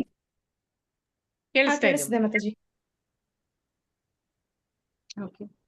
ಸರಿ, ಏನ್ ಹೇಳ್ತಾರೆ, ನೀವು ಒಂದನ್ನು ಸರಳವಾಗಿ ಅರ್ಥ ಮಾಡ್ಕೊಂಡ್ರೆ ಆ ಕೃಷ್ಣ ಆಗ ನೀವು ಎಲ್ಲವನ್ನೂ ಅರ್ಥ ಮಾಡಿಕೊಳ್ಳುತ್ತೀರಿ. ಭಗವದ್ಗೀತೆಯಲ್ಲಿ ಇರುವಂತೆ ನೀವು ಕೃಷ್ಣನನ್ನು ಅರ್ಥ ಮಾಡಿಕೊಳ್ಳಲು ಪ್ರಯತ್ನಿಸಿದರೆ ನೀವು ಎಲ್ಲ ಜ್ಞಾನವನ್ನು ಪಡೆಯುತ್ತೀರಿ. ಭೌತಿಕ, ಆಧ್ಯಾತ್ಮಿಕ ಎಲ್ಲವೂ ಪ್ರಾಯೋಗಿಕವಾಗಿ. ಯಸ್ಮಿನ್ ವಿಜ್ಞಾತೆ ಸರ್ವಂ ಇದಂ ವಿಜ್ಞಾತಂ ಭವಂತಿ ಅಲ್ವಾ. ಸೊ ನಾವ್ ಇವಾಗ ಭಕ್ತಿ ಮಾರ್ಗಕ್ಕೆ ಬಂದ್ರೆ ಏನಾಗುತ್ತೆ, ನಾವು ಎಲ್ಲ ಜ್ಞಾನವನ್ನ ನಾವು ಅಂದ್ರೆ ನಿಜವಾದ ಜ್ಞಾನವನ್ನ ನಾವು ಪಡಿತೀವಿ. ಸೊ ಅದಕ್ಕೋಸ್ಕರ ನಾವು ಅಂದ್ರೆ ಕೃಷ್ಣನನ್ನ ಅರ್ಥ ಮಾಡ್ಕೋಬೇಕಂದ್ರೆ ನಾವು ಭಗವದ್ಗೀತೆ ಮೂಲಕ ನಾವು ಅರ್ಥ ಮಾಡ್ಕೊಳ್ಲಿಕ್ಕೆ ಸಾಧ್ಯ ಆಗುತ್ತೆ ಅಲ್ವಾ. ನಾವ್ ಎಷ್ಟು ಪುಣ್ಯ ಮಾಡಿದ್ರೆ ನಮ್ಗೆ ಈ ಭಗವದ್ಗೀತೆ ಜ್ಞಾನವನ್ನ ಪಡ್ಕೋತಾ ಇದೀವಿ ಅಲ್ವಾ. ನಾವ್ ಒಂದ್ ಕ್ಷಣ ಯೋಚನೆ ಮಾಡಿದ್ರೆ ನಮ್ಗೆ ಅಲ್ವಾ ಮೈ ಜುಮ್ ಅನ್ಸುತ್ತೆ ಅಲ್ವಾ. ಸೊ ಇಲ್ಲಾಂದ್ರೆ ನಾವು ಪ್ರಭುಪಾದ್ರು ಹೇಳೋ ತರನೇ ನಾಯಿ ಬೆಕ್ಕುಗಳ ತರ ನಾವು ಜೀವನವನ್ನ ಮಾಡಿ ಮುಗಿಸಿ ಹೊಟ್ಟೋಗ್ಬಿಡ್ತಾ ಇದ್ವಿ ಅಲ್ವಾ. ಸೊ ನಾವ್ ಎಷ್ಟು ಉತ್ತಮೋತ್ತಮವಾದ ಜ್ಞಾನವನ್ನ ನಾವ್ ಇವಾಗ ಪಡ್ಕೋತಾ ಇದೀವಿ. ಸೊ ಇವಾಗ ನಾವು ಕ್ಷೇತ್ರ ಮತ್ತು ಕ್ಷೇತ್ರಜ್ಞರ ಬಗ್ಗೆ ನಾವು ತಿಳ್ಕೊಂಡ್ವಿ. ಜ್ಞಾನದ ಪ್ರಕ್ರಿಯೆನ ನಾವು 8 ರಿಂದ 12 ಶ್ಲೋಕಗಳಲ್ಲಿ ನಾವು ತಿಳ್ಕೊಂಡ್ವಿ. ಸೊ ಈಗ ನಾವು ಜ್ಞಾನದ ವಿಷಯವನ್ನ ನಾವು ತಿಳ್ಕೊತಾ ಇದ್ವಿ. ಯಾಕೆ ಇಷ್ಟೆಲ್ಲ ನಾವು ಜ್ಞಾನವನ್ನ ನಾವು ತಿಳ್ಕೊಬೇಕು, ಅದರ ಗುರಿ ಏನು, ಆ ಜ್ಞೇಯ ಅಂತ ಹೇಳ್ಬಿಟ್ಟು ನಾವೇನ್ ಕರಿತಾ ಇದೀವಿ, ಆ ಜ್ಞಾನದ ಗುರಿಯನ್ನ ನಾವ್ ಇವಾಗ 13 ರಿಂದ 19 ಶ್ಲೋಕಗಳಲ್ಲಿ ನಾವ್ ಇವಾಗ ತಿಳ್ಕೊತಾ ಇದೀವಿ. ಸೊ ಇಲ್ಲಿ ನಮ್ಗೆ ಏನ ಹೇಳ್ತಿದ್ದಾರೆ ಅಂತ ಹೇಳ್ಬಿಟ್ಟು ನೋಡೋಣಂತೆ. ಜ್ಞೇಯಂ ಯತ್ರ ವಕ್ಷ್ಯಾಮಿ ಯಜ್ಞಾತ್ವಾ ಅಮೃತಮಶ್ನುತೆ ಅನಾದಿಮತ್ಪರಂ ಬ್ರಹ್ಮ ನ ಸತ್ತನ್ನ ಸದುಚ್ಯತೆ. ಯಾವ ಜ್ಞಾನವನ್ನು ತಿಳಿದುಕೊಂಡು ನೀನು ಅಮೃತ ತತ್ವವನ್ನು ಸವಿವಿಯೋ ಆ ಜ್ಞೇಯವಾದದನ್ನ ವಿವರಿಸುತ್ತೇನೆ. ಅನಾದಿಯಾದ ಮತ್ತು ನನಗೆ ಅಧೀನವಾದ ಬ್ರಹ್ಮನ್ ಈ ಐಹಿಕ ಜಗತ್ತಿನ ಕಾರ್ಯ ಕಾರಣದಾಚೆ ಇದೆ ಅಂತ ಹೇಳ್ಬಿಟ್ಟು ಇಲ್ಲಿ ಭಗವಂತ ಹೇಳ್ತಾ ಇದ್ದಾರೆ. ಸೊ ಇವಾಗ ನೀನ್ ಏನನ್ನ ತಿಳ್ಕೊಂಡ್ರೆ ನೀನು ಆ ಪರಿಪೂರ್ಣತೆನ ನೀನು ಪಡಿತೀಯಾ, ಅಂತಹ ಒಂದು ಜ್ಞಾನದ ಗುರಿಯನ್ನ ನಾನು ಜ್ಞೇಯವನ್ನ ನಾನು ನಿನ್ಗೆ ವಿವರಿಸ್ತಿದ್ದೀನಿ ಅಂತ ಹೇಳ್ಬಿಟ್ಟು ಹೇಳ್ತಾ ಇದಾರೆ. ಮತ್ತೆ ಬ್ರಹ್ಮನ್ ಅಂತಂದ್ರೆ ಇಲ್ಲಿ ಯಾರ ಬಗ್ಗೆ ಹೇಳ್ತಾ ಇದಾರೆ, ಇಲ್ಲಿ ಭಗವಂತ ಅಂತಂದ್ರೆ ಆತ್ಮದ ಬಗ್ಗೆ ಹೇಳ್ತಾ ಇದಾರೆ. ಈ ಆತ್ಮ ಅನ್ನೋದು ಸಹ ಅನಾದಿ ಕಾಲದಿಂದ ಇರುವಂತದ್ದು ಅಲ್ವಾ, ಅದು ಭಗವಂತನ ಅಂಶ. ಅದು ಈ ಭೌತಿಕ ಪ್ರಪಂಚದಿಂದ ಅದು ಆಧ್ಯಾತ್ಮಿಕ ಪ್ರಪಂಚದಲ್ಲಿ ಇರುವಂತದ್ದು. ಈ ಭೌತಿಕ ಪ್ರಪಂಚದಲ್ಲಿ ಇರುವಂತಹ ಒಂದು ಜೀವಿ ಅಲ್ಲ ಆತ್ಮ ಅನ್ನೋದು ಅಲ್ವಾ. ಸೊ ನಾವೆಲ್ಲರೂ ಸಹ ಆಧ್ಯಾತ್ಮಿಕ ಲೋಕಕ್ಕೆ ಸೇರಿರೋರು, ಮತ್ತೆ ನಾವೆಲ್ಲರೂ ಸಹ ಅನಾದಿ ಕಾಲದಿಂದ ನಾವು ಇದ್ದವರು. ಸೊ ಅದನ್ನ ನಮ್ಗೆ ಇಲ್ಲಿ ಭಗವಂತ ತಿಳಿಸಿಕೊಡ್ತಾ ಇದ್ದಾರೆ.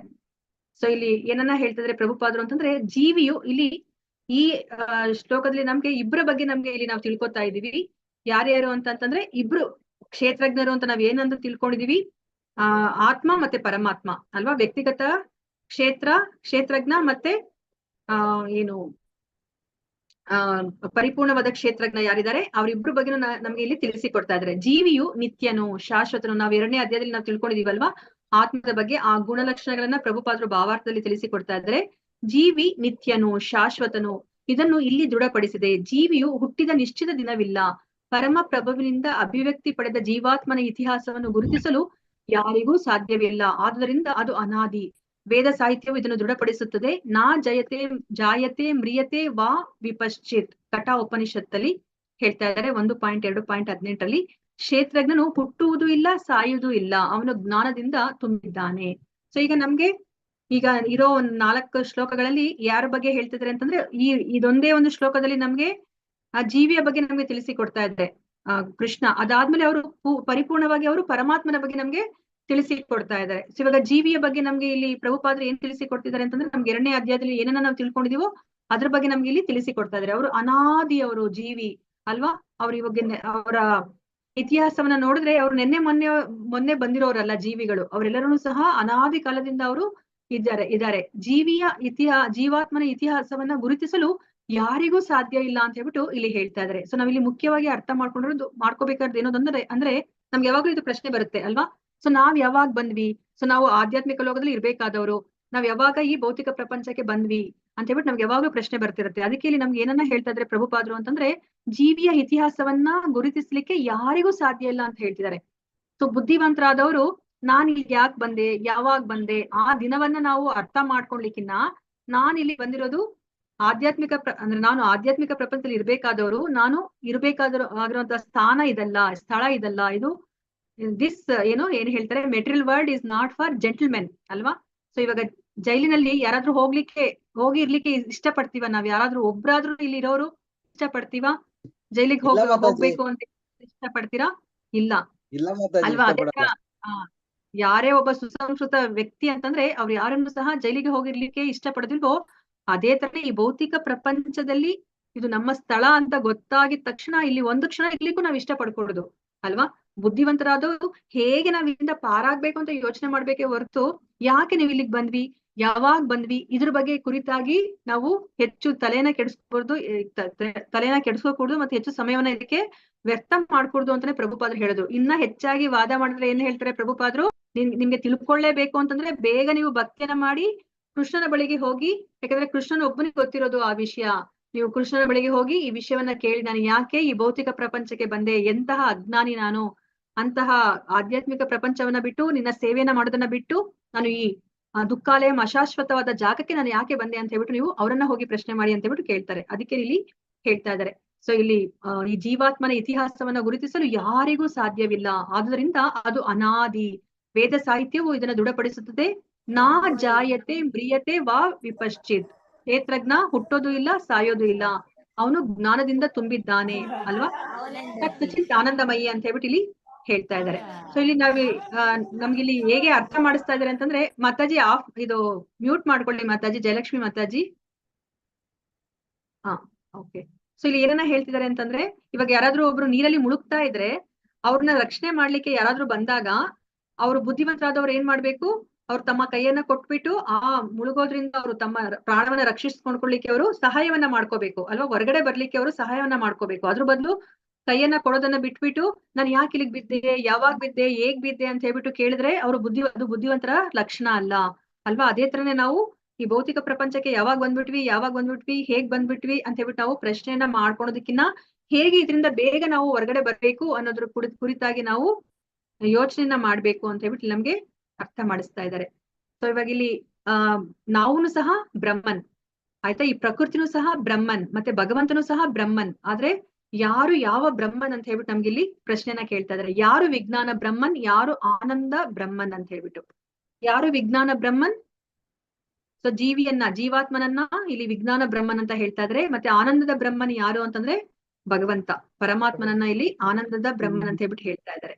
ಸೊ ಈಗ ನಾವು ಪರಮ ಕ್ಷೇತ್ರಜ್ಞನ ಗುಣಲಕ್ಷಣಗಳನ್ನ ನಾವು ಚರ್ಚಿಸ್ಬೇಕಾಗಿದೆ. 14ರಿಂದ 18 ಅಂದ್ರೆ ಈ 5 ಶ್ಲೋಕಗಳಲ್ಲಿ ನಾವು ಆ ಪರಮ ಕ್ಷೇತ್ರಜ್ಞನ ಬಗ್ಗೆ ನಾವು ತಿಳ್ಕೊತಾ ಇದೀವಿ. ಇದಕ್ಕಿಂತ ಮುಂಚೆ ನಾವು ಯಾರ ಬಗ್ಗೆ ತಿಳ್ಕೊಂಡ್ವಿ? ನಾವು ವ್ಯಕ್ತಿಗತ ಕ್ಷೇತ್ರಜ್ಞನ ಬಗ್ಗೆ ತಿಳ್ಕೊಂಡ್ವಿ. ಅಂದ್ರೆ ನಾವು ಆತ್ಮ, ಈ ದೇಹದಲ್ಲಿ ವಾಸ ಮಾಡ್ತಿರೋ ಅಂತಹ ಆತ್ಮನ ಬಗ್ಗೆ ನಾವು ತಿಳ್ಕೊಂಡ್ವಿ. ನಾವು ಅನಾದಿ ಕಾಲದಿಂದ ನಾವ್ ಇಲ್ಲಿದೀವಿ, ನಾವು ಶಾಶ್ವತವಾಗಿರೋರು, ನಮ್ಗೆ ಹುಟ್ಟು ಸಾವು ಅನ್ನೋದು ಇಲ್ಲ ಅಂತ ಹೇಳ್ಬಿಟ್ಟು ನಾವು ತಿಳ್ಕೊಂಡ್ವಿ. ಈಗ ಪರಮ ಕ್ಷೇತ್ರಜ್ಞ ಗುಣಲಕ್ಷಣಗಳನ್ನ ನಾವೀಗ ನೋಡ್ತಾ ಇದೀವಿ. ಸೊ 14ನೇ ಶ್ಲೋಕದಲ್ಲಿ ಏನು ಹೇಳ್ತಾ ಇದಾರೆ? ಸರ್ವತಃ ಪಾಣಿಪಾದಂ ತತ್ ಸರ್ವತೋಕ್ಷಿ ಶಿರೋಮುಖಂ ಸರ್ವತಃ ಶ್ರುತಿಮಲ್ಲೋಕೆ ಸರ್ವಮಾವೃತ್ಯ ತಿಷ್ಠತಿ. ಅವನ ಕೈಗಳು ಮತ್ತು ಕಾಲುಗಳು, ಅವನ ಕಣ್ಣುಗಳು, ತಲೆಗಳು ಮತ್ತು ಮುಖಗಳು ಎಲ್ಲೆಲ್ಲೂ ಇವೆ, ಅವನಿಗೆ ಎಲ್ಲೆಲ್ಲೂ ಕಿವಿಗಳುಂಟು. ಹೀಗೆ ಪರಮಾತ್ಮನು ಸರ್ವವ್ಯಾಪಿಯಾಗಿ ಇದ್ದಾನೆ ಅಲ್ವಾ. ನಾವಿಲ್ಲಿ ಒಂದನ್ನ ಏನನ್ನ ಅರ್ಥ ಮಾಡ್ಕೋಬೇಕು ಅಂತಂದ್ರೆ, ನಮ್ಮ ದೇಹದಲ್ಲಿ ಇಬ್ರು ವಾಸ ಮಾಡ್ತಾ ಇದೀವಿ. ಒಂದು ನಾವು ವ್ಯಕ್ತಿಗತ ಆತ್ಮ, ಮತ್ತೆ ಇನ್ನೊಬ್ರು ಪರಮಾತ್ಮ. ಅಂದ್ರೆ ಭಗವಂತ ಅವರು ಪರಮಾತ್ಮ ಸ್ವರೂಪಿಯಾಗಿ ನಮ್ಮಲ್ಲಿದ್ದಾರೆ ಅಲ್ವಾ. ಸೊ ಇವಾಗ ಪರಮಾತ್ಮನ ಬಗ್ಗೆ ಹೇಳ್ತಾ ಇದಾರೆ. ಪರಮಾತ್ಮನ ಗುಣಲಕ್ಷಣಗಳನ್ನ ಈಗ ಕೃಷ್ಣ ಹೇಳ್ತಾ ಇದಾರೆ. ಸೊ ಪರಮಾತ್ಮನಿಗೆ ಏನಿದೆ? ಅವ್ರಿಗೆ ಅನೇಕ ಕೈಗಳಿದೆ, ಕಾಲುಗಳಿದೆ, ಕಣ್ಣುಗಳಿದೆ, ತಲೆಗಳಿದೆ, ಮುಖಗಳಿದೆ, ಎಲ್ಲೆಲ್ಲೂ ಇವೆಲ್ಲ ಇದೆ ಅಂತ ಹೇಳ್ಬಿಟ್ಟು ಹೇಳ್ತಾ ಇದಾರೆ ಅಲ್ವಾ. ಸೊ ಇದನ್ನ ನಾವು ಹೇಗೆ ಅರ್ಥ ಮಾಡ್ಕೊಳೋದು? ಹರೇ ಕೃಷ್ಣ, ಯಾರಾದ್ರೂ ಹೇಳ್ತೀರಾ?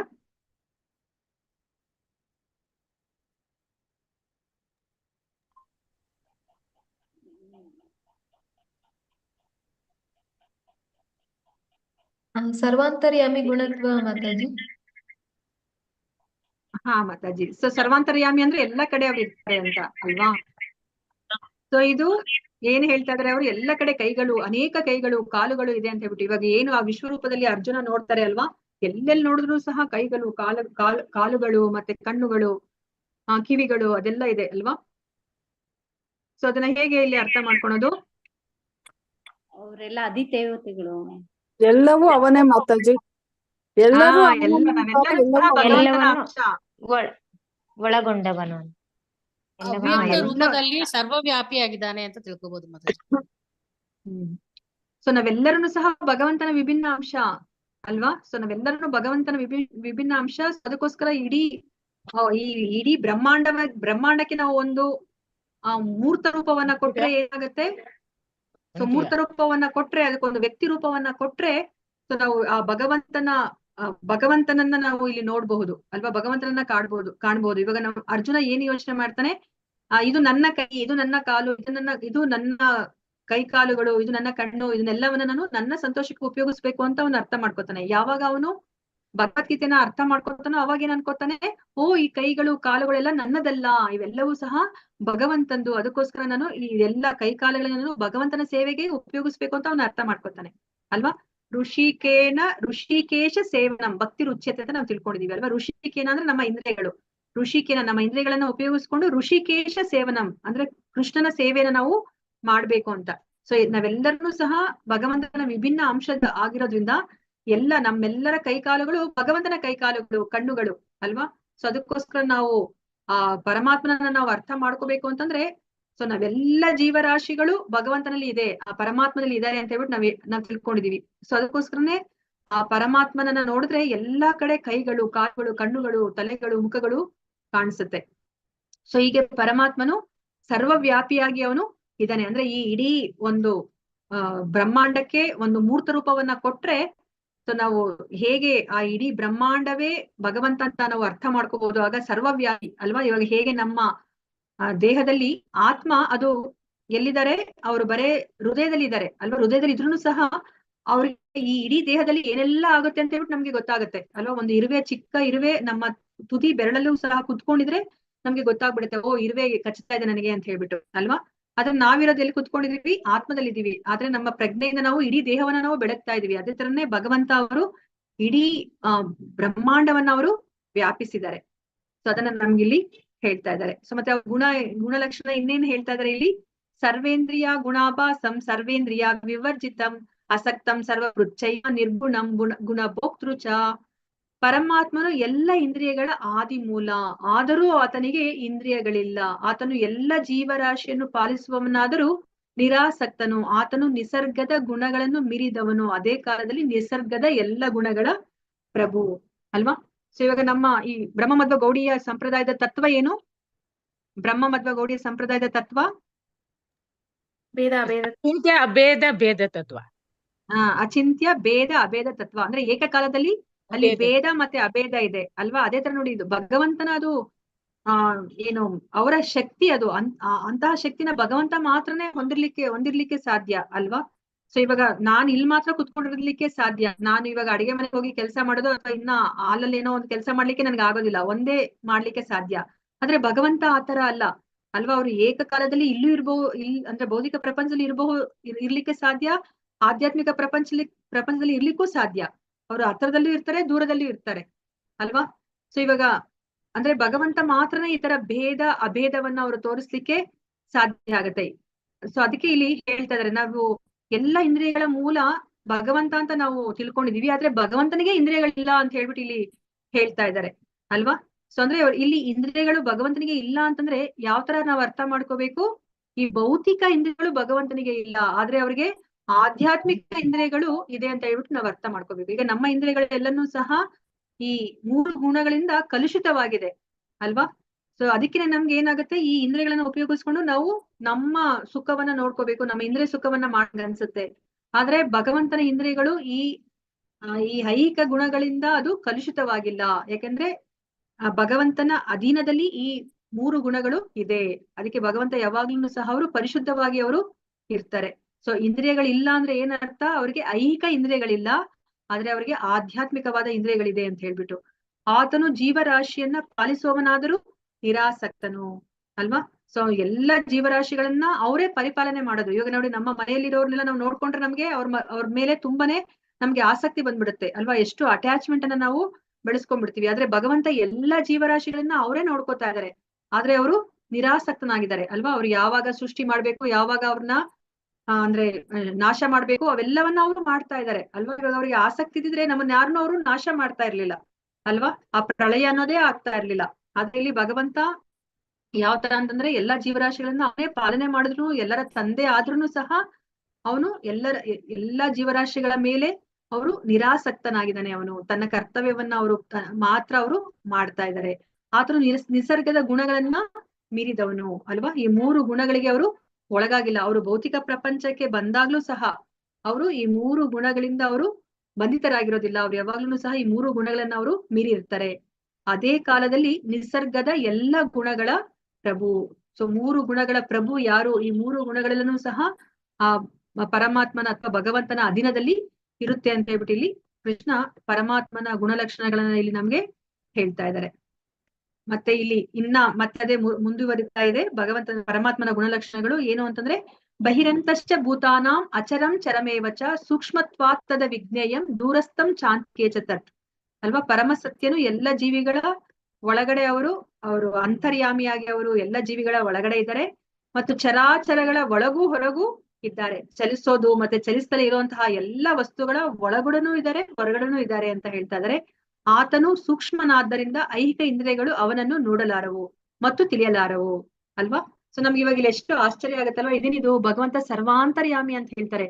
ಒಳಗಡೆನೂ ಇದ್ದಾರೆ, ಹೊರಗಡೆನೂ ಇದ್ದಾರೆ, ಎಲ್ಲಾ ವಸ್ತುಗಳಲ್ಲಿ ಇದ್ದಾರೆ. ಈ ವಸ್ತುವನ್ನ ನೋಡಿದ್ರೆ ಇದ್ರಲ್ಲಿ ಇಲ್ಲ ಅಂತ ಹೇಳಂಗೆ ಇಲ್ಲ, ಎಲ್ಲದ್ರಲ್ಲೂ ಇದ್ದಾರೆ. ಆದ್ರೆ ಅವರು ನಮ್ಮ ಕಣ್ಣಿಗೆ ಕಾಣಿಸೋದೇ ಇಲ್ವಲ್ಲ ಅಂತ ನಮ್ಗೆ ಪ್ರಶ್ನೆ ಬರುತ್ತೆ ಅಲ್ವಾ. ಸೊ ಅದಕ್ಕೆ ಇಲ್ಲಿ ಏನ್ ಹೇಳ್ತಾರೆ, ಆತನು ಸೂಕ್ಷ್ಮನಾದ್ದರಿಂದ ಐಹಿಕ ಇಂದ್ರಿಯಗಳು ಅವನನ್ನು ನೋಡಲಾರವು ಮತ್ತು ತಿಳಿಯಲಾರವು. ಮತ್ತೆ ಬಹು ದೂರದಲ್ಲಿದ್ದರೂ ಅವನು ಎಲ್ಲರಿಗೂ ಸಮೀಪದಲ್ಲಿದ್ದಾನೆ ಅಲ್ವಾ. ನಮ್ಗೆ ಗೊತ್ತಿರೋನೇ ಕೃಷ್ಣ ಅವ್ರ ನಿಜವಾದ ಸ್ಥಾನ ಅಂದ್ರೆ ನಿಜವಾದ ವಾಸಸ್ಥಾನ ಯಾವುದು?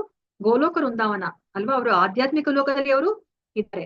ಆದ್ರೆ ಅವರು ಇವಾಗ ನಮ್ಗೆ ಗೊತ್ತಿರೋ ಹಾಗೇನೆ ಇವಾಗ ದ್ರೌಪದಿ ಕರೆದಾಗ ಅವರು ಕೂಡ್ಲೆ ಅವರು ಬರ್ತಾರೆ, ಗಜೇಂದ್ರ ಕರೆದಾಗ ಕೂಡ್ಲೆ ಅವರು ಬರ್ತಾರೆ ಅಲ್ವಾ. ಅವರು ವಿಷ್ಣುವಿನ ವಾಹನವಾದ ಗರುಡನ ಮೇಲೆ ಏರ್ಕೊಂಡು ಅವರು ಬರ್ತಾರೆ ಅಲ್ವಾ.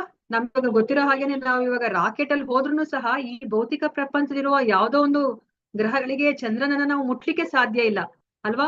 ಹಲವಾರು ವರ್ಷಗಳೇ ಬೇಕಾಗತ್ತೆ ಅಂತ ಹೇಳ್ತಾರೆ. ಮನೋವೇಗದಲ್ಲಿ ನಾವು ಚಲನೆ ಮಾಡಿದ್ರು ಸಹ ಆ ಬೇರೆ ಗ್ರಹಗಳನ್ನ ಮುಟ್ಲಿಕ್ಕೆ ಅಷ್ಟು ಸಮಯ ಬೇಕಾಗತ್ತೆ. ಆದ್ರೆ ಭಗವಂತ ಆಧ್ಯಾತ್ಮಿಕ ಪ್ರಪಂಚ, ನಾವ್ ಈ ಭೌತಿಕ ಪ್ರಪಂಚವನ್ನೇ ನಾವು ಪ್ರಪಂಚದಲ್ಲಿರೋ ಗ್ರಹಗಳಿಗೆ, ಉನ್ನತ ಗ್ರಹಗಳಿಗೆ ಹೋಗ್ಲಿಕ್ಕೆ ನಮ್ಗೆ ಸಾಧ್ಯ ಇಲ್ಲ.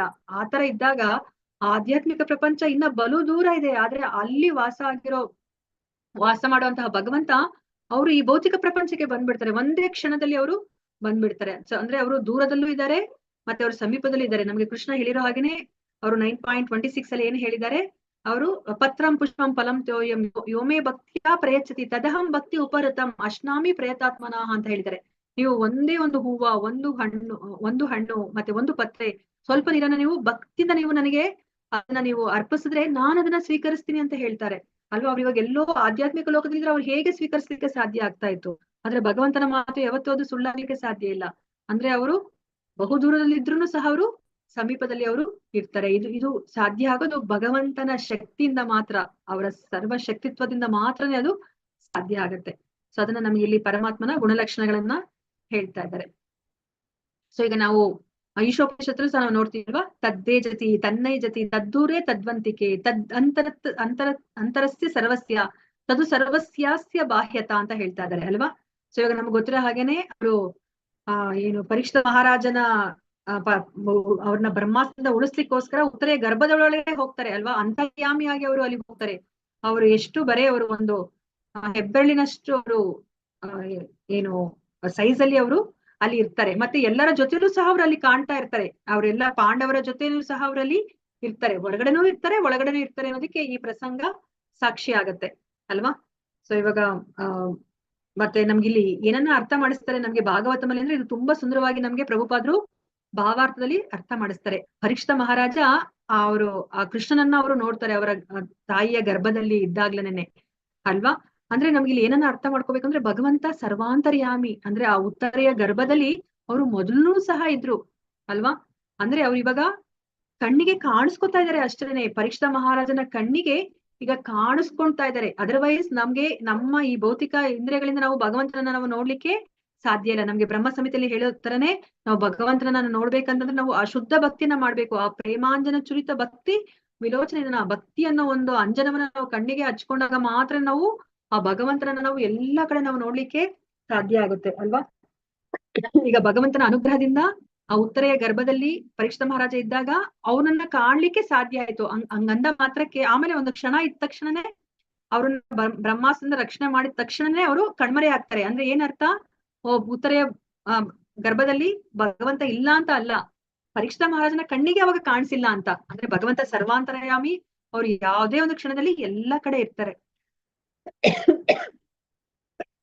ಇದನ್ನ ನಾವು ಅರ್ಥ ಮಾಡ್ಕೊಂಡ್ರೆ ನಾವು ನಮ್ಮ ಜೀವನದಲ್ಲಿ ಎಷ್ಟೊಂದು ತಪ್ಪುಗಳನ್ನ ನಾವು ಮಾಡೋದೇ ಇಲ್ಲ ಅಲ್ವಾ. ನಾವ್ ಎಷ್ಟೊಂದ್ ಸತಿ ನಾವು ತಪ್ಪುಗಳನ್ನ ಮಾಡ್ತೀವಿ. ನಾವೇನ್ ಅನ್ಕೋತೀವಿ, ಯಾರು ನೋಡಿಲ್ಲ ಬಿಡಪ್ಪ, ನಾನು ಇವ್ರನ್ನ ಯಾಮಾರಿಸ್ಬಿಟ್ಟೆ, ನಾನು ಅಂದ್ರೆ ಆದ್ರೂನು ಸಹ ನಾನು ಸಿಕ್ಕಾಕೊಳ್ಳಿಲ್ಲ ಅಂತ ನಾವು ನಮ್ಮನ್ನ ನಾವು ಬೇಷ್ ಅನ್ಕೋತೀವಿ ಅಲ್ವಾ, ಗರ್ವ ಪಡ್ತೀವಿ.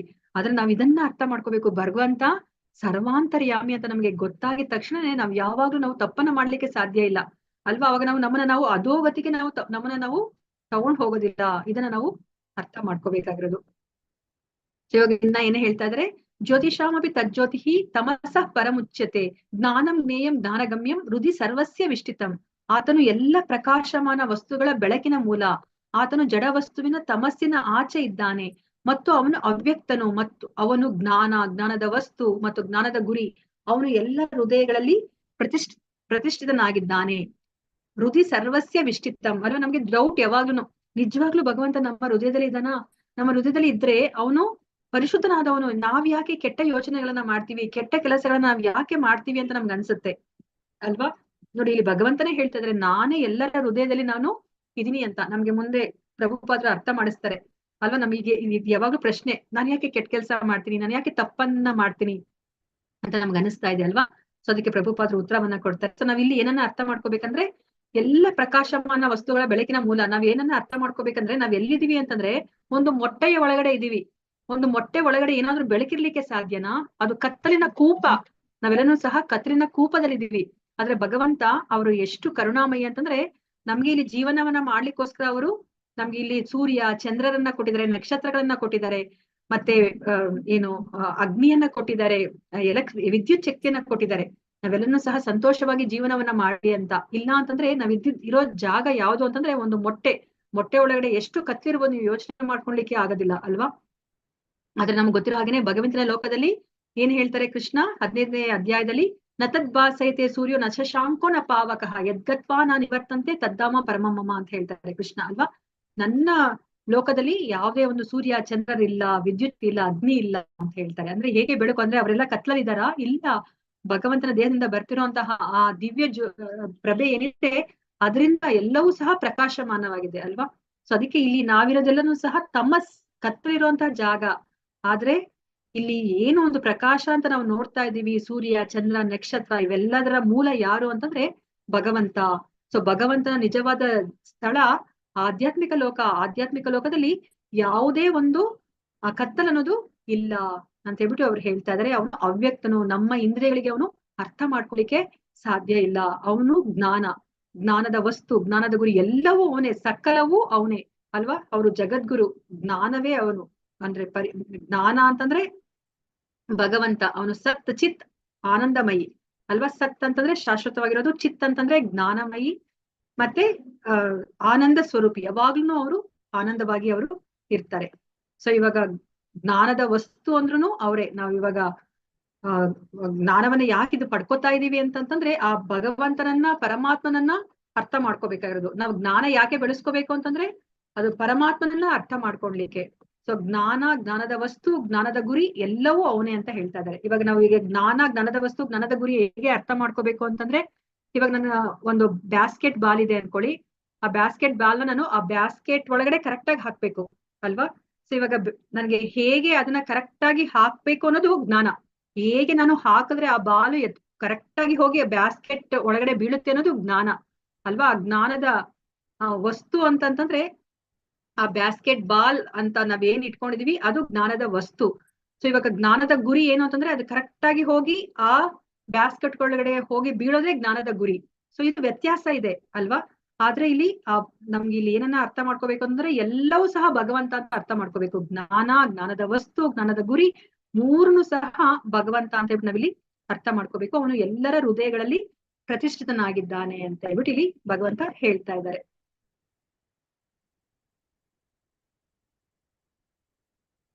ಹರೇ ಕೃಷ್ಣ. ಓಕೆ, ಯಾರು ಕ್ಷೇತ್ರಜ್ಞ ಮತ್ತು ಜ್ಞಾನದ ಪ್ರಕ್ರಿಯೆಯನ್ನ ಅರ್ಥ ಮಾಡಿಕೊಳ್ಳುತ್ತಾರೆ ಅಂತ ಹೇಳ್ಬಿಟ್ಟು ನಮ್ಗಿಲ್ಲಿ ಒಂದು ಪ್ರಶ್ನೆಯನ್ನ ಕೇಳ್ತಾ ಇದ್ದಾರೆ. ಎಲ್ಲರಿಗೂ ಅರ್ಥ ಮಾಡ್ಕೊಳ್ಲಿಕ್ಕೆ ಸಾಧ್ಯನಾ? ಈ ದೇಹ ಅಂತ ಒಂದಿದೆ, ದೇಹದಲ್ಲಿ 2 ಕ್ಷೇತ್ರಜ್ಞರಿದ್ದಾರೆ, ಮತ್ತೆ ಈ 20 ಜ್ಞಾನದ ಪ್ರಕ್ರಿಯೆಗಳಿದೆ ಅಂತ ಹೇಳ್ಬಿಟ್ಟು ಎಲ್ಲರೂ ಅರ್ಥ ಮಾಡ್ಕೊಳ್ಲಿಕ್ಕೆ ಸಾಧ್ಯನಾ ಅಂತ ಪ್ರಶ್ನೆ ಬರುತ್ತೆ ಅಲ್ವಾ. ಆಮೇಲೆ ಕೃಷ್ಣನೇ ಹೇಳ್ತಾರೆ ಇದನ್ನ ಎಲ್ಲರೂ ಅರ್ಥ ಮಾಡ್ಕೊಳ್ಲಿಕ್ಕೆ ಸಾಧ್ಯ ಇಲ್ಲ. ಯಾರು ಅರ್ಥ ಮಾಡ್ಕೋತಾರೆ ಅಂತಂದ್ರೆ, ಹರೇ ಕೃಷ್ಣ, ಪ್ಲೀಸ್ ಮ್ಯೂಟ್ ಮಾಡ್ಕೊಳ್ಳಿ, ಬ್ಯಾಕ್ ಗ್ರೌಂಡ್ ನಾಯ್ಸ್ ತರ ಬರ್ತಾ ಇದೆ. ಇಲ್ಲಿ ಏನ್ ಹೇಳ್ತಾ ಇದ್ರೆ, ಇತಿ ಕ್ಷೇತ್ರಂ ತಥಾಜ್ಞಾನಂ ಜ್ಞೇಯಂ ಚೋಕ್ತಂ ಸಮಾಸತಃ ಮದ್ಭಕ್ತ ಏತದ್ವಿಜ್ಞಾಯ ಮದ್ಭಾವಾಯೋಪಪದ್ಯತೆ. ಹೀಗೆ ನಾನು ಕ್ಷೇತ್ರ, ದೇಹ, ಜ್ಞಾನ ಮತ್ತು ಜ್ಞಾನಕ್ಕೆ ನಿಲುಕುವುದು ಎಂದರೆ ಜ್ಞೇಯ ಇವನ್ನು ಸಂಗ್ರಹವಾಗಿ ಹೇಳಿದ್ದಾಯಿತು. ನನ್ನ ಭಕ್ತರು ಮಾತ್ರ ಇದನ್ನು ಪೂರ್ಣವಾಗಿ ಅರ್ಥ ಮಾಡಿಕೊಂಡು ನನ್ನ ಸ್ವಭಾವವನ್ನು ಪಡೆಯುತ್ತಾರೆ ಅಂತ ಹೇಳ್ತಾರೆ. ನೋಡಿ, ಇದನ್ನ ನಾವು ಭಗವಂತನ ಭಕ್ತಿಯನ್ನ ಮಾಡ್ಲಿಲ್ಲ ಅಂದ್ರೆ ನಮ್ಗೆ ಈ ಜ್ಞಾನ ಅರ್ಥ ಆಗೋದಿಲ್ಲ. ಸೊ ಇವಾಗ ನಾವೆಲ್ಲವನ್ನ ನಾವು ಬೇರೆ ಬೇರೆ ಬೇರೆ ಅಂತ ನಾವು ಅನ್ಕೋತೀವಿ. ಸೊ ಅದ್ರ ನೋಡಿ ಇಲ್ಲಿ ಕೃಷ್ಣ ಏನ್ ಹೇಳ್ತಿದಾರೆ, ಕ್ಷೇತ್ರ ಅಂದ್ರೆ ಏನು, ಜ್ಞಾನ ಅಂದ್ರೆ ಏನು, ಜ್ಞಾನಕ್ಕೆ ನಿಲ್ಕೋದು ಅಂತಂದ್ರೆ ಏನು, ಇವೆಲ್ಲವನ್ನ, ಮತ್ತೆ ಜ್ಞಾನದ ಗುರಿ ಅಂದ್ರೆ ಏನು, ಎಲ್ಲವನ್ನ ನಾನು ನಿನಗೆ ವಿಶದವಾಗಿ ನಾನು ನಿನಗೆ ಹೇಳಿದ್ದಾಯ್ತು. ಇದನ್ನ ಯಾರು ಅರ್ಥ ಮಾಡ್ಕೊಳ್ಲಿಕ್ಕೆ ಸಾಧ್ಯ ಅಂತಂದ್ರೆ ನನ್ನ ಭಕ್ತರು ಮಾತ್ರನೇ ಇದನ್ನ ಅರ್ಥ ಮಾಡ್ಕೋತಾರೆ. ಅರ್ಥ ಮಾಡ್ಕೊಂಡು ಅವರು ಭಕ್ತಿಯನ್ನ ಮಾಡಿ ಅನವರತ ನನ್ನನ್ನ ಅವರು ಜ್ಞಾಪಿಸ್ಕೋತಾ ಅವರು ನನ್ನ ಸ್ವಭಾವವನ್ನು, ಅವರು ದೇಹವನ್ನ ಬಿಟ್ಟ ಮೇಲೆ ನನ್ನ ಸ್ವಭಾವವನ್ನು ಅವರು ಪಡಿತಾರೆ ಅಂತ ಹೇಳ್ಬಿಟ್ಟು ಕೃಷ್ಣ ಹೇಳ್ತಾ ಇದ್ದಾರೆ. ಸೊ ನಿಮ್ಗೆಲ್ಲರಿಗೂ ಸಹ ಇದು ಶ್ವೇತಾಶ್ವರ ಉಪನಿಷತ್ತಲ್ಲಿ ಬರುವಂತಹ ಇದು 2 ಹಕ್ಕಿಗಳ ಬಗ್ಗೆ ನಿಮ್ಗೆ ಗೊತ್ತಿದೆ ಅಂತ ನಾನು ತಿಳ್ಕೊಂಡಿದೀನಿ. ಇದನ್ನ ನಾನು ಮತ್ತೆ ನಿಮ್ಗೆ ಇಲ್ಲಿ ಎಕ್ಸ್ಪ್ಲೈನ್ ಮಾಡ್ತಾ ಇಲ್ಲ. ಸೊ ನಾವ್ ಇಲ್ಲಿ ತನಕ ನಾವೇನನ್ನ ತಿಳ್ಕೊಂಡಿದೀವಿ ಅಂದ್ರೆ, ಅರ್ಜುನನ 6 ಪ್ರಶ್ನೆಗಳನ್ನ ನಾವು ಕೇಳಿರೋದನ್ನ ನಾವು ತಿಳ್ಕೊಂಡ್ವಿ. ಕ್ಷೇತ್ರಜ್ಞ ಮತ್ತೆ ಪ್ರಕೃತಿ, ಪುರುಷ, ಜ್ಞಾನ, ಜ್ಞೇಯ ಅನ್ನೋ ಒಂದು 6 ಪ್ರಶ್ನೆಗಳನ್ನ ಕೇಳ್ತಾರೆ. ಸೊ ಕೃಷ್ಣ ಕ್ಷೇತ್ರ ಅಂದ್ರೆ ದೇಹ ಅಂತ ಹೇಳ್ತಾರೆ. ಆ ಕ್ಷೇತ್ರದ ಚಟುವಟಿಕೆಗಳನ್ನ ಯಾರು ಅರ್ಥ ಮಾಡ್ಕೊಂಡಿರ್ತಾರೋ ಅವರು ಕ್ಷೇತ್ರಜ್ಞ ಅಂತ ಹೇಳ್ತಾರೆ. 2 ಕ್ಷೇತ್ರಜ್ಞರಿದ್ದಾರೆ ಅಂತ ಹೇಳ್ಬಿಟ್ಟು ಕೃಷ್ಣ ನಮ್ಗೆ ತಿಳಿಸಿಕೊಡ್ತಾರೆ. ಸೊ ಮತ್ತೆ ನಾವು 20 ಜ್ಞಾನದ ಅಂಶಗಳನ್ನ ನಾವು ತಿಳ್ಕೊಂಡ್ವಿ. ಮತ್ತೆ 2 ಕ್ಷೇತ್ರಜ್ಞರ ಬಗ್ಗೆನೂ ಸಹ ನಾವು ತಿಳ್ಕೊಂಡ್ವಿ ಈಗ. ಸೊ ಮತ್ತೆ 20 ಜ್ಞಾನದ ಪ್ರಕ್ರಿಯೆಗಳನ್ನು ಸಹ ನಾವು ತಿಳ್ಕೊಂಡಿದ್ದಾಯ್ತು ನಾವು. ಸೊ ಇವಾಗ ನಮ್ಗೆ ಕ್ಷೇತ್ರ, ಕ್ಷೇತ್ರಜ್ಞ, ಜ್ಞಾನದ ಪ್ರಕ್ರಿಯೆ ಮತ್ತೆ ಜ್ಞಾನದ ವಿಷಯ, ಇಷ್ಟನ್ನ ನಾವು ಈ ಮೂರನ್ನ ನಾವು ತಿಳ್ಕೊಂಡಿದೀವಿ. ಪ್ರಕೃತಿ, ಪುರುಷ ಮತ್ತು ಅವರ ಸಂಯೋಜನೆ. ಸೊ ಇದನ್ನ ನಾವು ತಿಳ್ಕೊಬೇಕಾಗಿರೋದು. ಸೊ ಇವತ್ತಿನ ಇದನ್ನ ನಾನು ಮುಗಿಸ್ಬೇಕಂತ ಅನ್ಕೊಂಡೆ, ಆಗ್ಲಿಲ್ಲ. ಸೊ ಸಾರಿ, ನೆಕ್ಸ್ಟ್ ಕ್ಲಾಸ್ ಅಲ್ಲಿ ನಾವು ಮಾಡೋಣಂತೆ. ಸೊ 9 ಗಂಟೆ ಆಗಿದೆ. ಹರೇ ಕೃಷ್ಣ. ಶಿಲ ಪ್ರಭುಪಾದ್ ಕಿ ಜೈ, ಶಿಲ ಗುರುದೇವ್ ಕಿ ಜೈ. ಇಲ್ಲಿ ನೆರೆದಿರುವ ಅನಂತ ಕೋಟಿ ವೈಷ್ಣವ ಭಕ್ತರೊಂದಿಗೆ ಕಿ ಜೈ. ವಾಂಚಕಲ್ಪತೃಭ್ಯಶ್ಚ ಕೃಪಾಸಿಂಧು ಭ್ಯೇವ ಚ ಪತಿತಾನಾಂ ಪಾವನೇಭ್ಯೋ ವೈಷ್ಣವೇಭ್ಯೋ ನಮೋ ನಮಃ. ಹರೇ ಕೃಷ್ಣ ಕೃಷ್ಣ ಕೃಷ್ಣ ಹರೇ ಹರೇ, ಹರೇ ರಾಮ ರಾಮ ರಾಮ ಹರೇ ಹರೇ. ಹರೇ ಕೃಷ್ಣ. ಎಲ್ಲರಿಗೂ ಧನ್ಯವಾದಗಳು ಇಷ್ಟೊತ್ತು ನೀವು ಶ್ರದ್ಧೆಯಿಂದ ಕುತ್ಕೊಂಡು ಕೇಳಿರೋದಕ್ಕೆ. ಹರೇ ಕೃಷ್ಣ. ಹರೇ ಕೃಷ್ಣ ಮಾತಾಜಿ, ಧನ್ಯವಾದಗಳು ಮಾತಾಜಿ. ಹರೇ ಕೃಷ್ಣ. ಹರೇ ಕೃಷ್ಣ. ಯಾರಿಗಾದ್ರೂ ಪ್ರಶ್ನೆ ಇದ್ರೆ ಕೇಳ್ಬೋದು, ಅಥವಾ ಏನಾದ್ರೂ ನಿಮ್ಗೆ ರಿಯಲೈಸೇಷನ್ ಆಗಿದ್ರು ಸಹ ನೀವು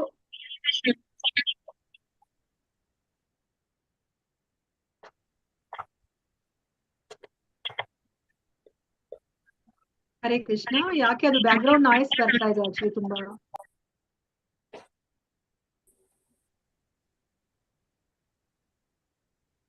ಹರೇ ಕೃಷ್ಣ ಮಾತಾಜಿ, ಧನ್ಯವಾದಗಳು. ಧನ್ಯವಾದಗಳು ಮಾತಾಜಿ. ಹರೇ ಕೃಷ್ಣ. ಯಾರಿಗಾದ್ರೂ ಪ್ರಶ್ನೆ ಇದ್ರೆ ಕೇಳ್ಬೋದು, ಅಥವಾ ಏನಾದ್ರೂ ನೀವು ಹಂಚ್ಕೋಬೇಕಂದ್ರೆ ಹಂಚ್ಕೋಬಹುದು. ಹರೇ ಕೃಷ್ಣ ಮಾತಾಜಿ. ಹರೇ ಕೃಷ್ಣ. ಜ್ಞಾನದ ವಸ್ತು ಇನ್ನೊಂದ್ಸಲ ಎಕ್ಸ್ಪ್ಲೇನ್ ಮಾಡಿ ಮಾತಾಜಿ. ಮಾತಾಜಿ. ಮಾತಾಜಿ, ಇವಾಗ ಫಾರ್ ಎಕ್ಸಾಂಪಲ್ ಇವಾಗ ಶಂಕು ಊದೋದು ಹೇಗೆ ಅಂತ ನಾವು ತಿಳ್ಕೋಬೇಕು ಅಂತಂದ್ರೆ, ಆ ಶಂಕು ಅನ್ನೋದು ಜ್ಞಾನದ ವಸ್ತು ಆಗುತ್ತೆ ಮಾತಾಜಿ. ಆ ಶಂಕ ಉಪಯೋಗಿಸ್ಕೊಂಡು ಹೇಗೆ ಊದೋದು ಅನ್ನೋದು ಜ್ಞಾನ ಆಗುತ್ತೆ ಮಾತಾಜಿ. ಸೊ ಆ ಜ್ಞಾನವನ್ನ ಪಡ್ಕೊಂಡಾಗ ನಮ್ಗೆ ಏನ್ ಸಿಗುತ್ತೆ, ಆ ಶಂಕವನ್ನ ಊದ್ದಾಗ ಅಂದಾಗ ಅಲ್ಲಿ ನಮ್ಗೆ ಆ ಜ್ಞಾನದ ಗುರಿ ವ್ಯತ್ಯಾಸ ಆಗುತ್ತೆ. ಇವಾಗ ನಾನು ಭಗವಂತನಿಗೋಸ್ಕರ ಊದ್ದಾಗ ಭಗವಂತನ ಸಂತೋಷಕ್ಕೆ, ಇಲ್ಲಾಂದ್ರೆ ನನ್ನ ಸಂತೋಷಕ್ಕೆ, ನನ್ನ ಇಂದ್ರಿಯ ತೃಪ್ತಿಗೆ ಅಂತ ಆಗತ್ತೆ ಮಾತಾಜಿ ಜ್ಞಾನದ ಗುರಿ. ಆ ಶಂಕುವನ್ನ ಊದೋ ಒಂದು ಜ್ಞಾನವನ್ನ ಪಡ್ಕೊಂಡಿರೋದು ಏನಕ್ಕೆ, ನಾನು ನನ್ನ ಇಂದ್ರಿಯ ತೃಪ್ತಿಗೋಸ್ಕರ ಇರ್ಬೋದು, ಇಲ್ಲಾಂದ್ರೆ ಭಗವಂತನ ಸಂತೋಷಕ್ಕೆ ಇರ್ಬೋದು ಅಲ್ವಾ. ಸೊ ಅದು ಜ್ಞಾನದ ಗುರಿ ಮಾತಾಜಿ. ಸೊ ಆದ್ರೆ ಇಲ್ಲಿ ಏನಾಗ್ತಿದೆ, ಜ್ಞಾನದ ವಸ್ತು, ಜ್ಞಾನದ ಗುರಿ ಅಂದ್ರೆ ಜ್ಞಾನ ಅಂದ್ರೆ ಇವಾಗ 20 ಅಂಶಗಳನ್ನ ಏನ್ ಹೇಳಿದರೆ ಭಗವಂತ, ಅದು ಜ್ಞಾನ. ಅದನ್ನ ಹೊರತುಪಡಿಸಿ ಮಿಕ್ಕಿರೋದೆಲ್ಲರನ್ನೂ ಸಹ ಅಜ್ಞಾನ ಅಂತ ಕೃಷ್ಣ ಹೇಳ್ತಾ ಇದ್ದಾರೆ ಅಲ್ವಾ. ಸೊ ಮತ್ತೆ ಜ್ಞಾನದ ಗುರಿ ಜ್ಞೇಯ ಅಂತಂದ್ರೆ ಆ ಪರಮಾತ್ಮನನ್ನ ನಾವು ಅರ್ಥ ಮಾಡ್ಕೊಳೋದು. ಸೊ ಇವಾಗ ಜ್ಞಾನದ ವಸ್ತುನು ಸಹ ಭಗವಂತನೇ, ನಮ್ಗೆ ಅದು ಬಿಟ್ಟು ಬೇರೆ ಇನ್ನೇನು ಇಲ್ಲ. ಸೊ ಜ್ಞಾನ ಅಂತಂದ್ರೆ ನಾವು ಜ್ಞಾನ ಪಡ್ಕೋತಿರೋದು ಆ 20 ಅಂಶಗಳನ್ನ ಉಪಯೋಗಿಸ್ಕೊಂಡು ನಾವು ಆ ಜ್ಞಾನದ ಗುರಿ ಅಂತಂದ್ರೆ ಭಗವಂತನನ್ನ ಅರ್ಥ ಮಾಡ್ಕೊಳ್ಲಿಕ್ಕೆನೆ ಮಾತಾಜಿ. ಮತ್ತೆ ಆತ್ಮ ಅಂದ್ರೆ ಏನಂತ ಅಂದ್ರೆ 3 ವಿಷಯಗಳನ್ನ ಅರ್ಥ ಮಾಡ್ಕೋಬೇಕು ಅಂತ ಹೇಳ್ತಾರೆ. ದೇಹ ಮತ್ತೆ ಕ್ಷೇತ್ರಜ್ಞ ಇಬ್ರೇನಿದ್ದಾರೆ, ಆ ಇಬ್ರು ಕ್ಷೇತ್ರಜ್ಞರನ್ನ ಅರ್ಥ ಮಾಡ್ಕೊಳೋದು, ಮತ್ತೆ ಆ ಜ್ಞಾನದ ಅಂಶಗಳನ್ನ ಎಲ್ಲರನ್ನೂ ಸಹ ಏನ್ ಅನ್ಕೋತಾರೆ ಅಂತಂದ್ರೆ, ಈ ನಮ್ಮ ದೇಹದಲ್ಲಿ ಬದಲಾವಣೆಗಳಾಗತ್ತಲ್ಲ, ನನಗೆ ಇಚ್ಛೆ ಬರೋದು, ಅಂದ್ರೆ ದ್ವೇಷ ಬರೋದು, ಸುಖ ಬರೋದು, ದುಃಖ ಬರೋದು ಇದೆಯಲ್ಲ, ಅದಕ್ಕೆ ಕನ್ಫ್ಯೂಸ್ ಮಾಡ್ಕೊಂಡ್ಬಿಡ್ತಾರೆ. ಅದೇ ತರನೇ ಈ 20 ಅಂಶಗಳು ಅಂತ ಕನ್ಫ್ಯೂಸ್ ಮಾಡ್ಕೋತಾರೆ. ಆದ್ರೆ ಆ 20 ಅಂಶಗಳು ನಮ್ಮನ್ನ ಈ ದೇಹದಿಂದ ಹೊರಗಡೆ ತೆಗಿಲಿಕ್ಕೆ ಅದು ಸಹಾಯ ಮಾಡುತ್ತೆ ಅಂತ ನಾವು ಅರ್ಥ ಮಾಡ್ಕೋಬೇಕು. ಅದು ನಿಜವಾದ ಜ್ಞಾನ. ಮಾತಾಜಿ, ನಾವು ಇದು ಜ್ಞಾನನ ಒಂದು ವಸ್ತು ಅಂತಂದ್ರೆ ಯಾವುದೇ ರೀತಿ ಅದು ಭೌತಿಕವಾದ್ರೂ ಆಗಿರ್ಬೋದಾ ಮಾತಾಜಿ ಅದು? ಮಾತಾಜಿ ಆಗಿರ್ಬೋದು. ನಾವ್ ಜ್ಞಾನ ಅಂತ ನಾವ್ ಏನಕ್ಕೆ ಬೇಕಾದ್ರೂ ಉಪಯೋಗ. ನಾವ್ ಇವಾಗ 2 ಎಕ್ಸಾಂಪಲ್ ಕೊಟ್ಟಿದ್ದು ಸಹ ಭೌತಿಕವಾದದ್ದೇ ಅಲ್ವಾ. ಬ್ಯಾಸ್ಕೆಟ್ ಬಾಲ್ ನಾನು ಕೊಟ್ಟೆ ಅಲ್ವಾ, ಅದು 18ನೇ ಅಧ್ಯಾಯದಲ್ಲಿ ಬರುತ್ತೆ. ಸೊ ಬ್ಯಾಸ್ಕೆಟ್ ಬಾಲ್ ಅದನ್ನ ನಾವು ಎಕ್ಸಾಂಪಲ್ ಕೊಡೋದು, ಅದು ಭೌತಿಕವಾದದ್ದೇ ಅಲ್ವಾ. ನಾವ್ ಇಷ್ಟು ದಿವಸ ನಾವು ಎಲ್ಲ ಭೌತಿಕವಾದದನ್ನೇ ನಾವು ಜ್ಞಾನ ಅನ್ಕೊಂಡ್ಬಿಟ್ಟಿದೀವಲ್ವಾ. ಹೌದು ಮಾತಾಜಿ ಅಲ್ವಾ. ಸೊ ನಾನು ಇವಾಗ ಯಾವ್ದಾದ್ರು ಒಂದು ಶ್ಲೋಕವನ್ನ ಕಲ್ತ್ಕೊಳೋದು ಏನಕ್ಕೆ ಅಂತಂದ್ರೆ, ನಾನು ಹೆಸರನ್ನ ಪಡ್ಕೋಬೇಕು ಅಂತ, ಅಥವಾ ನನ್ನ ಇಂದ್ರಿಯ ತೃಪ್ತಿಗೆ ಅಂತ, ಅದು ಜ್ಞಾನದ ಗುರಿ ಆಗೋಗ್ಬಿಡುತ್ತೆ ಅಲ್ವಾ. ಸೊ ನಾನು ಆ ಅಕ್ಷರಗಳನ್ನೆಲ್ಲ ಉಪಯೋಗಿಸ್ಕೊಂಡು, ಅದು ವಸ್ತು, ಜ್ಞಾನದ ವಸ್ತು, ಅದನ್ನ ಉಪಯೋಗಿಸ್ಕೊಂಡು ನಾನು ಯಾಕೆ ಜ್ಞಾನ ಪಡ್ಕೋತೀನಿ ಅಂದ್ರೆ ನನ್ನ ಇಂದ್ರಿಯ ಸುಖಕ್ಕೆ ಅಲ್ವಾ. ಈಗ ನಮ್ಗೆ ಗೊತ್ತಾಗಿದೆ ಅದು ಜ್ಞಾನ ಅಲ್ಲ, ಅದು ಅಜ್ಞಾನ ಅಲ್ವಾ. ನಾನು ಆ ಜ್ಞಾನವನ್ನ ನಾನು ಉಪಯೋಗಿಸ್ಕೊಂಡು ಭಗವಂತನನ್ನ ಅರ್ಥಕೋಬೇಕು ಅಂತ ಹೇಳ್ಬಿಟ್ಟು ನಮ್ಗೆ ಇಲ್ಲಿ ತಿಳಿಸಿಕೊಡ್ತಾ ಇದ್ದಾರೆ ಮಾತಾಜಿ. ಆ 20 ಅಂಶಗಳು ಇರ್ಲಿಲ್ಲ ಅಂದ್ರೆ ನಮ್ಗೆ ಭಗವಂತನನ್ನ ಅರ್ಥ ಮಾಡ್ಕೊಳ್ಲಿಕ್ಕೆ ಸಾಧ್ಯ ಇಲ್ಲ ಮಾತಾಜಿ. ಅದೊಂದ್ ಸ್ವಲ್ಪ ಅರ್ಥ ಮಾಡ್ಕೊಳ್ಲಿಕ್ಕೆ ಕಷ್ಟ ಆಗುತ್ತೆ. ನನಗೆ ಇವಾಗ ವಿನಯ ಇರ್ಲಿಲ್ಲ ಅಂದ್ರೆ ನಾನು ಇಲ್ಲಿ ಕುತ್ಕೊಳ್ಲಿಕ್ಕೆ ಆಗೋದಿಲ್ಲ ಅಲ್ವಾ. ನಾನು ಕುತ್ಕೊಂಡು ನನಗೆ ಭಗವಂತನ ಬಗ್ಗೆ ಹೇಳಿಕೆ ಆಗೋದಿಲ್ಲ. ಅದೇನದು ಭಗವಂತ, ಅದೇನ್ 3 ಹೊತ್ತು ಕೃಷ್ಣ ಕೃಷ್ಣ ಕೃಷ್ಣ ಅನ್ನೋದು, ಅದ್ ಯಾರದು ಅಂತ ಹೇಳ್ಬಿಟ್ಟು ನಾನೇ ನನ್ನ ಎಲ್ಲಾ ಕೆಲಸ ನಾನ್ ಮಾಡ್ಕೋತಾ ಇದೀನಿ. ಬೆಳಗಿಂದ ರಾತ್ರಿ ತನಕ ಕೃಷ್ಣನಾದ್ರು ಬರ್ತಾ ಇದಾರಾ, ನಾನೇ ಮಾಡ್ಕೋತಾ ಇರೋದೆಲ್ಲ. ಇವಾಗ ನಾವು ನೋಡಿದೀವಲ್ಲ ಬೇರೆಯವರು ಹೇಗ್ ಮಾತಾಡ್ತಾರೆ ಅಂತ, ಆತರ ಮಾತಾಡ್ತೀವಿ ನಾವು ಯಾರಾದ್ರೂ ಕುತ್ಕೊಂಡು ಈಗ 2 ಗಂಟೆಗಳ ಕಾಲ ಕೃಷ್ಣನ ಬಗ್ಗೆ ತಿಳ್ಕೊತಾರಾ? ಅಲ್ವಾ? ಸೊ ಆತರ ಮಾತಾಜಿ.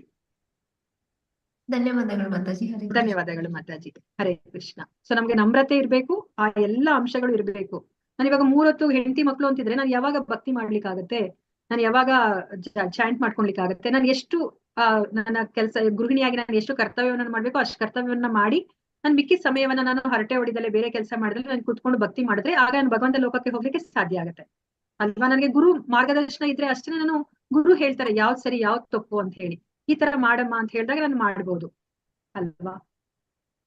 ಸೊ ಇವಾಗ ಅದೇ ತರನೇ ಇವಾಗ ನಾನು ಒಬ್ಳೆ ಉದ್ಧಾರ ಆದ್ರೆ ಅವಾಗ ಅವ್ರನ್ನ ವೈಷ್ಣವರು ಅಂತ ಹೇಳೋದಿಲ್ಲ ಅಲ್ವಾ? ವೈಷ್ಣವರು ಅಂತಂದ್ರೆ ಅವ್ರ ಎಲ್ಲರ ಬಗ್ಗೆನೂ ಸಹ ಅವ್ರಿಗೆ ಕರುಣೆ ಇರುತ್ತೆ. ನಾನು ಒಬ್ಳೇನೆ ಭಗವಂತನ ಲೋಕಕ್ಕೆ ಹೋದ್ರೆ ನನ್ನ ಜೊತೆಲಿರೋರು ನನ್ನ ಹೆಂಡತಿ ಅಂದ್ರೆ ಗಂಡ ಮಕ್ಕಳು ಎಲ್ಲ ಅವ್ರನ್ನು ಕರ್ಕೊಂಡು ಹೋಗ್ಬೇಕು. ಅದಕ್ಕೆ ಅವ್ರನ್ನು ಸಹ ಕೃಷ್ಣ ಪ್ರಜ್ಞೆಯಲ್ಲಿ ನಾವು ತೊಡಗಿಸ್ಕೋಬೇಕಾಗತ್ತೆ ಅಲ್ವಾ? ಸೊ ಮತ್ತೆ ನಾನು 3 ಹೊತ್ತು ನಾನು ಐಕ ಪ್ರಪಂಚದಲ್ಲಿ ಇರೋರ್ ಜೊತೆ ನಾನು ಇದ್ರೆ ನಾನು ಭಕ್ತಿಯನ್ನ ಮಾಡ್ಲಿಕ್ಕೆ ಆಗೋದಿಲ್ಲ. ಅವ್ರು ಇವಾಗ ಒಡವೆ ಸೀರೆ ಬಗ್ಗೆ ಮಾತಾಡ್ತಿದ್ರೆ ನನಗೇನ್ ಅನ್ಸುತ್ತೆ? ಸೊ ಧ್ಯಾಯತ್ವ ವಿಷಯಾನುಪಂ ಸಹ ಸಂಗಸ್ತೇಶೋಪಜಾಯತೆ, ಅದ್ರ ಬಗ್ಗೆ ನನಗೆ ಧ್ಯಾನ ಬರುತ್ತೆ. ನಾನು ಅದನ್ನ ಪಡ್ಕೋಬೇಕು, ಅಯ್ಯೋ ಕಡಿಮೆ ರೇಟಿಗೆ ಸಿಗ್ತಾ ಇದೆ ಅಂತ ನಾನು ಹೋಗಿ ಕೊಂಡ್ಕೊಳ್ಳೋಣ ಅಂತ ಅನ್ಸುತ್ತೆ. ನಾನು ಅವಾಗ ಭಗವಂತನ ಭಕ್ತಿಯನ್ನ ಮಾಡ್ಲಿಕ್ಕೆ ಆಗೋದಿಲ್ಲ. ಸೊ ಅದಕ್ಕೆ ಏಕಾಂತ ಪ್ರದೇಶದಲ್ಲಿ ಇರ್ಬೇಕು. ಸೊ ಆತ್ಮ ಸಾಕ್ಷಾತ್ ಬೇರೆ ಬೇರೆ ಅನ್ವೇಷಣೆ, ಯಾಕಂದ್ರೆ ನಾವು ಸುಮ್ನೆ ಕುತ್ಕೊಳ್ಲಿಕ್ಕೆ ಆಗದೇ ಇಲ್ಲ. ನಾವೇನಾದ್ರೂ ಒಂದು ಅನ್ವೇಷಣೆ ಮಾಡ್ತೀವಿ ನೋಡಿ. ಇವಾಗ ನಾವೇನ್ ಮಾಡ್ತೀವಿ, ಟಿವಿಯಲ್ಲಿ ನೋಡ್ತೀವಿ, ಹೊಸ ತಿಂಡಿ ಬರ್ತಾ ಇದೆ ಅಂತ ಹೇಳ್ಬಿಟ್ಟು ನಾವೇನ್ ಮಾಡ್ತೀವಿ, ಅಡಿಗೆ ಮನೆಗೆ ಹೋಗಿ ಪ್ರಯತ್ನ ಮಾಡ್ತೀವಿ ನಾವು ಆ ಹೊಸ ರುಚಿಯನ್ನ ಮಾಡ್ಲಿಕ್ಕೆ. ಅದರಿಂದ ಏನಾದ್ರೂ ಒಂದು ಪ್ರಯೋಜನ ಇದೆಯಾ? ಇಲ್ಲ. ಅದನ್ನ ಕೃಷ್ಣನಿಗೆ ಅರ್ಪಿಸಿದ್ರೆ ಪ್ರಯೋಜನ, ನಮ್ಮ ಇಂದ್ರಿಯ ಸುಖ ಮಾಡ್ಕೊಂಡ್ರೆ ಏನು ಪ್ರಯೋಜನ ಇಲ್ಲ. ಅದ್ರ ಬದಲು ನಾವೇನ್ ಮಾಡ್ಬೇಕು, ಆತ್ಮಜ್ಞಾನದ ಬಗ್ಗೆ ಅನ್ವೇಷಣೆ ಮಾಡ್ಬೇಕು. ನಾನ್ ಯಾರು, ನಾನ್ ಯಾಕೆ ಹುಟ್ಟಿದೀನಿ ಅಲ್ವಾ? ನಾನು ಯಾಕೆ ನಾನು ಏನು ತಪ್ಪು ಮಾಡಿಲ್ಲ, ಯಾಕೆ ಕಷ್ಟ ಪಡ್ತಾ ಇದ್ದೀನಿ ಅಲ್ವಾ? ಬೇರೆಯವರೆಲ್ಲ ಎಷ್ಟು ಚೆನ್ನಾಗಿದ್ದಾರೆ ಅಲ್ವಾ? ನಾನು ಅಷ್ಟೇ ಪ್ರಯತ್ನ ಪಡ್ತಾ ಇದ್ದೀನಿ, ಆದ್ರೆ ನನಗೆ ಮುಂದುವರಿಲಿಕ್ಕೆ ಆಗ್ತಾ ಇಲ್ಲ ಅಂತ ಹೇಳ್ಬಿಟ್ಟು ಸಾರಿ ಆ 20 ಅಂಶಗಳನ್ನ ಉಪಯೋಗಿಸ್ಕೊಂಡು ನಾವು ಈ ದೇಹದಿಂದ ಹೊರಗಡೆ ಬರ್ಲಿಕ್ಕೆ ನಾವು ಪ್ರಯತ್ನ ಪಡ್ಬೇಕು ಮಾತಾಜಿ. ಅದಕ್ಕೆ ಅದನ್ನ ಜ್ಞಾನ ಅಂತ ಹೇಳ್ತಾ ಇದಾರೆ ಭಗವಂತ. ಅದನ್ನ ಒಂದ್ ಸ್ವಲ್ಪ ಅರ್ಥ ಮಾಡ್ಕೊಳ್ಲಿಕ್ಕೆ ಕಷ್ಟ ಆಗತ್ತೆ. ಆ ಎಲ್ಲಾ ವಿಷಯಗಳನ್ನ ನಾವು ಜ್ಞಾನ ಅಂತ ಅರ್ಥ ಮಾಡ್ಕೊಳ್ಲಿಕ್ಕೆ ಕಷ್ಟ ಆಗ್ತಿದೆ.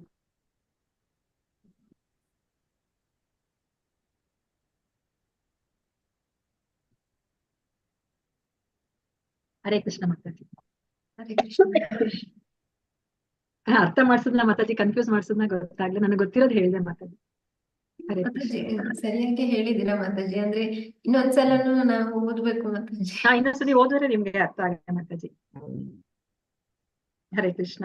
ಮತ್ತೆ ಯಾರಿಗಾದ್ರೂ ಏನಾದ್ರು ಪ್ರಶ್ನೆ ಇದ್ರೆ ಕೇಳುವುದು, ಅಥವಾ ನಿಮ್ಗೆ ಏನಾದ್ರು ಈಗ ಅಂತ ಹೇಳ್ಬಿಟ್ಟು ನಿಮ್ಗೆ ರಿಯಲೈಸ್ ಆಗಿದ್ರು ಸಹ ಹಂಚ್ಕೋಬಹುದು. ಇಲ್ಲಾಂದ್ರೆ ನಾನು ಇವತ್ತಿನ ಕ್ಲಾಸ್ ಅನ್ನ ಎಂಡ್ ಮಾಡ್ತೀನಿ. 9:15 ಆಗುತ್ತೆ. ಹರೇ ಕೃಷ್ಣ. ಹರೇ ಕೃಷ್ಣ. ಧನ್ಯವಾದಗಳು. ಧನ್ಯವಾದಗಳು ಮಾತಾಜಿ. ಅರ್ಥ ಆಯ್ತಾ ಅಥವಾ ಕಷ್ಟ ಇತ್ತಾ? ಹರೇ ಕೃಷ್ಣ.